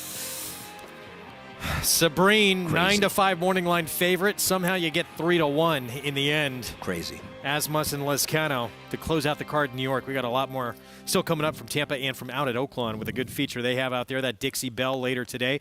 Tampa, it was Chess Master in the Turf Dash. Inside post, had to go and use that speed and able to use it all the way to the end. Yeah, I mean, you know, excellent ride by Castanon. The 8 outbroke him, but Castanon right away said, I'm not letting this horse go. And the 8 potentially could have been faster. but just a dominant winner here. Nice performance, and hope you. It's a decent price, right? Feel like I find out. We Drum haven't roll, seen please. the prices, but this is gonna 1080. Okay. Well, you got a 6 and change. You got a heavy favorite. So parlay's over $50 so far for $2. He, by the way, he's won his last 4 turf sprints. True turf sprinter. $10.80 for the win. He's 10 for 19 overall on the grass in his career. Did Jonathan use this horse in his pick 5? So Jonathan's alive. Good. So biggest price so far in this cross-country pick 5 with 2 legs remaining, both out at Oaklawn to come, races 8 and 9. But, the 8th race was dramatically changed at Oaklawn when Warriors Charge came. It's going to be a heavy favorite, and, I suppose one of the 3 favorites will win at Oaklawn at this point, right? Probably. I'm against Happy Soul, by the way, so if you can single her. Well, that's a tough race with so many that look like they want to go to the front in that race. I got negative Wesley Ward stats to give when we get to that race. That's the Dixie Bell, which we'll get to. That's going to close out the cross-country pick 5. Right now, it's the 7th from Oaklawn, 6 furlongs, allowance optional claiming field. And it is the 8 in here, favorite at 2-1, Wildwood's Beauty. I think she's way the horse to beat in this race. She figures to stalk the speed of the 4 Southern Grace. I think she's a better horse, and I believe that she's getting the class relief that she needs. Alberta Sun kicks things off, 16-1. Yeah, has to force it from down the inside and a horse off the claim. Melting Snow trying to win 3 in a row. Didn't think she was impossible. Didn't think either of the 2 inside horses were impossible. She's 7 for 12 lifetime. Yeah. Novel Squall 8-1. Novel Squall looks to be in a little bit tough, though. Her last race, she finished behind a very good horse in Sarah Harper. Yeah, she's talented. That was her best race, I think, ever. Ron Moquette, Southern Grace at 7-2, Johnny V. She's probably the speed with Johnny, but I just think she's going to be stalked by a better horse. Very good, going to make her 4-year-old debut. I'm thinking of those old Saturday Night Live routine. Baseball be very, very good to me, right? Remember that? You're too young. Garrett Morris, the old days. Chico Escuela, there we go, you see? It's not just me. Yeah, I hadn't seen it. Jerry Hollendorfer second off the claim with a 6. Jerry Hollendorfer, very good stats, turning back from routes to sprints, second off the claim, and in general, I'm playing an 8-6 and a little reverse. Wildwood's Beauty faced a pretty good one last time on Miss Mosaic. Before that, impressive winner in the mud. She's been facing better horses, hasn't she, Greg? Yes, Edgeway. Yeah, she just Amy's seems logical. Challenge. Yeah. Cherished on the outside, 5-time winner. She would have to improve a lot to get it done in here. As the price reflects, 39-1. Pace of this race, how will it shape up? Let's go to our Hall of Famer, Gary Stevens. Yeah, guys, there's plenty of pace in this race, and like Andy said, I think that probably Southern Grace is the speed of the speed with Johnny V. I think being overbet right now is going to have to improve. The speed figures are going to have to improve for this one to win today. But there is 4 speed horses in here. Melting Snow, or excuse me, the one Alberta Sun has speed. Obviously, Southern Grace, the 4 horse, and then the 7 horse Copelia has speed. So I think this is going to set up for the horse that comes from just off of the pace. Melting Snow, she doesn't have that much speed, but she doesn't have to be that far away. I think they're going to hustle pretty quickly early on. And then Miss Imperial, I like her where she's going to be sitting on paper, where she's going to be sitting. It seems to turn out different all the time. But Jonathan, what are your thoughts on the 6 horse here? Well, you know why that is, G, is because you're not riding anymore. If you were riding, this horse would be where she needed to be. Look, Miss Imperial, I think since she switched to Jerry Hollendorfer's barn, she kind of woke up again. Maybe she needed the race in December off of the break. But nonetheless, she is running some of her back numbers again. And Jerry Hollendorfer in his career has been outstanding with horses that switch to his care. The first start switching to Jerry Hollendorfer, the horses are 24%. And they'll continue to improve as he can kind of figure some things out, tweak some things here and there. And I think she is in the right spot. She's got some tactical speed to be able to sit into a good position. The biggest issue, I think, for Miss Imperial is does Wildwood's Beauty sit right off of her and cause her problems? If she can get into a comfortable spot where Wildwood's Beauty, the 8 horse, is not pressuring her, I do believe the 6 Miss Imperial can win this race. Well, she put together 4 in a row at a much softer, lower level racetrack.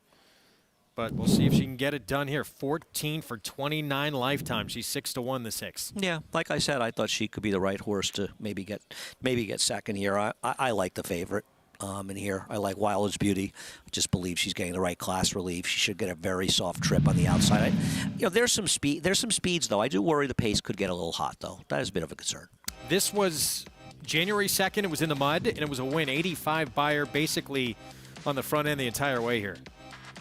Yeah, that's the difference, though, right? Is she a better horse when she can control? Because you look through her PPs, and she's got a lot of seconds, and that's the only race in her last 12 that she was in front. All the other races she wasn't. She probably won't be in front in this race. So, is she her most effective when she's forced to rate? Maybe that's the big question, right? There's Francisco Arrieta. He would make it 3 in a row if he's able to get a win here on the favorite on Wildwood's Beauty. I don't know. You look at her running style. She doesn't necessarily need the front, right? Well, I'm not saying she needs the front, Wildwood's Beauty, but I'm just looking at her last 12 races. I did not look up her total career record. The only win she has is the only time in those races that she was in front. Now, she was in front the time before that in a much, much tougher spot behind a horse like Edgeway. I worry a little bit. Now, she should be okay stalking to the outside, but I think she really needs to be aggressively ridden. She's just getting class relief in here. I mean, she finished 4th against some just better horses than these last time out. I'm not saying it's a bad field, but they're better than the one she's running against today. Melting Snow, the 2, meanwhile, closing the gap in terms of price. She's 5-2. She again's trying to win her 3rd in a row, and she was in a money earned allowance at Oaklawn back on December 31st. She beat Joyful Cadence, who came back to win and improved her Beyer Fig 6 points. Joyful Cadence was also off a long layoff in that race. That was a race, though, that collapsed. The second horse came from 12th. And so next time she ran 7 Beyer points lower. Yeah, there appears to be some speed on paper, but you're counting on there being the speed at a short price. Once again, those are horses I generally bet against. Meanwhile, Novel Squall, that 3 stepping in, 3rd off a layoff for her. She was off about 6 months. And she can take a little move forward. She should be in the mix here, 4-year-old filly by Violence. We're set. Let's go to Vic Stauffer.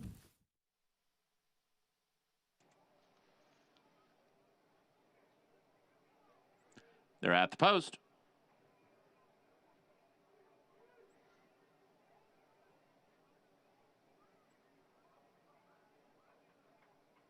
They're off. Alberta's Sun broke beautifully and goes to the front from Southern Grace and Cherished. Then comes Copelia, Wildwood's Beauty away in 5th. Then Novel Squall, Miss Imperial, and Melting Snow at the rail. And the trailer is Very Good, and the leader is Alberta Sun. Alberta Sun with a 2-length advantage over Southern Grace, Copelia, and a 3-wide Cherished. It's another 2.5 back to Novel Squall at the rail, Wildwood's Beauty between horses, and a 3-wide Miss Imperial. 3.5 back to Melting Snow. She's got about 9 to make up, and she's a length in front of Very Good. Alberta Sun challenged by Copelia and a 4-wide Cherished. Southern Grace is right there. Wildwood's Beauty is 5th, but only 2.5 off the lead. Miss Imperial outside of her. Novel Squall stays at the rail. She moves up, and the rail is wide open for Novel Squall, who comes through to challenge. Miss Alberta has the lead. Alberta Sun has the lead. Copelia, Novel Squall, these 3 to the final 16th. Then comes Cherished, and Novel Squall rides the rail to the front. It is Novel Squall, Alberta Sun, Melting Snow erupting from the back. Novel Squall, Melting Snow, Novel Squall in front. 3 wins, David Cabrera. Novel Squall beat Melting Snow. Alberta Sun close for 4th between Wildwood's Beauty and Copelia. Novel Squall, 3rd off the bench. David Cabrera having a big afternoon. This is a very good ride by him, staying inside and coming through. This was a race that was not run even remotely how it looked on paper. I didn't notice. Did the 8 have trouble at the start? I mean, how she would be 5th early in this race is beyond me, but maybe she had some trouble at the break. And Melting Snow was able to control up front, but Novel Squall, terrific ride coming through on the inside for an easy win. Back in New York, Jose Lezcano teaming up with Steve Asmussen. 9-5 of the morning line somehow went off at 3-1. First time in for a tag. We talked about that entry getting way over bet. 10th time, finally, this filly breaks her maiden. Yeah, this is one where I based my opinion on the race based on the odds, as I always do. I try to imagine what price they are and look for a horse that I think bet against an underlay. 3-1, this horse is a massive overlay in this field. and she got the job done. Really, Sykes had her chances. They both have. What the story on this entry was, I just have no idea. And I picked the 1A, but 7-2, I certainly didn't bet my money. It's rare, especially on the circuit, that you see something like that happen. No, yeah, I mean, especially in a lower level maiden race like that, you know, sometimes they sort of like a they knew situation. If there's a first time starter, yeah, a good maiden race, you can see it. This is absolutely puzzling. Sabrine, $8 for the victory. Pick 6 hit for $6,900 and change. And we got a lot more coming up. Card in the books here in New York, but features still to come from Hot Springs, Arkansas. Wesley Ward, Happy Soul, daughter of Run Happy. She's going to try and make it 3 straight and win her 3-year-old debut in the Dixie Bell. We're a race away from that one. Still to come on America's Day at the Races. A Grade 1 winner on both dirt and turf, War of Will became a classic winner with this victory in the Preakness Stakes. And added a Grade 1 with turf credentials in the Maker's Mark Mile. A winner in Grade 1 placed at 2. Multiple graded stakes victor at 3 and Grade 1 winner again at 4. This son of Warfront has proven his class at every level. At Keeneland November, his first mares and foals sold up to $310,000. War of Will, standing at Claiborne Farm.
You're watching America's Day at the Races on FS2, program brought to you in part by Hillendale at Alapa. Features still to come from Hot Springs this afternoon with that Dixie Bell 3-year-old fillies sprinting on the main track.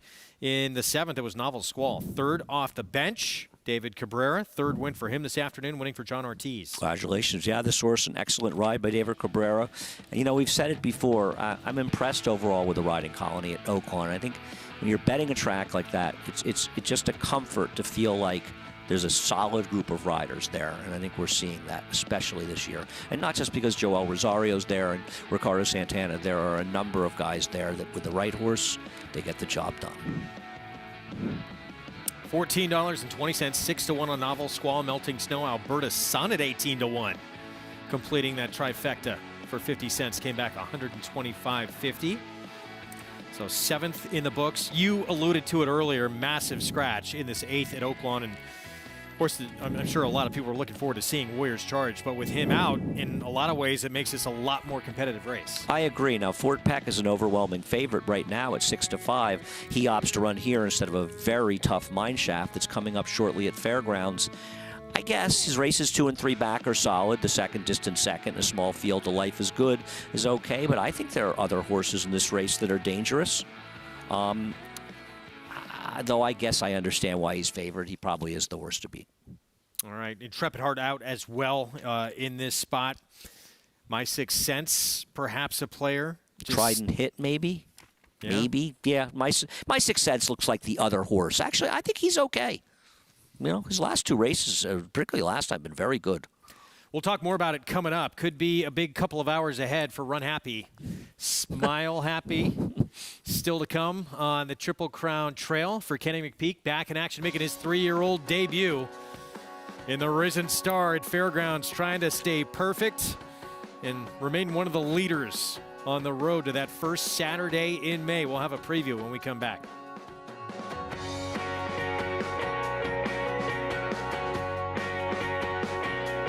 Good Magic's in front. Good Magic pulls away from Solomini. Good Magic's gonna win his first race, and he's gonna do it in the Breeders' Cup Juvenile. Good Magic to the front of the field in the Toyota Bluegrass to win it. The champ is back. Good Magic in a good-looking performance. 800,000, 75, 875, 8.5. Pete, 775,000. Thank you. Blood Horse Plus, available through bloodhorse.com, provides exclusive, timely, and unmatched content to subscribers, including Fox Sports, Blood Horse branded weekly programs, a detailed stakes winners section, behind-the-scenes videos from Blood Horse staff, on-demand access to deeper horse statistics, and a $5 monthly credit to equineline.com. Upgrade to Blood Horse Plus today. How do you become the gold standard in racing partnerships? One horse, one partner, one victory at a time. Congratulations to all our partners who have made West Point the gold standard for the last 3 decades.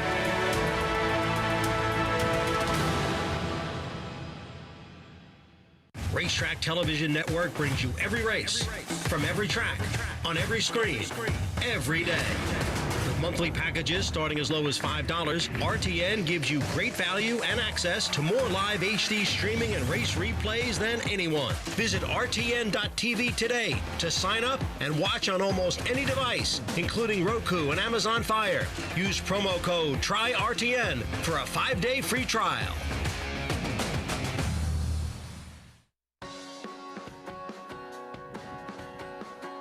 We're back on America's Day at the Races. Andy walks through Times Square every day on his way to work. When's the last time you've been there? I spend my evenings there.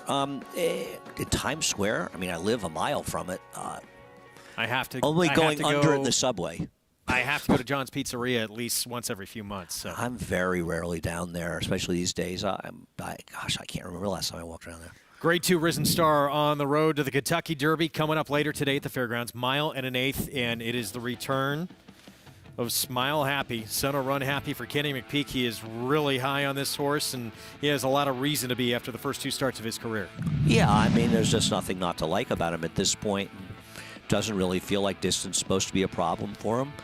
He was good, and you've seen horses come out of this race to run very well. I don't think he should be a demonstrative favorite for the Derby, but I think he is in the conversation. He's certainly in your top 10. The question is how highly you rank him. I think he and Zandon, who are meeting in this race, are 2 of, right now, wouldn't you say, Greg? Especially considering you don't know what to do with these Bob Baffert horses. You have to consider him and Zandon 2 of the major players. Even if all of Baffert's were in there, these are 2 of the leaders on the road to that first Saturday in May. Who takes the step forward, though? That's the big question. We'll find out today with these 2 meeting head-to-head. Smile Happy, he debuted going 1 16th and 1. As for Zandon, he sprinted in his debut, and then he won at 1 1/8 in his second start. Lost. Second by nose. Lost by nose to should have been put Modonigal. up, but that's another story. We'll get to him. Who came back and ran 3rd, by the way. He did. In his 3-year-old He debut. did. He did. He's a weird horse who sometimes takes him out. The difference is, and we'll get to that when we talk about Zandon, but, I mean, I don't know what to say other than that I think he belongs one of the top contenders of the Derby at this point. He's training very big for Kenny McPeek. Kenny likes him, huh? It's very rare because he rarely talks of his horses. Been a long time coming to see if he can get. He had Repent on that road. That was to a the good Derby many, many years ago. Second to Medaglia d'Oro by a neck in the Travers on a miserable day. Well, here's the race you were talking about. Modonigal, Zandon. in that battle. You felt the result should have been changed. Both these horses ran huge on this day. I think Xander ran huge. Mo Donegal benefited from a great trip. Watch Irad Ortiz use his left hand. You don't see very often a rider push another horse like he did with his left hand. Forgetting about whether you think a DQ or not, Mo Donegal set a perfect trip on the rail behind the speeds and angled out off the rail in the stretch. So he had a dream trip. And he's a nice horse. He also was coming out of a 1 1/16 race where he had run well, but he had that bottom to him. I think it was his 3rd career start. Whereas Zandon won his debut at 6 furlongs at Belmont. He was supposed to run the Nashua. He had to miss the race with something very minor. That race was a mile, no stepping stone. 6 furlongs to a 1 1/8 in the second start. And if you look at Trackers, I think Zandon covered 42 more feet than Mo Donegal. Now, it's not as simple as that's 5 lengths, but that's a significant amount of difference. And yet he lost by a nose to him with less sort of experience, no experience going long. It's hard not to say you prefer Zandon out of that race. Now, the question is, are they both Derby contenders? We'll find out more today. I think Zandon's a big-time player. I actually bet him in the futures pool. We will find out if either of these two are for real. I mean, this is the first, and you don't get a lot of tests to prove your worth on this road to the Triple Crown. Wouldn't you argue, Greg, this is the most definitive prep so far because you've got 2 of the big dogs in here? Not only because of the presence of these two, there's several others too, but it's the first 50-point race that basically guarantees you a spot into the Derby. So we take a look at the prep schedule here. So Risen Star will kick off that 50 points to the winner, Rebel, February 26th. Then here in New York, the Gotham, 50 points as well on March 5th. Even second place finish puts you as a very likely to have those points. That's a good point, Greg. This is when things are really getting much more serious, and we're going to see a lot more of these kind of matchups. But this is a real heavy hitter matchup because they may not win. You don't know what happens to them going forward, but right now, Smile Happy and Zandon are on everybody's list somewhere in the top 5 or 10. No question. And if they're not, they should be. Right. Well, someone who nearly pulled off 3 consecutive Kentucky Derbies, that was Jimmy Winkfield. He won back-to-back runnings and then missed by 3/4 of a length in the defeat he called the worst loss of his career. Had a 1.5 lead in the stretch and then just missed in 1903, trying to pull off a 3rd straight. Superstar in the sport, and took him a while to finally get inducted into that Hall of Fame. That happened in 2004, and obviously a big part of that Black Heritage Racing exhibit at the Kentucky Derby Museum. Love the idea of that, and would love to visit that next time I get to Louisville. I mean, African Americans are such a huge part of horse racing in general, but also as riders, and I think people may not be as aware of it as they should be. And Jimmy Winkfield is somebody who had an incredible career, and boy, he lived to be 92, Greg. Pretty incredible. Not a lot of people. Russia to ride as well, then had awesome. to leave there and ride in France. Quite a career he had. Let's bring in Jonathan Kinchin. JK, Black Jockey, of course, dominated horse racing in its early years for a long, long time, and long overdue that they're finally getting the recognition now. Absolutely. Well, like you mentioned, 15 of the first 28 Kentucky Derby winners were ridden by black jockeys. The first Kentucky Derby, there was 15 horses in the race, 13 piloted by black jockeys. And so, look, I think it's important for us to always look back at our history and to focus on things that maybe we might have missed earlier in time. And it's never too late to highlight a lot of people that had a lot to do with racing's foundation.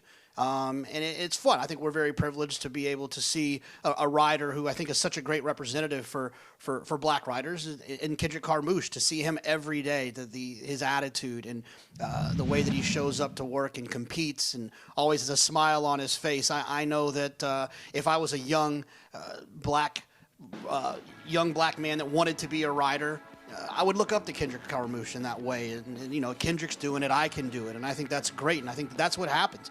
How you get more involvement from black and African-American people in this country is to make it a more inviting sport for them. And I think Kendrick does a great job as a leader. And I also think that the museum, I think that's going to go a long way. It might not seem like a whole lot to a lot of people, but I think it does mean a whole lot to a certain group. Permanent fixture there now too, which is a great thing, and it's so great to see Kendrick, who we get to know pretty well, seeing him ride every day in and day out. He got his opportunity in the Kentucky Derby last year. I think he's a rider that everyone can look up to be honest with you, and he's a great presence at the racetrack, and to know Kendrick at all is a real positive for you, and I agree, and he's been terrific here. We still have the feature to come at Oaklawn. That is the Dixie Bell, 3-year-old fillies sprinting on the dirt.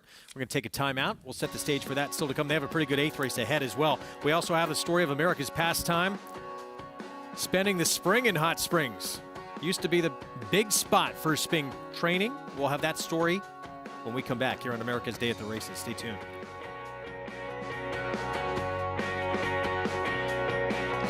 Anybody going 70, 50, 75, 850, 75, 175, 175, 150, 175. Ralph, 850,000. Thank you. Volatile in front by 2. Whitmore is down at the rail. Forense Fire and Mind Control. It's Volatile in front as they pass the 16th pole. Volatile victorious in the Vanderbilt. 1 by 2 lengths. 850,000. Thank you.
We are back on America's Day at the Races on FS2. Good to have you with us. Program brought to you in part by America's Best Racing. For the love of the race, visit americasbestracing.net today. Hot Springs is now known for some of the best winter and spring racing in the entire sport, but it has a history much deeper than just the racetrack, including some of the greatest baseball players to ever hit the field being regulars on the scene during its heyday as a spring training haven. For a time, as many as 350 Major League players converged in Hot Springs, Arkansas each spring to prepare for the upcoming season. Ownership felt they needed to boil out the alcoholic microbes. Hot Springs was known as a place that had therapeutic waters, and they came for that reason. And then the ball players turned out to love it because they really not only did get in shape, but they had a great time. By the 1930s, nearly half of all Major League teams had, at some point, used Hot Springs as their spring training base. Plus, about half of all prominent ball players visited Hot Springs individually. Babe Ruth used to visit Hot Springs to work his way into shape, a place to prepare for spring training. In fact, the Babe even used the hot healing waters to recover from influenza.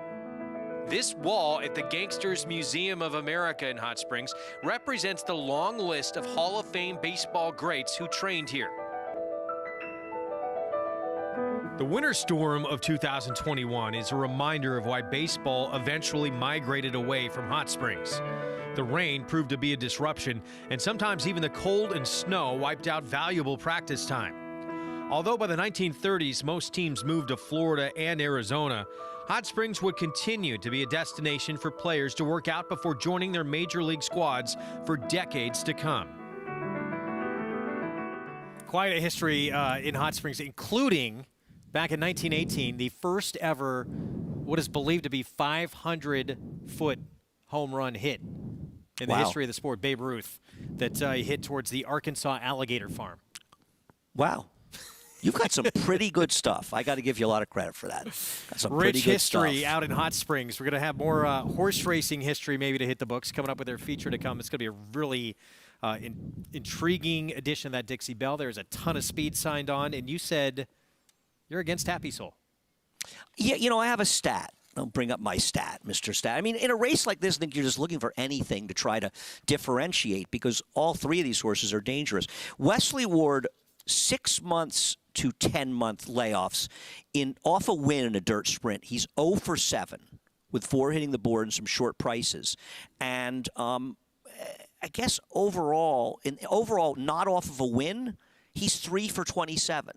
So these kind of layoffs in dirt sprints, he just doesn't have great numbers. And I think we think of him a lot as he has a lot of horses off layoffs. He may do better with turf sprints in general. That concerns me a little bit. And the other thing about Happy Soul is, I'm not saying she's not good. It's hard to know where she stands. She was beating up on absolutely nobody Basically, in those races. Just nothing in those races. And Wicked Halo and Pretty Birdie were running against some pretty nice horses in those races. So I think she's giving up a lot in experience for those horses. Yeah, 3 of the 4 Happy Soul beat in that Astoria were maidens. 2 of them actually still are maidens. 8th, though, is next. Mile and an 1/8 allowance optional claiming field. And again, if you're just tuning in, huge scratch in your horse. It would have been an overwhelming favorite. Warriors Charge for Brad Cox, not going to go in this spot. So look elsewhere. And right now, My Sixth Sense, Fort Peck, both at 5-2 on the board. Yeah, he's drifted up a little bit. I can see both of them. I think they are the right 2 choices, Greg. I think you agree with that. Got that feeling before. You mentioned My Sixth Sense. Fort Peck coming out of a tough race. This will be the 7-year-old comeback for him after he disappointed in the slop. My Sixth Sense should be sitting second to Market Analysis, the other Diodoro horse. May have a little bit of a tactical advantage on him. Yeah, he wants to be forward. Gate to wire win. Sharpened him up back on January 22nd. What about Trident Hit? I didn't think he was impossible. I mean, I know he got blown out by Warriors Charge, but he's not in here, and he did get easily beaten by My Sixth Sense 2 back, though. Well, we're going to start with him here in a moment, with the 1 being out as well.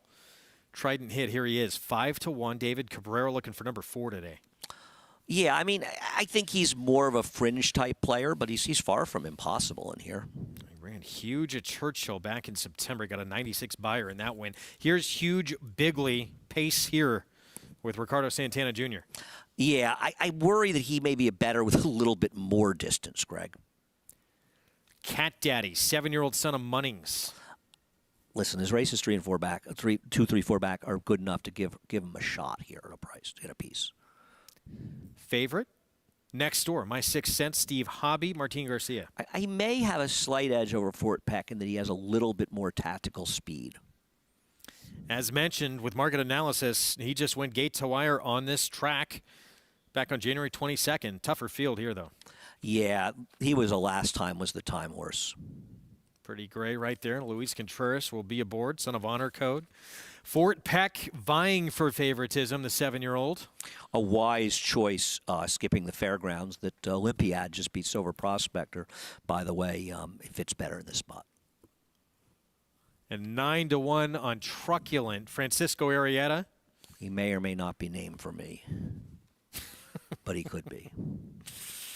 6-time winner. He's 3 for 5 at Oaklawn. Yeah, but this is a tough spot. I didn't like him. I thought he was in a little bit of a tough spot. He can't make the lead from out there like he did last time. Well, let's take a look at My Sixth Sense and Trident Hit in action back on January 9th. They were 2nd and 3rd. My Sixth Sense finishing 2nd behind Strong Tide. Yes, and My Sixth Sense easily getting the best. But there's a sealed track. I don't know about you, Greg, but a lot of people talk a lot about wet tracks. I don't worry about moisture in the track when the track is harrowed. I feel there are a lot of horses that don't handle sealed tracks. You don't usually see horses that run, demonstratively bad and sort of a good or muddy harrowed track, like a track we had here yesterday, listed as muddy and harrowed. But sealed tracks, you sometimes see those really aberrant, big gaps. 2 minutes away here from this 8th coming up. 5-2 favorite, My Sixth Sense. Can he do that again to Trident Hit? Doesn't have to worry about Strong Tide today. Stakes race bonus.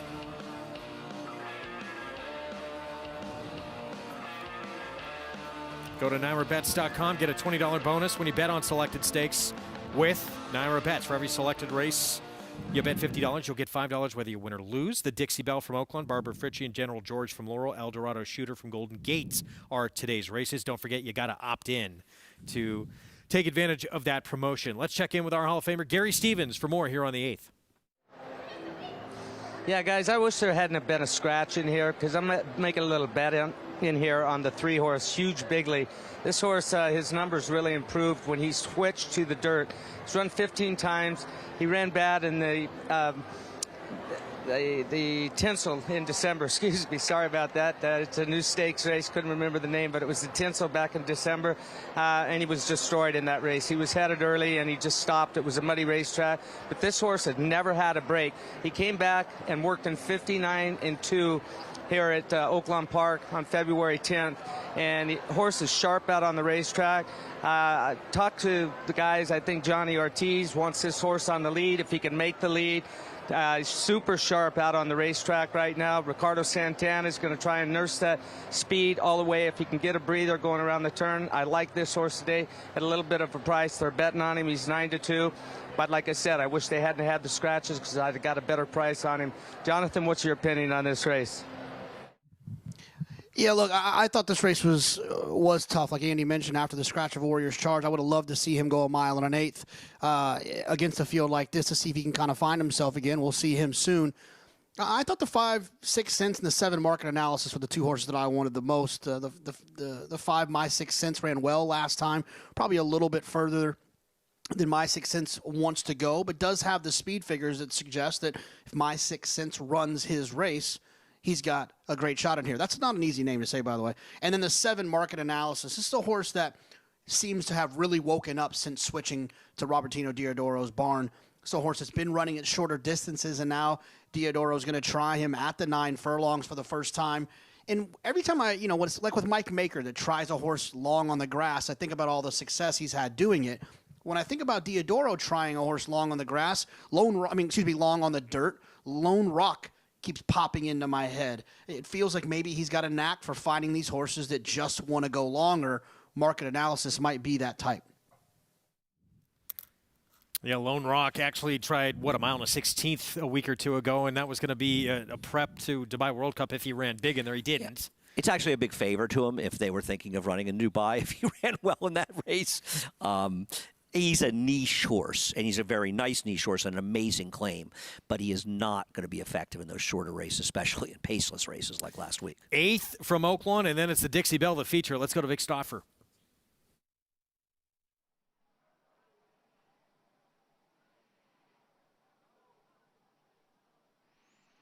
They're off. Fast start for Cat Daddy. My 6 Cents had to check off heels, and to the outside market analysis with Huge Bigley at the rail. Then comes Truculent, followed by Trident Hit, and the early trailer is Fort Peck. Good solid pace on set jointly by Huge Bigley and Cat Daddy, and they're 1-2 at the clubhouse turn from Market Analysis, who races in 3rd. My 6 Cents now emerges in 4th, and he's saving ground at the rail in 2.5 from the front, with Fort Peck just outside of him. Truculent is 2nd to last, and Trident Hit is the trailer. 6 lengths 1st to last. Huge Bigley is the leader. It is Huge Bigley to the backstretch, a half length in front of Market Analysis in 2nd.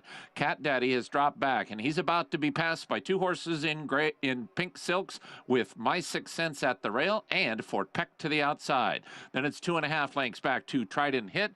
Truculent is still the trailer, and Market Analysis is making his move for the lead outside of Huge Bigley. Huge Bigley just ahead in front. Market Analysis is 2nd. Fort Peck is 2 from the lead in 3rd. My 6 Cents ridden along at the rail. Then it's 2.5 back to Trident Hit. Truculent is out of last place. Cat Daddy is the trailer, and Huge Bigley and Market Analysis are going at it. Market Analysis has taken over the lead. Fort Peck is about to try to move into 2nd. Meanwhile, Trident Hit is moving up on the outside. Market Analysis the leader. Trident Hit has moved into 2nd as Fort Peck is between horses in 3rd, and Market Analysis comes to the final furlong with a 2-length lead. Trident Hit is 2nd. Not today for Fort Peck. Not today for My 6 Cents. Market Analysis Trident Hit coming after him, and he means business. Market Analysis. Trident Hit getting closer with every stride. Market Analysis. Here's Trident Hit.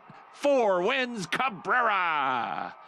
Trident Hit beat Market Analysis. It is close for third between My Sixth Sense and Cat Daddy.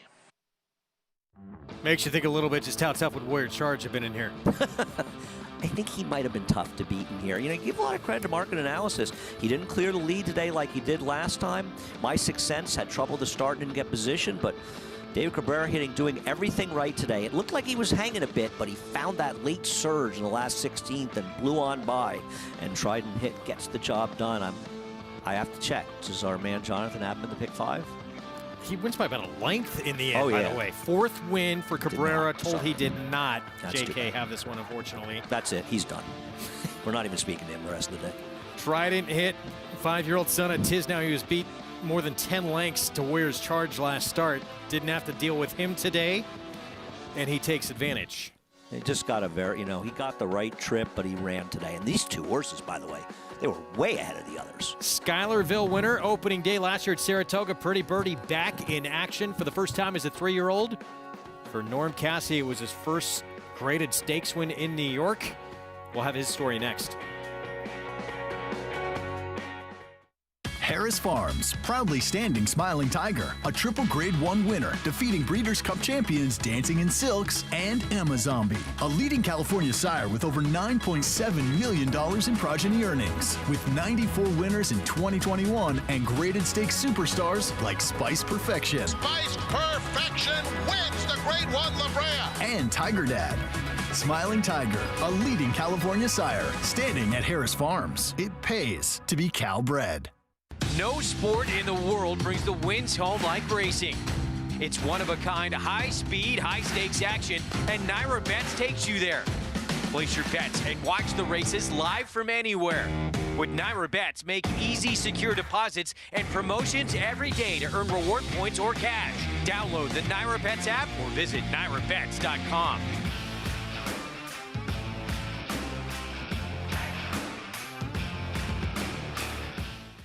This proven son of A.P. Indy has sired over 50 stakes winners and well over 100 stakes horses. Recent top performers include Search Results, winner of the Grade 1 Acorn Stakes and a hard-fought second in the Kentucky Oaks, plus these standout performers. In the auction ring, his progeny continued to command top dollar. 2-year-olds by Flatter sold up to $625,000. Flatter, standing at Claiborne Farm. Nobody wants to fall into a safety net, but when adversity or hardship presents itself, it beats the alternative. Since 1943, the Jockey Club Safety Net Foundation has been serving those individuals and families in need across every facet of the thoroughbred industry. Help us continue to be the safety net and catch those most in need. Visit tjcfoundation.org to learn more. You're watching America's Day at the Races on FS2. Trident Hit, 4-win afternoon and counting for that man right there, David Cabrera. Yeah, doing all the right things, getting everything done. And, we saw him give a terrific ride in the prior race coming up the rail, and just a strong finish here.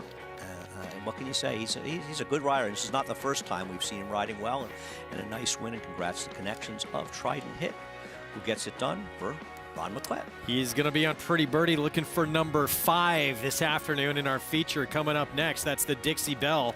David Cabrera will have the mount for Norm Cassie as she gets set to make her 3-year-old debut coming up. Let's go to Gary Stevens with the man of the hour. David, you are the man of the hour. 4 wins today. You've got Pretty Birdie coming up in the stake race. Tell me about your trip right here. You had to love what you were seeing up in front of you. The planning was this horse likes to put himself close, to kind of get him engaged. Man, I warm him up so good, and we keep the engaged and I put him up there, and I said, man, we clip him pretty good, so I just let him relax, and make a good move past the 3/8 pole, and we got it done. Ron had him as ready as he could be, thanks to all the trainers, and the honors for the opportunities. It should have been a tremendous day in my age, and that's an Avagani works hard. Well, I was going to ask you, second full year here at Oaklawn Park, and you're having the meet of a lifetime right now, winning races in bunches with 4 wins today. How good does that feel?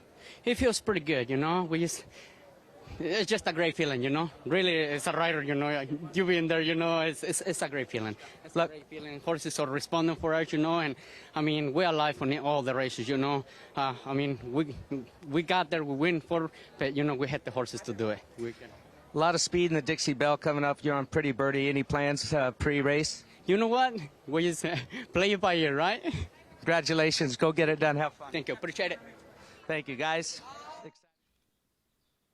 Well, looking forward to see what Pretty Birdie can do with Cabrera aboard, making her 3-year-old debut.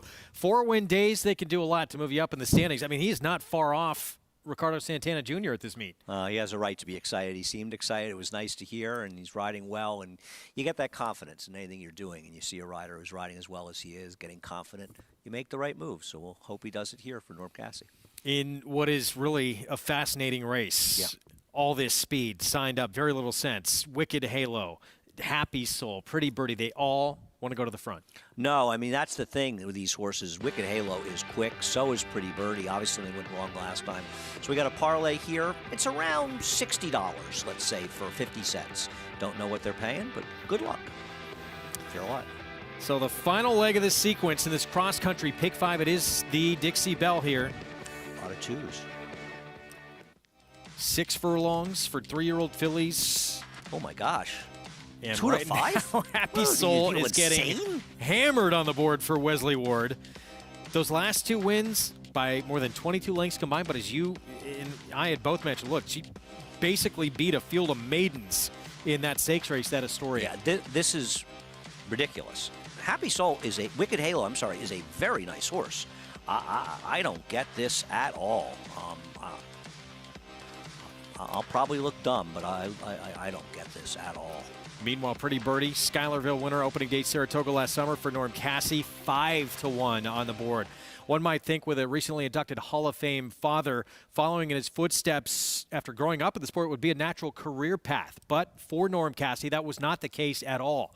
Horse racing was not on his radar until much later on in life.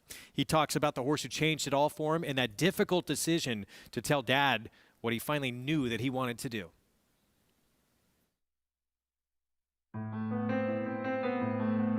I grew up resenting horse racing a little bit. My dad and my mother divorced when my brother and I were very young, and I didn't get to see Dad a lot. And when I did go to see Dad during the summers, we'd have to go to the races in the barn all day. And then being a little kid, there was a lot of resentment there. I didn't really have a direction early on in my life. I loved sports. I loved baseball. I actually played a year of college baseball. But I mean, at some point you realize, you're 5'6", you're 5'7", you're slow as hell, you have a terrible arm. You're not going to be a Major League Baseball player. Growing up in Louisville, I fell in love with horse racing on my own. The unbeaten colt, Smarty Jones, is drawing away to win the Derby. In the year that Smarty Jones won, I caught the bug really, really bad and decided that's what I wanted to do. I remember the conversation really well because it took a long time to have it. Probably a couple years to tell Dad I knew I wanted to be a trainer. I knew I wanted to follow in his footsteps, but I wasn't brave enough to tell him that yet. I was embarrassed to admit it for whatever reason, and it was an emotional thing to tell him, and I don't know why, because as soon as I did tell him, he was like, well, then let's do it. Let's make you the best that you can possibly be, and we hit the ground running. But Tepin has a 5-length margin and deep stretch. It is Tepin. Tepin in front. Tepin, Collado wins the effort near the line. Tepin comes down, wins for America around the quicker. Tepin in front. They have a furlong to run, and she has turned them away. And she is going to make this her own personal playground. Tepin. I just give credit to Tepin for a lot of things. Tepin is definitely the reason I went on my own because she gave me that confidence. When I left to go on my own, there was no handouts. I got my own clients. At the time, I was a little upset about that, but in hindsight, that was the right thing to do because now everything has been that much more rewarding.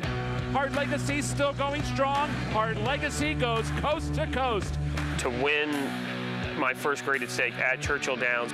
We did it for Mary Lou Whitney while Mary Lou was still with us. And to win a race named after a horse that Mary Lou bred, the Whitney's bred regret. You know, it's kind of fairy tale, and it was a good moment. It is Pretty Birdie, jockey Louis Saez, wearing the colors of the Mary Lou Whitney stables. Pretty Birdie takes the Schuylerville. Being associated with Mary Lou Whitney and her husband John, who have been so great for the sport and so great for the town of Saratoga, I knew there was a lot of pressure riding on Pretty Birdie and me, and she delivered. I've been a part of a lot of big races, won a lot of big races when I worked for my father, but that was the biggest moment of my life in racing so far. There's two simple goals. I would like to be the guy in Kentucky, you know, at that very top tier at Churchill and Kingland. That would be one of my main goals, but the only goal is to win the Kentucky Derby. He's mastered the slow walk. We know that about Norm, and we're so happy for him. And this has been a fairy tale to win in those silks, Mary Lou Whitney stable on opening day at Saratoga when the crowds were back. We'll see if the fairy tale can continue today. Very nice filly, making her 3-year-old debut today. Yeah, I mean, obviously she has to bounce back from that, but she's a better horse than that. And I think she draws well being outside, so she doesn't get pressed when she has the speed outside. I wish Norm the best. It's a very, very competitive race, and she's one of the ones that can win. And, of course, congratulations to Norm and to Gabby. Used to be part of our program with their new arrival, Crew. I asked Gabby who cried more, Norm or the baby, the day the baby was born. And the answer was? She actually said to me, I said, how's everybody doing? She said, Norm didn't cry. She was impressed, but that's really happy. So happy for them. And as for the race today, look, Pretty Birdie, the last time we saw her win in that Schuylerville, she'll have to improve off that performance. And she didn't switch leads down the stretch either. Yeah, I mean, obviously those are all concerns. I don't know how strong that field was overall. Mainstay's a horse who had won her prior race down at Parks at 4.5 furlongs, but she ran well enough earlier in 2-year-old year. She's obviously talented, and getting that outside position really helps her in here. And as I think you said a little bit earlier, the closer's all scratched. Yeah, it's strange. Icy Stare Down, Come On Sweet Love. They're two of the three that want to come from off the pace are gone. So really, Hypersport, the only one who can potentially come from, or at least wants to come from off the pace a little bit. She's got a lot of speed. She's got a lot of speed, but you'd have to think switching from that mile in a 16th race that she's not going to be in front in here. And I'll tell you something, she's dangerous in this race. You got to think. She's got the recency, the others don't. Dixie Bell, fascinating running of this one coming up with all this speed lined up. Mary Lou Whitney Stable Silks with Pretty Birdie and Norm Cassie. Can they do it in this Saturday feature? There's a heavy favorite, though, for Wesley Ward. They have to deny. We'll be back. Introducing a stallion, as top class as they come. In 22 career starts, he won or placed in 12 graded stakes, competing in 15 grade ones, earning over $1.7 million. His undisputed speed is evidenced by 7 100-plus Spire speed figures, a 3-time grade 1 winner, Raging Bull.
Happy was going to be the last horse I ever owned.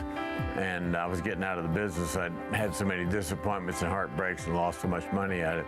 And then came Run Happy. So I guess the lesson there is persistence, never give up. His performance in the Breeders' Cup Sprint was one that people will talk about for years to come. I mean, it was another, yet again, freaky performance. Set the track record. The way he did it was pretty incredible. He won at Keeneland, he won at Saratoga. Run Happy! He won at Santa Anita, he won at several of the legendary places in horse racing. Run Happy is simply super! He polishes off an outstanding campaign with a dominant victory in the Malibu! What a great horse, what a great thrill it was to be around Run Happy and now to follow his stud career. We couldn't be prouder to have Run Happy and have him stand at Claiborne Farms. That is myself and my daughter's happy place. We love Claiborne Farms and Run Happy loves being there. We put him in stall number 1 for a reason. We have a lot of confidence in this horse. We think he has all the capabilities and characteristics that you kind of look for in a great stallion. You know, he had the speed, he had the form, he had the freaky talent, the athleticism, and he's really throwing it in his foals. And we're over the moon with what we've seen. We feel like we're in a great spot, and now it's up to the offspring to prove it.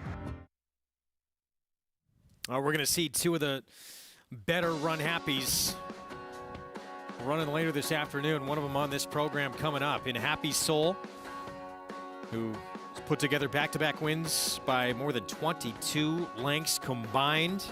Run Happy out of a Stephen Got Even mare. Wesley Ward, John Velasquez will ride. We know she's quick. Is she the quickest of the quick in this field? I don't think Happy Soul is the speed of this race. I think that it's Wicked Halo. You saw how fast she went last time. I think she's going to lay it all out on there. I believe she'll be in front. 21-2, 44-4 in that Grade 2 Adirondack win at Saratoga. That was back in early August at the Spa when she went on to win by 3.5 lengths in that performance. But Happy Soul, back-to-back victories on the front end, gate to wire in each of them. Gets Lasix today, and blinkers come off today for the first time in her career. We'll see what it does. She's taken all the money, but I'm against. I'm against her. Well, let's take a look at her Astoria. She wins by a mile.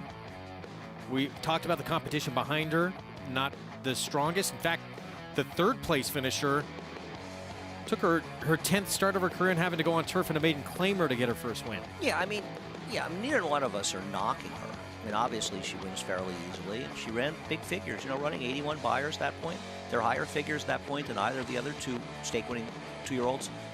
But she was beating nobody and having everything her own way, and this is a very different scenario for a trainer whose numbers off of these layoffs, not that strong in dirt sprints. Where has she been? I know Wesley Ward will lay him up a lot, but she missed everything. She's overbetting here. This is not a bad field. Well, at least she's come up from, what was she, 1 to 5 for a moment when early on in the wagering. I didn't look at doubles. I don't know if she's going to be this short a price. There's Wicked Halo, that gray, daughter of Gunrunner for Steve Asmussen. Giovanni Franco will be aboard. She won her debut at Lone Star in the Mud. And then she won that Adirondack. That was the last time we saw her in early August. And she ran very well in the prior race in the debutante because that was an extremely fast pace, and she held on well to be 3rd. So she's really run well in all of her starts. I honestly think she's the worst to beat in this race. I prefer her of all 3 horses that ran in our stake races. Her dam also won the Adirondack, which we're going to show you here, that performance. And Steve Asmussen has said she just physically has matured a lot now coming back as a 3-year-old. Personally, I believe she's the worst to beat. We'll see how much pressure she takes, but she's fast. She took pressure in all of her races and has run well. I'm a fan. I believe she should be favored in this race, personally. We'll see how close she gets to Happy Soul on the board. That was impressive. With Jose Ortiz aboard, it will be Giovanni Franco this afternoon. Riders up. There's Hyper Sport, Tiago Pereira for Ingrid Mason. And keep in mind, Jose Ortiz is riding today at Fairgrounds, where he's riding Zandon and other horses. So. You can play this race, the feature from Oaklawn, by getting signed up and started with Naira Bets. Use that code there, bonus 200, to take advantage of that $200 deposit bonus offer. Go to nairabets.com or download the app and bet any track, anywhere, anytime. Post parade coming up shortly in here, top to bottom. It just seems like everybody wants the front. So style and what will these riders do in this race early on? It's going to be fascinating to watch. Right. I mean, Very Little Sense might be the slowest of all early, other than the 8, who's obviously going to be well behind Ding Ding, who has speed too, but she figures to be behind, and she's not slow. We'll start off here in just a moment with, Very Little Sense. 61-year-old John Court will ride for Randy Morse. Tried to go on the front end the entire way last time out. That was November when we saw her, and she faded in that Fern Creek. She'll take blinkers off. She will get Lasix. Daughter of Golden Sense. I'll tell you something. That race, though, in the Middle Myrtlewood by Very Little Sense, those are good horses. Sweet Danny Girl and Can't Believe It, they're good horses. That was a legit race. 7 minutes to post here coming up for the main event on this Saturday card here in Hot Springs. And, really 5 of the 6 left in here are coming off layoffs as well. So that's going to make everyone even that much more sharp of these speedsters. Yeah, right. I agree. I mean, if this isn't a fast pace, there will never be a fast pace. So Very Little Sense we will see first here in our ABR Race of the Week. Who will take that step forward here among these 3-year-old fillies? Daughter of Golden Sense, here she is for Randy Morse with John Court. I mean, she has some credentials. Obviously not as strong as the others, but that race 2 back was good. What happened last time, though? Wicked Halo, will she be as quick as when we saw her in that Grade 2 Adirondack win? I think she will be. I believe she's the horse to beat. Giovanni Franco getting the mount on this. Daughter of Gunrunner for Steve Asmussen. Hypersport cutting back in distance. I like a turn back, and I'm going to use her in the exact. I'm going to box 3-4. Happy Soul, those last 2 wins by more than 22 lengths combined. Wesley Ward. Competition significantly steeper here. Pretty Birdie, won on opening day. That Grade 3 Schuylerville, Silks of Mary Lou Whitney stable. Norm Cassie. Listen, she's a good horse. Lasix for the first time, good outside spot. She's being discounted way too much, in my opinion. And Ding Ding, more speed outside. Blinkers come off. Just won at Timonium to break her maiden. She is the underlay of the year at 19-1 in here. She could be 99-1. She has, on paper, she's not even in the same galaxy. All this pace, what do you do as a rider here? To talk about the pace, let's go to Gary Stevens. Well, guys, Wicked Halo on paper is the quickest in here, but go back to December 3rd with Hypersport when she was sprinting. 21-2, 44-4, the exact same as what Wicked Halo did in her last race in Adirondack. But listen, this is a rider's nightmare. But what I'm seeing here is if Wicked Halo gets away good, Hypersport gets away good, Happy Soul. Wesley Ward took the blinkers off, and I think he took the blinkers off for this type of scenario right here. That if these 2 hook up, Happy Soul can sit just off of them. Who's the quickest of the 3? I don't know. It's 3 rocket ships lined up. What are your thoughts on Wicked Halo, Jonathan? Yeah, look, I think this race is the 3, 5, or the 7, and I know I'm not really telling you anything that you don't already know, but the reason being is that these 3 horses have run really fast, very impressive numbers as young 2-year-olds, right? Midsummer 2-year-olds, these horses were running extremely fast numbers. So the question you have to ask yourself is, which ones are going to train on? Well, you look at Steve Asmussen. Steve Asmussen's had 2-year-olds that have trained on to be very talented 3-year-olds. And Wesley has had it from on occasion, but most of his horses, excel when they're 2. And then, Norm, obviously being new, you saw the piece being new, being on his own. We're not 100% sure exactly where they stand. I'm completely against Happy Soul at a short price. Like Andy mentioned, he's been off for a very long time. She's been off for a very long time and has missed a lot of great opportunities, so there clearly was an issue. I like Wicked Halo the most in this race as an individual, but I can't get over the draw, and I'm going to go with the 7 Pretty Birdie being drawn outside of Wicked Halo. But I think when they turn for home, it's going to be the 3 and the 7, and I'm predicting the 5 might be doing his best Deion Sanders impression, backpedaling in the stretch. Well, despite that, she is the 4-5 favorite still. Happy Soul for Wesley Ward, daughter of Run Happy, John Velasquez aboard, and we'll see if she can employ different tactics. She may have to today. I'll be surprised if she's in front. I really will be. I really am. I keyed the 3 with the 4 and 7 in this race. Pretty birdie, those Silks of Mary Lou Whitney stables. What a moment this was with all that Mary Lou Whitney has meant to Saratoga, that racetrack, that town, to win in the Schuylerville with these Silks. Norm Cassidy said he felt a lot of pressure. Racing can produce sort of magical moments, events happening that just seem extra special. And this was one of them, as you say, fans back, opening day at Saratoga, a Mary Lou Whitney horse winning the Schuylerville. It's just the stars align sometimes, and you see those moments in racing, and it makes things extra special. She's a talented horse who ran good races as a 2-year-old, well posted towards the outside of the speeds, generous price at 4-1. A lot of things to like. I'll tell you something else. Norm Cassie's horses, he has not made that many starts at Oaklawn, but basically every one of them has run well. And I think that's a good sign as well. That Schuylerville win for Norm, second graded stakes win of his career, his first in New York. And to come at Saratoga, obviously, that is about as big as it gets. So a great moment. We'll see how she fares off the bench. I mean, that's a big question mark for so many in here, for very little sense. Wicked Halo, Happy Soul, Pretty Birdie, even the 8 Ding Dong, who's an outsider. But they're all coming off layoffs in here, making their 3-year-old debuts. Yeah, and it's interesting. That's a great point with these layoffs. The only one who's not is Hypersport, right? Which kind of you feel like gives her a little bit of an advantage. Whether or not she's good enough remains to be seen. A lot of times you get these stakes for 2-year-olds, and all the horses pretty much in the race wired fields first time out. But many of them aren't speed horses. As their careers progress, Crypto Clearance, who's sort of a legendary closer, was a very good horse over 30 years ago. He was vying for the lead in his early races in his career. He eventually gave him back last, and you don't really know when they meet up in their second, third starts who are the horses that are going to eventually be the fastest horses early and who are the ones going to be effective rating. It's the first start of the year for these horses with a lot of big races down the road. But this is a very intriguing race. And, Gary, back to what he had said with Hypersport, the 4, she was quick when we last saw her sprinting. That was a win at Oaklawn. And the buyer speed figure, at least that she got in that win, that came here, equals the best number anyone in this field has received.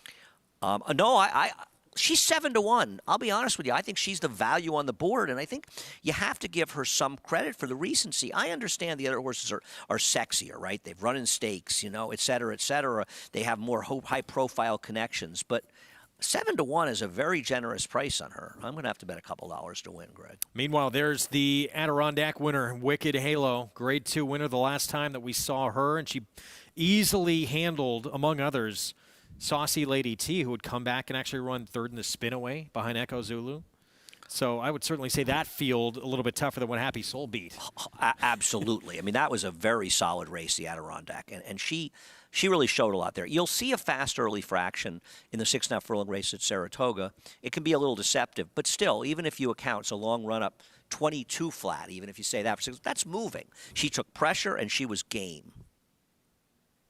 ABR race of the week here. This Dixie Bell and Adonara Run Happy has been the favorite on the board throughout in here. Wesley Ward's Happy Soul, who, interestingly, too, you see that long time off, and you got to wonder what Wesley Ward is planning long-term, at least, to do with this fillies. You see Works on the grass, then Works going from Florida all the way out to the West Coast, going on dirt, and now running here in the Midwest.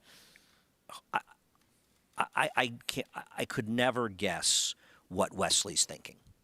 I mean, he has horses. They just seem to sometimes show up by appointment only. He enters them all around the country. They scratch all the time. But it makes you think there were different spots, right, that he was thinking of? It's hard. It's just, who knows? I don't, right. You're saying she's out of Santa Anita.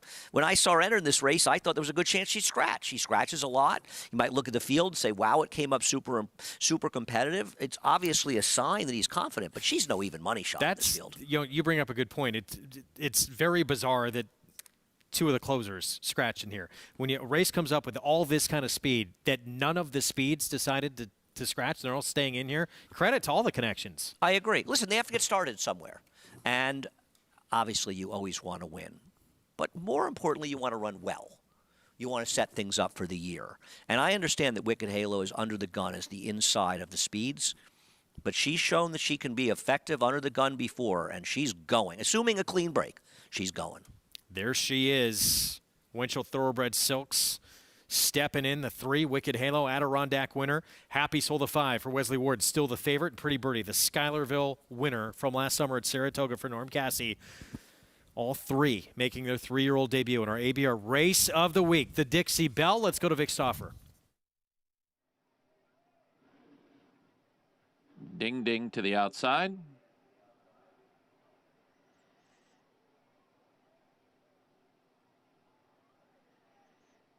They're at the post.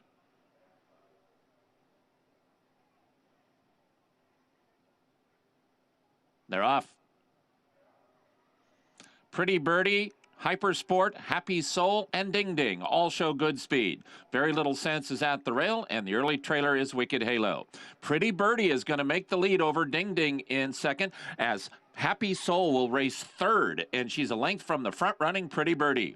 Pretty Birdie, 3/4 of a length. Now Happy Soul moves up and takes second from Ding Ding in third. These 3 are 3.5 clear of Hypersport, Wicked Halo, and Very Little Sense. They round the far turn in the 44th Dixie Bell, and Pretty Birdie is dictating to Happy Soul. Pretty Birdie and David Cabrera, trying for his 5th win on the day, is 3/4 of a length in front of Happy Soul and John Velasquez. The rail is open for Happy Soul, and these 2 set the stage for a great stretch battle. Not today for Wicked Halo. Very Little Sense has taken third. Pretty Birdie and Happy Soul shoulder to shoulder. Very Little Sense is running a very big race, and she might run them both down. Happy Soul has put away Pretty Birdie. Very Little Sense to the outside. It's down to these 2, but now Happy Soul is clear, and now she's hand-ridden away. Very Little Sense is second. Happy Soul in front.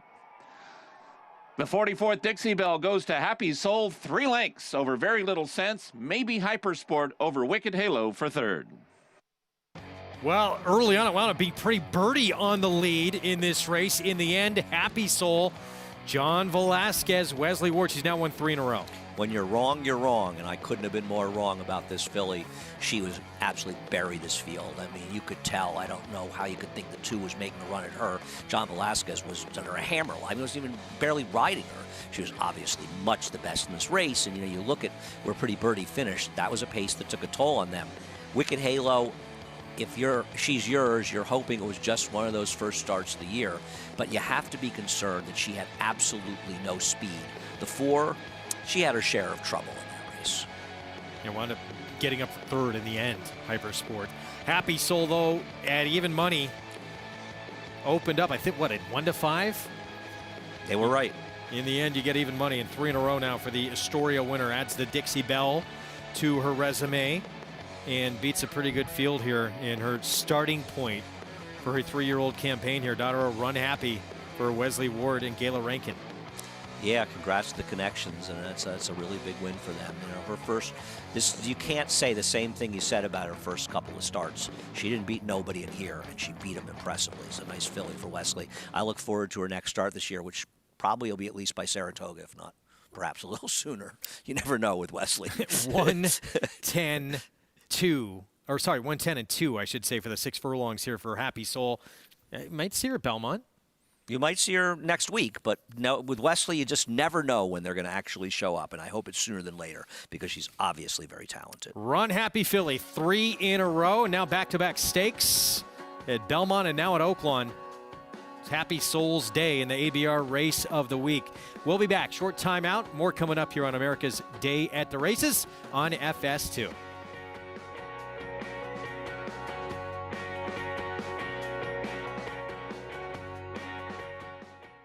Start spreading the news. If you're looking to win in New York, then breed in New York. To War Dancer, the millionaire son of Warfront, and New York's #1 sire of 3-year-olds. Breed to a proven performer, the #1 second crop sire at the Saratoga meet with multiple winners at Belmont and Aqueduct. Earn double the New York Breeders' Awards and participate in the New York Stallion Series with $2 million in purses. War Dancer, proud to stand in New York. Visit wardancerstud.com.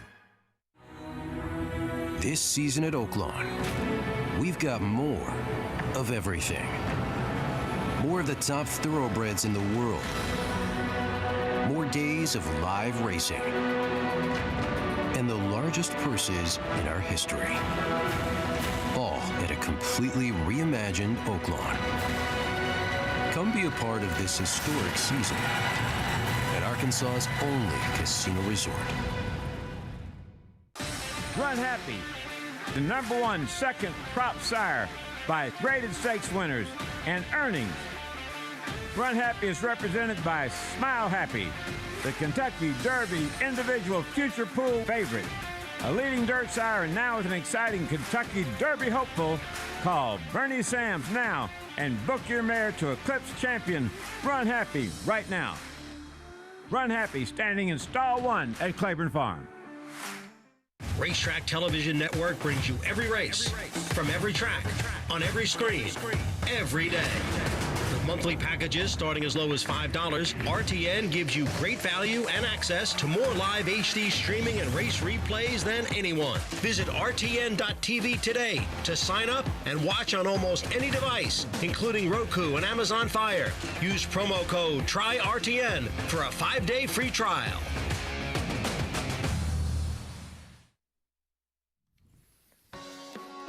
Back in America's Day at the Races on FS2. You do not want to miss third and final leg of the Triple Crown this year with a legitimate crowd back for the first time since, 2019?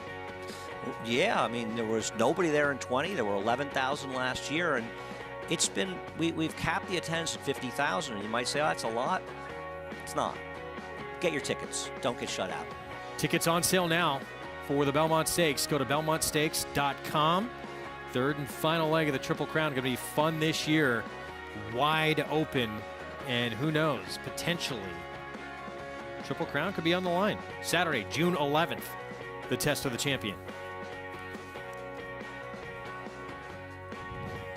We saw Happy Soul make it 3 in a row. Impressive. Look, a good field on paper lined up. You never know who's going to progress with a lot of these making their 3-year-old debut, but a good starting point for Happy Soul. Oh, absolutely. And I mean, that's what you want to see. Obviously, some disappointments for some others, but not for Happy Soul and her connections. A horse that I think both of us felt was very vulnerable. We were dead wrong. She showed up today and showed up in a big way. She was a dominant winner of this race and perhaps a real force to be reckoned with, at least in the sprints in that division. Acorn?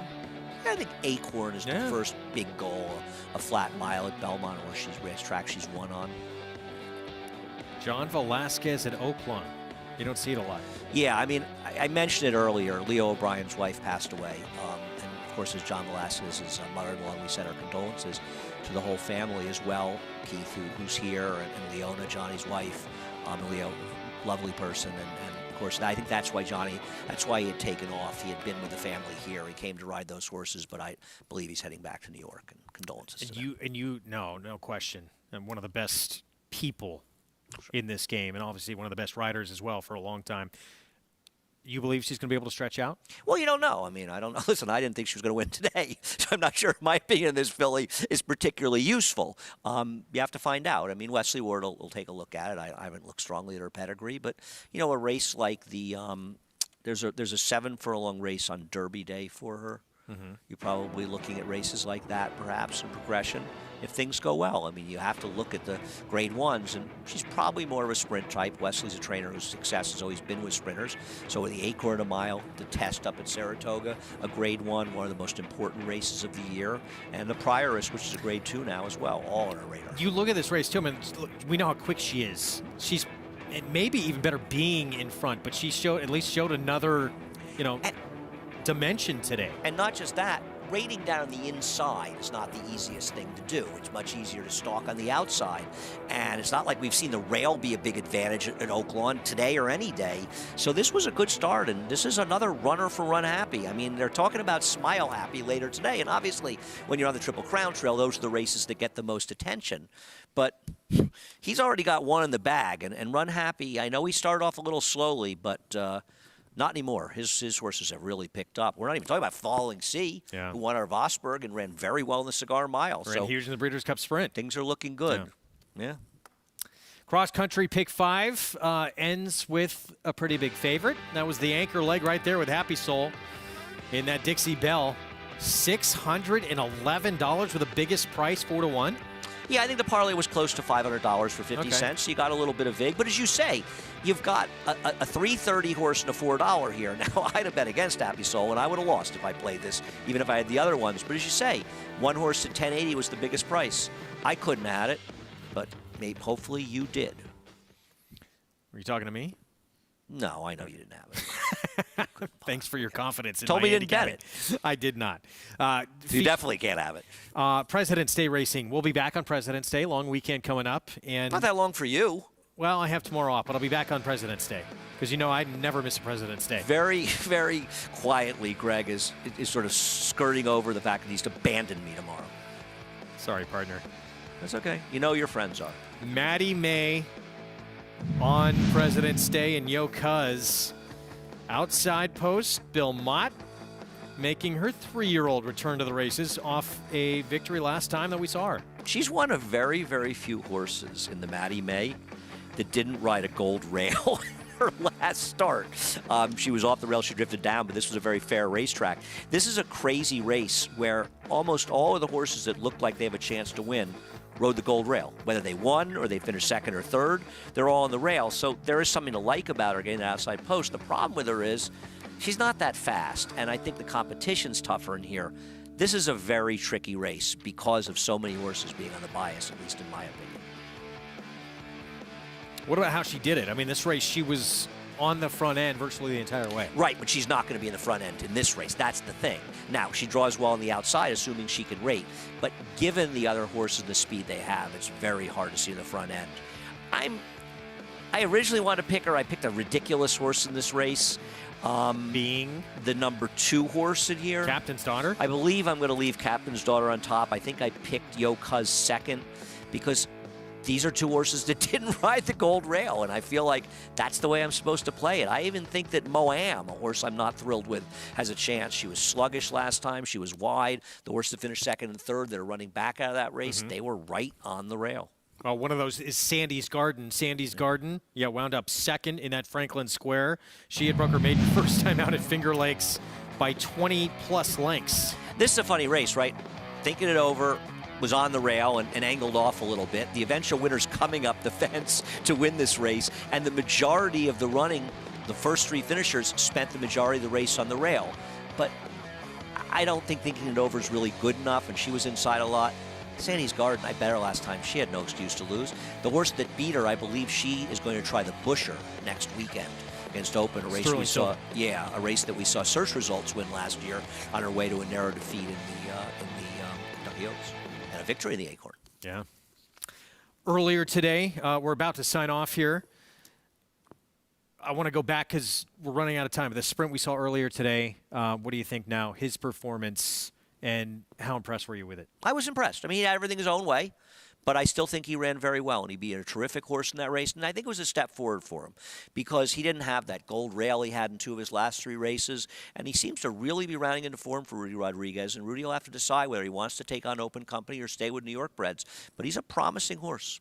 It's a good time to have a promising horse early in the year. My boy Tate, 8 years old now, in this, up against it. I mean, we knew, what do you think that was going to be? Probably alone in front, still capable at this level? I don't think he ran badly. I just think he ran worse. They ran a lot better than he did. We'll see what the figures look like tomorrow, but I think it was a good effort. But what do you think now? He legitimately beat him. It wasn't close at the end. We saw daughter of Run Happy look impressive here off the bench. We're going to see son of Run Happy get back on the Triple Crown Trail a little bit later on this evening at Fairgrounds. Smile Happy, Zandon. It's those 2, you believe, in that race? I like Zandon. We will see what happens. Back tomorrow, 3 Eastern start time on FS2. Hope to see you here. I'll be watching from home. Have a great show, Andy. It was Paint Them Blues Away, who Andy liked in the Lightning City to kick off that cross-country Pick 5. Chessmaster, his speed put to the test, and he's able to go gate to wire in the Turf Dash. There's What Do You Think Now? What is next for him? That was impressive in Stakes Company. Getting the better of my boy Tate. And Happy Soul, the daughter of Run Happy. Big in the Dixie Bell. See you tomorrow at 3 Eastern.